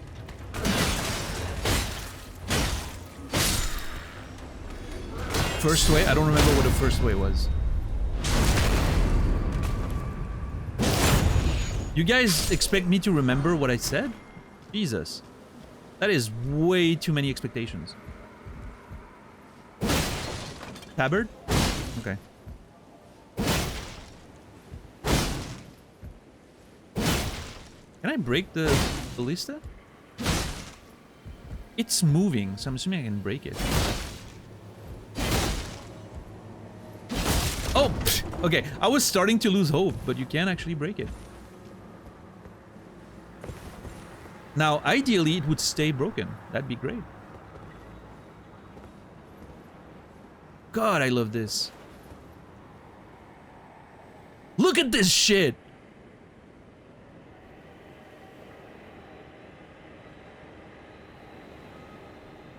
Oh.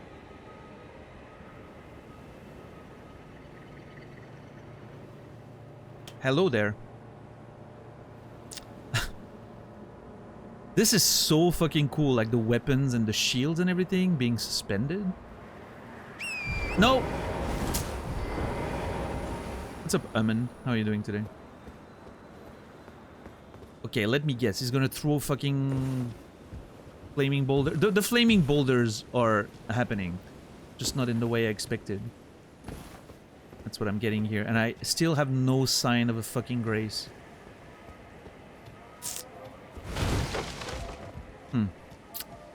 Well. Oh, I can get in the tower from here, I guess. Good, haven't caught the stream in a while. Well, hey, welcome. We have a Discord now, if you want to make sure you get like the notifications when I go live and everything. We do have a Discord now. Oh yeah, you can join that. Ah, shit. It's gonna be... Oh, fuck! Okay, that's unfair. I was okay with the flaming... Oh.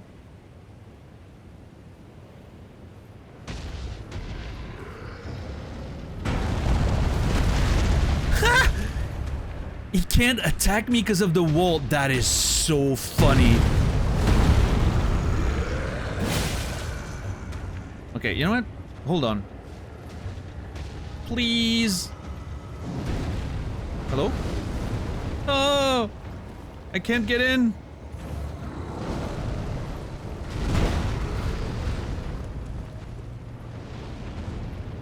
Shit. Well, maybe I need to kill that thing first. Oh, that sucks. A hell of a lot.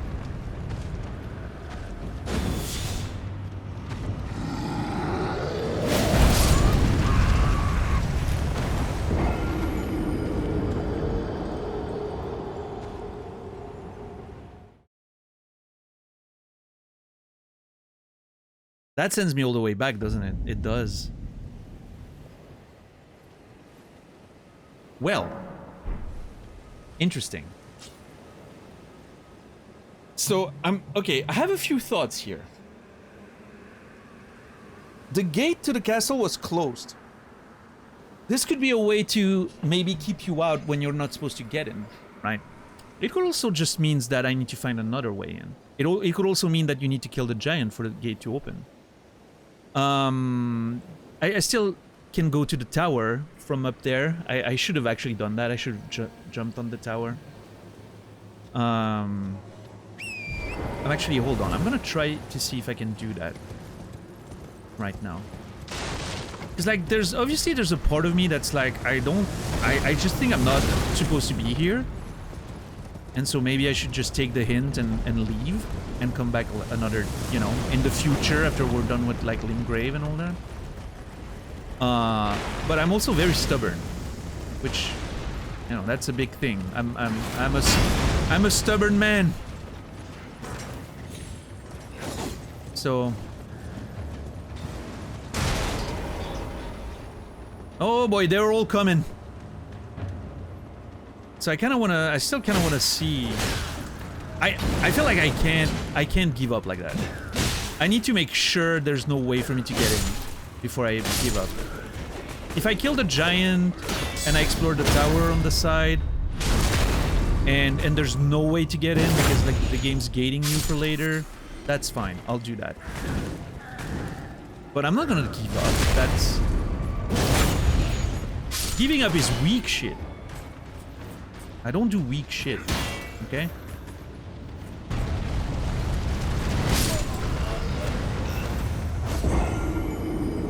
Hello.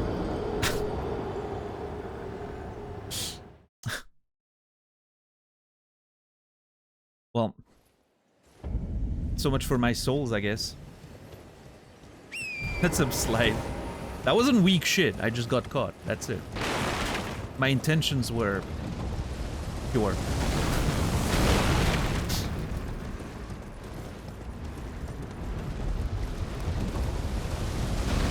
I don't know how many souls I just lost. It's okay. I don't care too much about the souls at this point. I lost the souls for killing all the nerds down there, but put an end to my speech, I know. Oh god, please let me pass.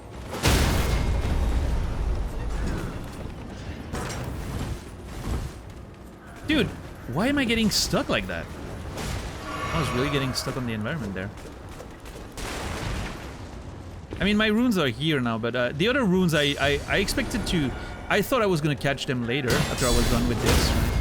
I didn't realize the giant had jumped down. So... That was just it for the runes. How are you, Glegor? I mean, I must have had quite a bit. So, like, killing those nerds gives me quite a bit. And I killed a few big ones. I probably had, I don't know, like 9k or something. I don't think I want to know how much I just lost, actually. You want to know? Sure. Doesn't matter too much.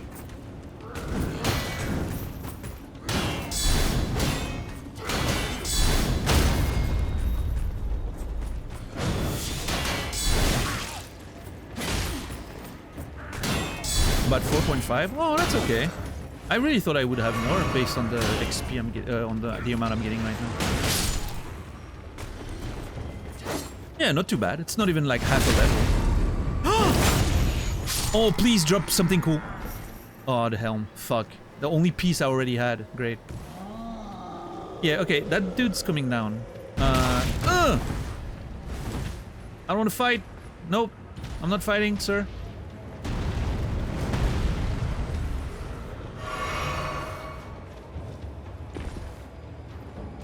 Oh shit, hold on. Made it!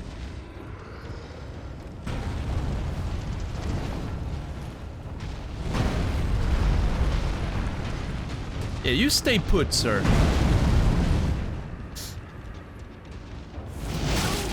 What the fuck? What hit me?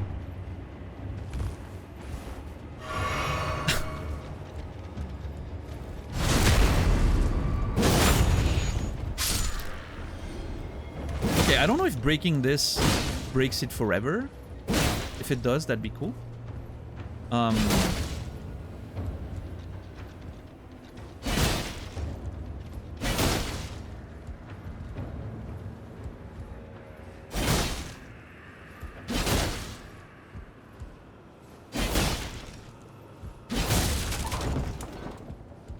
Alright, let's grab the item that's down there. I wonder... Oh, smithing stone 6. Okay, that's a high smithing stone. I don't like seeing that. Tells me I'm way further than I should be. Holy moly! Can you stop, sir? Jesus! Thing has projectiles. That's unfair. Oh my! I almost got wrecked. Okay, I couldn't get there earlier, right? Yeah, no, I'm definitely somewhere else. Hold on. Is that how I get in the castle? That'd be sick. I'm definitely letting the spirit of adventure take over me right now.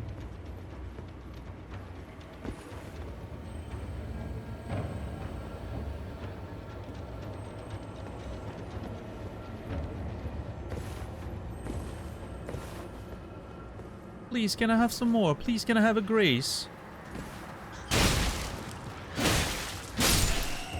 Please give me a grace. Just a little grace. That's all I need.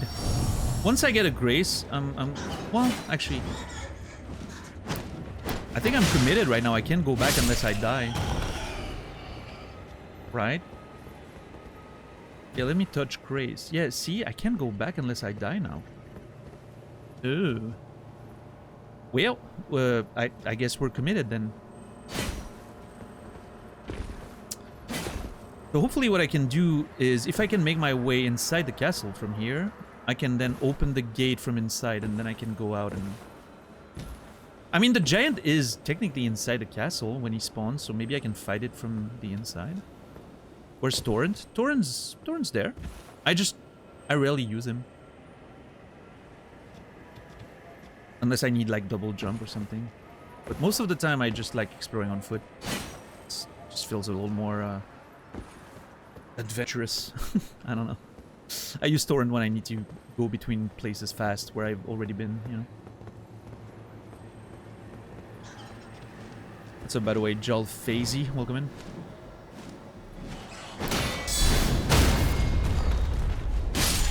Yeah, he's just chilling in whatever world he is before I summon him, right? Good old Torrent. Okay. I mean, this has to lead inside, right? Because there's no other way for me to get in, otherwise, to get back. Oh, fuck, what is this?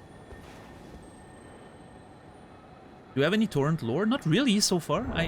You know, I don't know much about him. Except that apparently he saw my value as like a tarnished before Melina even did. We know he's a spectral steed. That's about as much as we know so far. And he knows that sorceress we found. Hold on, what was her name again? Rena. They apparently know each other. So that's also interesting. Okay, so there's one of those things. There's a harpy, a few bats. Interesting that they have a cemetery just inside the walls there.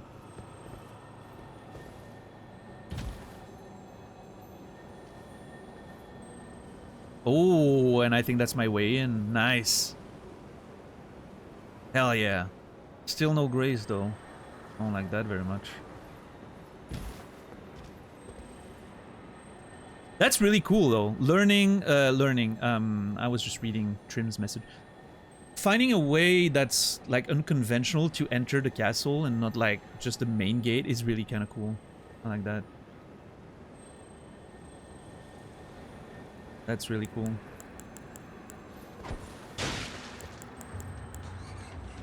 Alright, I'm just gonna try to be careful here. I don't want to attract everyone at the same time. Come on. Come on, don't be an asshole. There we go.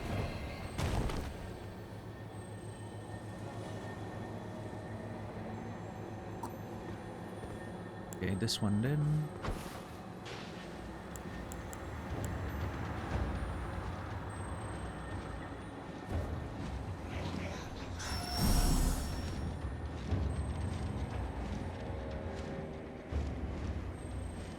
I freaking hate that they just don't attack you when they... It's like they know when you want them to attack and, you know...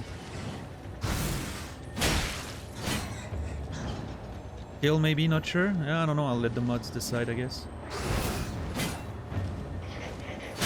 Okay.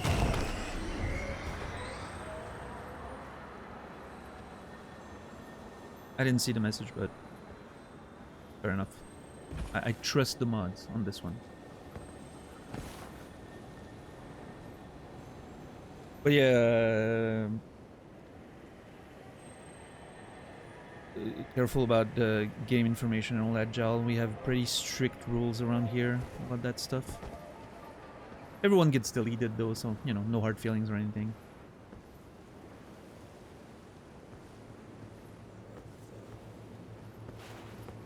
It's just a rite of passage around here. So this is like that one, that one siren that was singing in Limgrave or Weeping Peninsula. Weeping Peninsula. Except this one doesn't sing.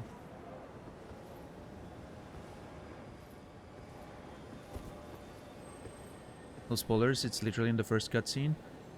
Well, reminders are also off limits. If I don't remember and if I didn't take notes, that's on me. I have a whole, you know, I have a whole thing with taking notes and all that, so if I didn't take notes of what you said, then that's on me for missing it, and I'm gonna have to acquire it by rewatching the cutscene or finding it somewhere else, right?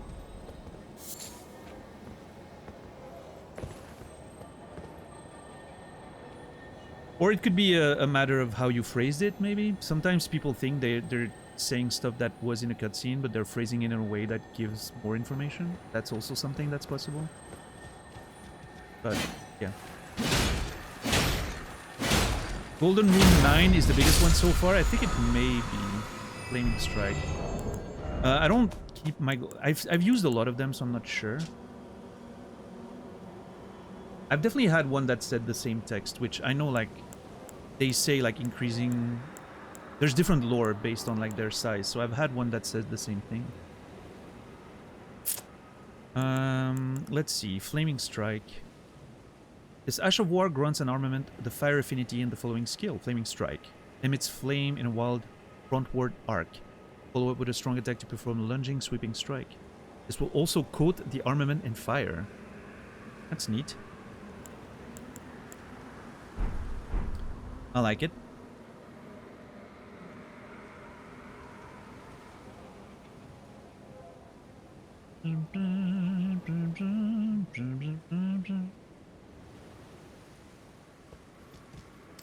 Okay, I think we cleaned the little cemetery there.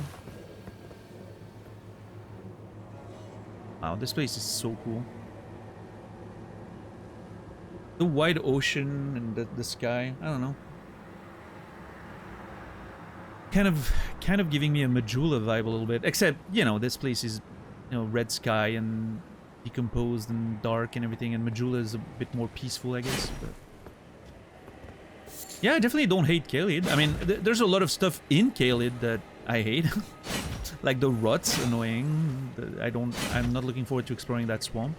A lot of the enemies are, you know, kind of annoying also, but yeah, I don't know, I think the area is kind of beautiful in its own way. Then again, I think the world of Fallout is kind of pretty, so to explore. So.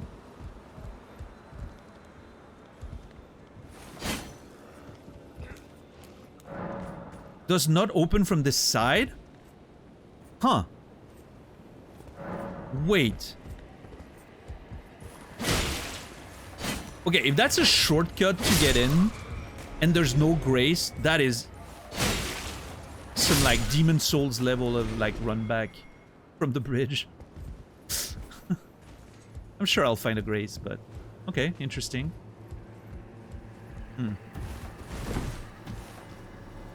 Seems you ate all swamps. I mean, swamps are never the best place to explore, let's be honest. The red in the sky is ours. Good album. Whoa! Sir? Asshole! Yeah! That was so funny. Oh no! I'm two-handing. I don't want that.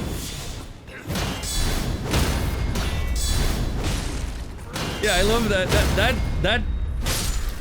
I was gonna use the word kerfuffle. I'm not sure if it's the appropriate time to use it, but that little kerfuffle on the ladder there was so funny. Like me just punching him in the fucking ass while he was trying to kick me, and then he just falls back.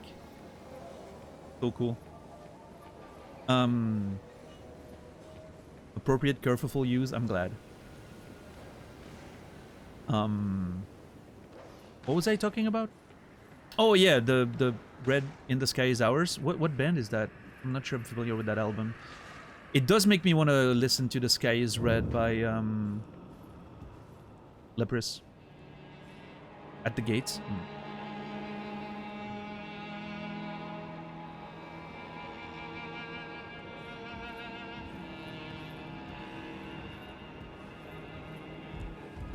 Come on, man. Where's the grace? There's no grace. I feel abandoned by the two fingers. Oh god, this place is huge too. Holy shit. Old Gothenburg death metal band.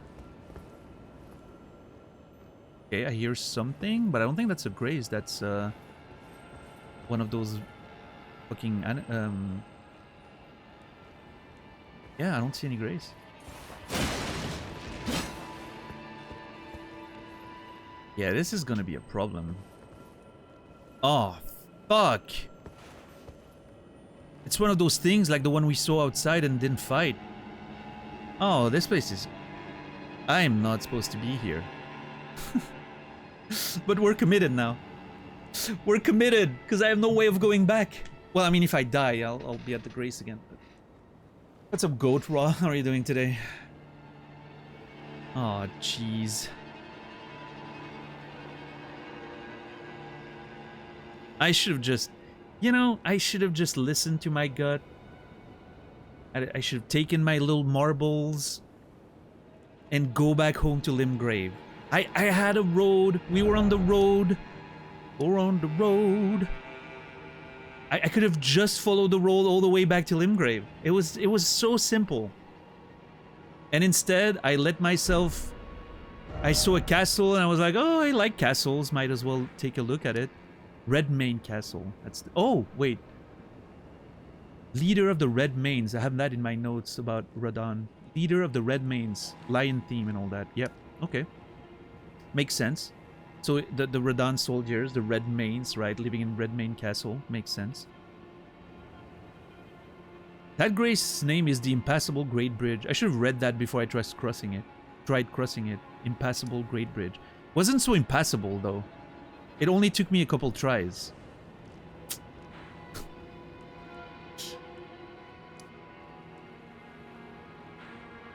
I think that the name of that bridge is vastly overselling it. We do have a guidance there, though. Just like we did in Castle Morn, but I wasn't given a quest or anything this time. I also had a grace here. Was that guidance for Millicent? I wonder. Could have been.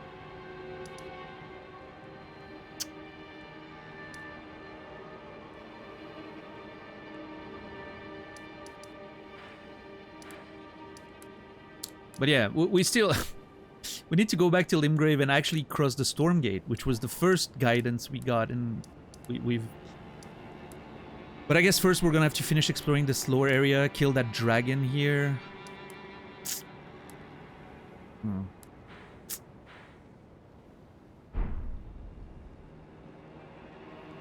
Whenever we get back to Limgrave. Which, at this point, I'm like... Can I jump down there? Yeah, I think I can, but I don't want to. Oh, there's one of those pumpkin heads up there. Oh, this place is full of fucking...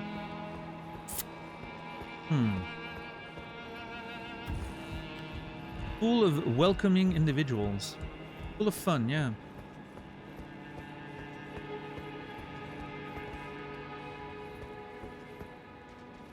Full of new friends. Yeah.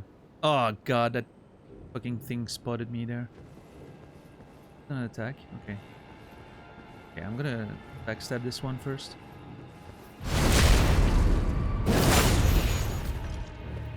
Whoops. I'm falling back in damage. I don't kill in one shot. No, in one hit. out. Okay, this place seems kind of complex and layered. There's like towers with like gates, doors, sorry. There's a door going all the way there. Oh!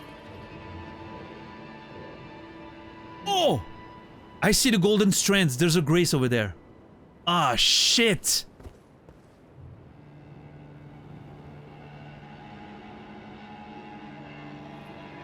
Oh, wait. What if I open the gate, though? The main gate. Maybe I can open the main gate from the inside and then I can just run in. Yeah, but there's the... What? Okay, hold on. I hope I didn't see what I just saw. Yeah, I did. There's 2 of those lions things, not just one. Yeah, so, okay, the gate, not sure it's a good bet right now. Not rushing there, at least. Okay. I love the music here, by the way. It's very dark and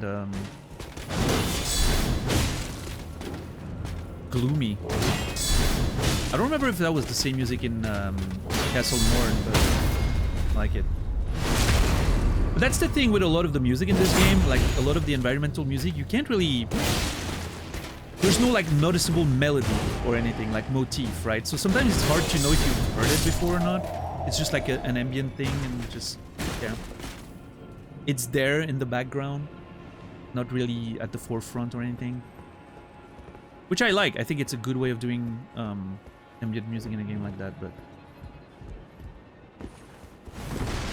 I feel like if the music had more noticeable melodies and all that, it would get boring over time, especially if it plays all the time, right? I like that it just stays in the back, you know? It's definitely a talent to write music that way, so that it doesn't take too much space. Yeah, and of course, Pastuf, then you get like some specific locations or bosses have like, you know, memorable music and all that, yeah. I mean, I can't say I really remember any of the bosses' music so far, but I'm sure when I start facing like major bosses, it's gonna happen. We still haven't faced a major boss yet, so... I mean, unless we count like the Leonine Misbegotten in Morn. That one was kind of cool. But I'm not sure if it counts as a major boss. Story-wise and all that.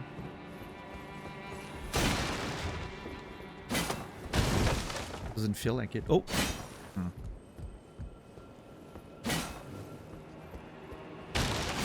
Okay, game, give me a secret wall, please. A secret wall with a grace behind it. That'd be fucking great.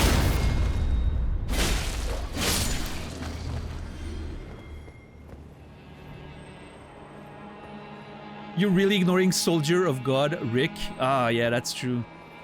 I forgot about that nerd. Our first major boss right at the beginning of the game, yep. Oh, you're right. All right.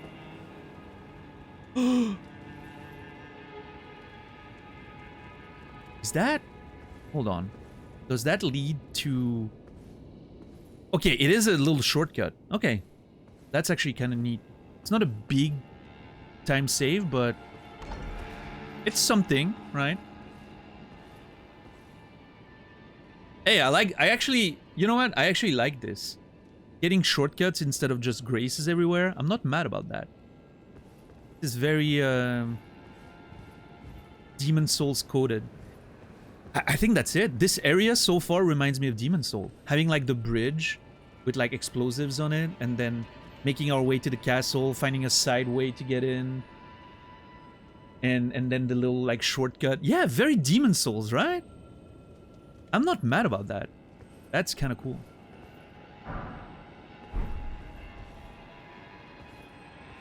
Yeah, it was my first Souls game too. Are those things not attacking me? I kind of don't want to provoke them if they're not going to attack me, but...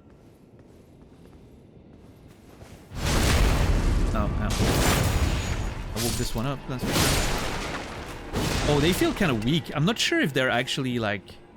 I mean, they have swords.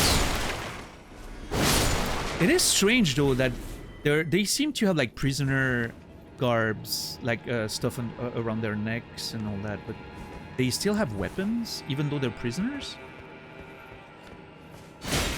Are they arming the prisoners because they expect some sort of invasion or something? And why are they just sitting there, like, all desperate and all that, right? Like, I'm getting a weird vibe from this place. A record of crafting techniques left by an armorer who served the Grey General Radahn. Immunizing cure meat and white cured meat. Okay.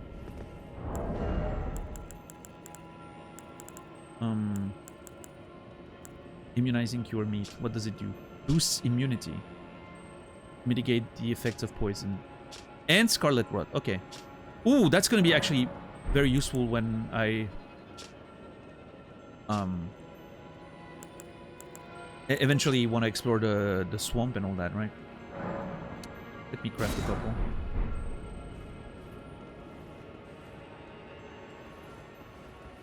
Okay.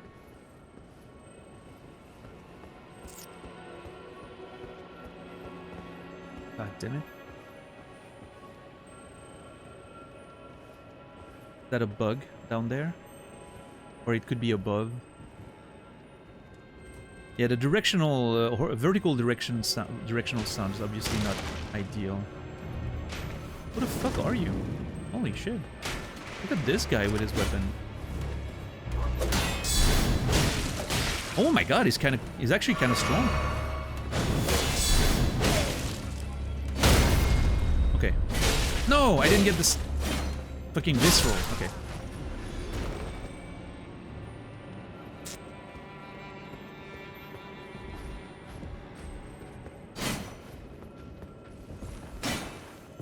I am so scared because I don't have a grace. Yeah, I mean, come on. You cannot expect me to fight those things. I mean, I haven't tried fighting one. Maybe they're not that hard, but...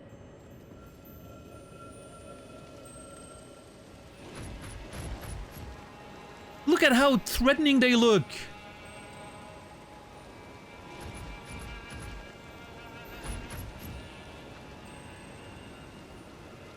Those things actually look terrifying.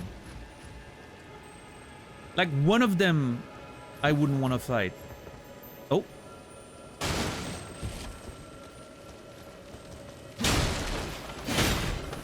I think that's just going to refill my flask, right? Yeah. Maybe they just want hugs and pets. Sure. Let's say that.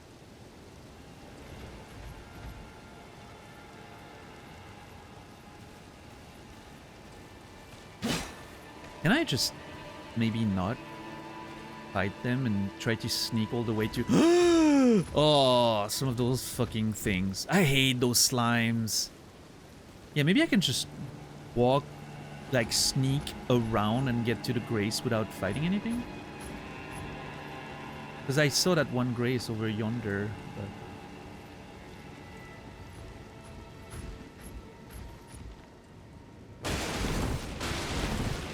Oh. Armorer's Cookbook leveled... Oh. Did we just get 2 cookbooks in this place? Hell yeah. Redmane Firepot. Nice. What is a Redmane Firepot? Oh, it's just a better one. That's kind of cool.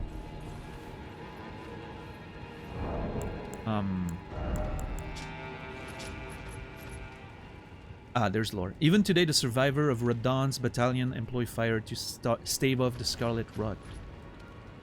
Ooh, so I'm thinking, based on this, that enemies who are infected by rot potentially are susceptible to fire. That's a good thing to know.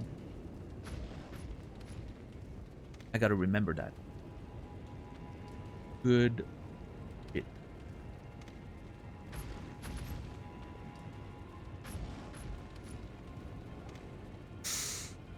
Good stuff.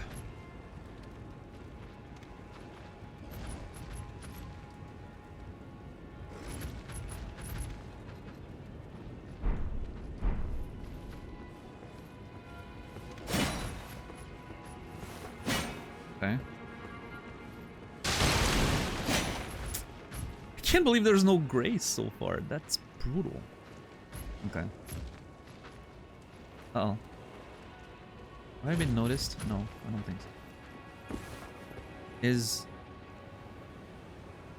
Is there a fucking... I don't see a lever or anything. I see an enemy sort of sitting there, I think. So, I mean, there has to be, right? Do I take the bet and I just run there and I try to open it?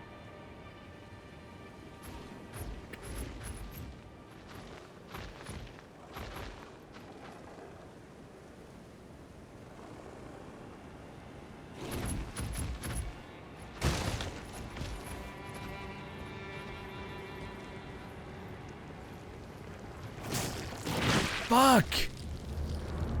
Wait. There's no lever here. Oh no. That's what I was afraid of. I think if there's a lever, it may be in one of the guard towers and not down there. Shit! Well, that sucks. I'm gonna get spotted. I'm dead. Okay, at least they're not very... Maybe they just don't care about me. They see me as like a puny insect, and they don't even want to fight me. Oh, no, don't look at me, sir. Okay, hold on.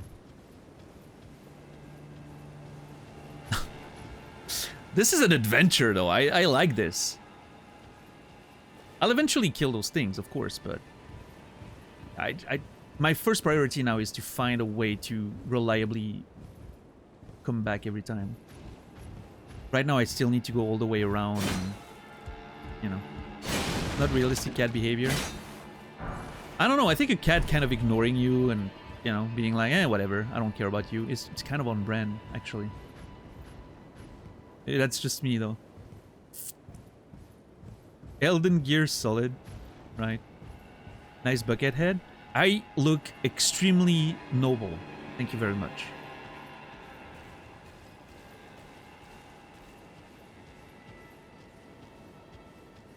Okay, what is this? Oh, bunch of guards.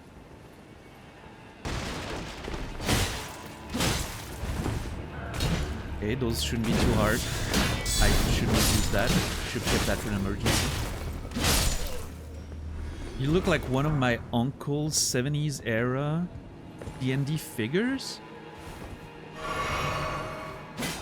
I'll take that as a compliment, I think. I wonder if there are any French rappers. Interesting to hear it sound. Yeah, rap is extremely popular in France. The French rapping industry is massive. It is by far the biggest music genre in France. By far. If you want some good old school French rap that you might actually enjoy, I would recommend I Am. And the album L'école du micro d'argent, which means the school of the silver mic.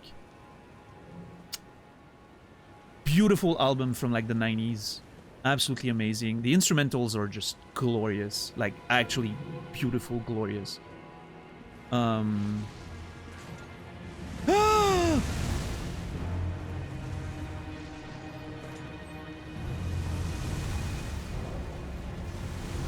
I am. One word, but yeah, I am. It has like a samurai style cover. If you search for I Am French Rap, you'll see the cover and it'll make sense. Okay, I kind of want to go... I see... Oh my god, I can see a Grace and a fucking boss wall.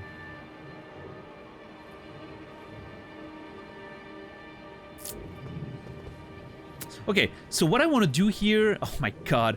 There's so many flamethrowers. What the fuck? Okay. I'm gonna take a chance and try to make it to the Grace from here.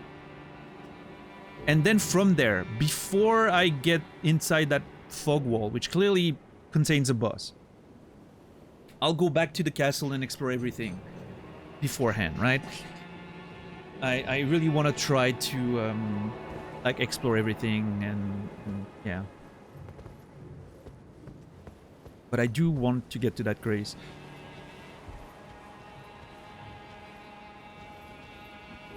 Okay, at least you can sort of like come from the side. Yeah, hell yeah. Nice. Love that. Spear, best weapon in the game, I'm telling you. You can just poke people.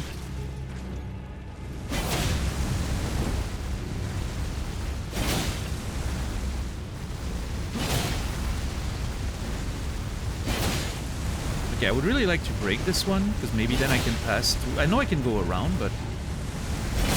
Okay. I would like to have the opportunity to... Can I... Hold on. Ah! Dude, even I could throw a fucking flame pot further than this. And I'm an out of shape video game player and writer.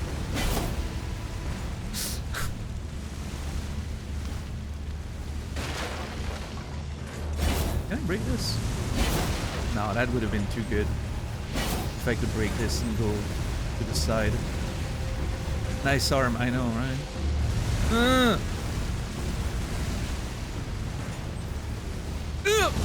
Oh god, there's more! Oh my god. Oh no, what is this? Oh, I don't have my shield up. Fuck. No, I'm gonna die. I need to be really patient here. I really don't want to die now.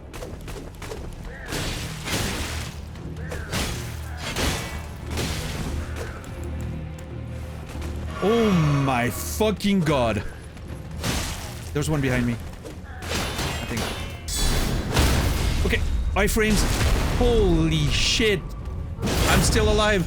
We're doing this. Oh no, there's a big one.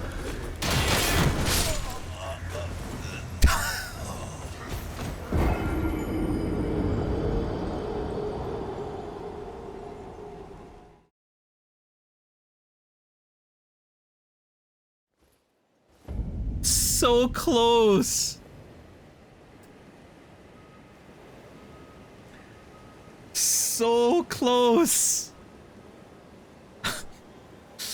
The grace. It was right there. I should have just tried to make a run for it. God, that's brutal.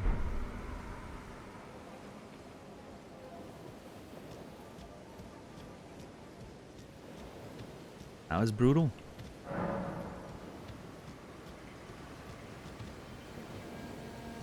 Yeah, Costa, the first track on the album is amazing. The beat is just so good. And I'm not like super knowledgeable about hip-hop and rap in general, but yeah, that was one of the albums that I was listening to when I was a teenager. Damn, okay. Well,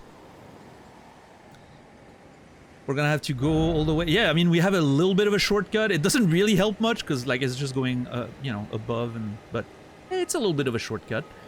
And then we'll try to sneak back to our souls, and hopefully this time we'll make it to the Grace, and then from there we can, you know, keep exploring. I mean, I could give up on the souls and just be like, you know what, we'll come back to this later and go back to Limgrave, but at this point I'm like, I've started exploring it, I'm really interested and intrigued, I've seen a boss gate, you know, I'm like, I feel like at this point I know it's like, what's it called, like sunk cost fallacy or whatever, but I don't care. I really want to keep exploring it, I think. Even though, yeah, thank you for the kill emotes, I appreciate that. Good looking out, guys. Thank you, thank you. Thank you, JC. I feel like maybe we're gonna have to consider adding one mod to the team at least. For Elden Ring, it seems like my current team is a little busy most of the time, and you know there's quite a few new people coming in from Elden Ring, so maybe we'll have to add to the team a little bit. If anyone's interested in becoming a mod, you can join the Discord and throw me a message or something. A DM. If you think you're here around the time I stream most days and you know how the rules work on the channel, you've been there a while, you feel like helping a little bit without too much pressure or anything, right? And you can always decide not to be one anymore. But yeah, if someone feels like doing that, let me know and I'll gladly add you to the team. Yeah, Tyler, I get that. Yeah, I'm also a mod on Cody's channel, but it's more like honorary mod than anything.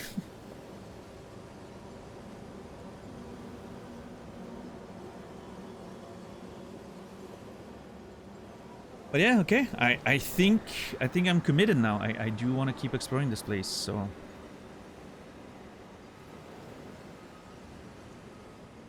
gonna keep we're gonna keep doing that. And yeah, fight for nothing, please. No, you know, game information, no spoilers, no talking about the game, unless you know exactly what you know that what you're saying is not giving me any information or helping or anything of the sort. Thank you for understanding. But yeah, no hard feelings. You know, everyone gets deleted around here. The rite of passage. If you haven't been deleted, just means you haven't spoken in chat very much.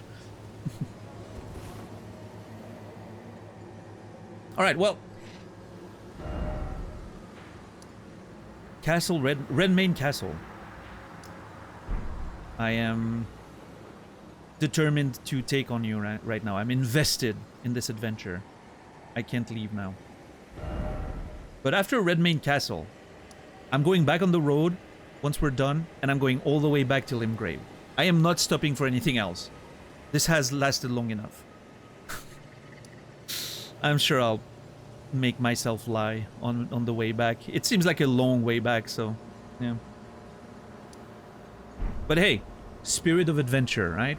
I just need to not forget that once we come back here, I'm gonna have to explore a lot of like those environments that I haven't really looked at. Actually, I'm gonna put a few, you know, markers to indicate that there's still so much more to explore. Basically everything outside of Celia and up the cliffs we need to explore better. But Celia and the cliffs up there we've kind of explored well. Obviously all up here we're gonna have to explore from the normal route to get in, I guess. But yeah, everything else we're gonna have to like put some time in ultimately. I just like castles, Tyler. I just like castles. You'll see once I go back to the normal like path, right? Which is here. I'm presuming because that's where I was guided first. I'm gonna roll over the content so easily because I'll be probably massively over leveled. But we'll see. I mean, the fact that I'm not leveling HP is probably gonna keep things interesting a little bit, but I'll definitely do more damage than I'm supposed to. That's for sure. But yeah, the low HP sort of approach still keeps things fresh, I think. Because you're still gonna die to like surprising attacks and unexpected enemies at first, which I think is cool. But anyway, Redmane Castle, Castle Redmane, what is it? Redmane Castle is, ladies and gentlemen, an adventure for tomorrow. This was good. Holy crap. I really enjoyed today. Holy shit. That was very fun to explore. Exciting times. I cannot wait to come back tomorrow and keep exploring this place. It's gonna be hard. I feel like this place is gonna be tough. That's why I really want to get the grace, so then I can feel free to like fight those like lions and, you know, all those strong enemies and all that. But yeah, it's definitely not gonna be it's not gonna be an easy path, I think. But anyway, if you don't mind waiting for the raid, guys, we're gonna raid out in a minute. I would appreciate you guys staying for this. I'll be back in about... Oh, wow, we went way over time tonight. I'll be back in about 18 hours, 7 p.m. Central European Time, 1 p.m. Eastern, 10 a.m. Pacific, for more adventures of Elden Ring.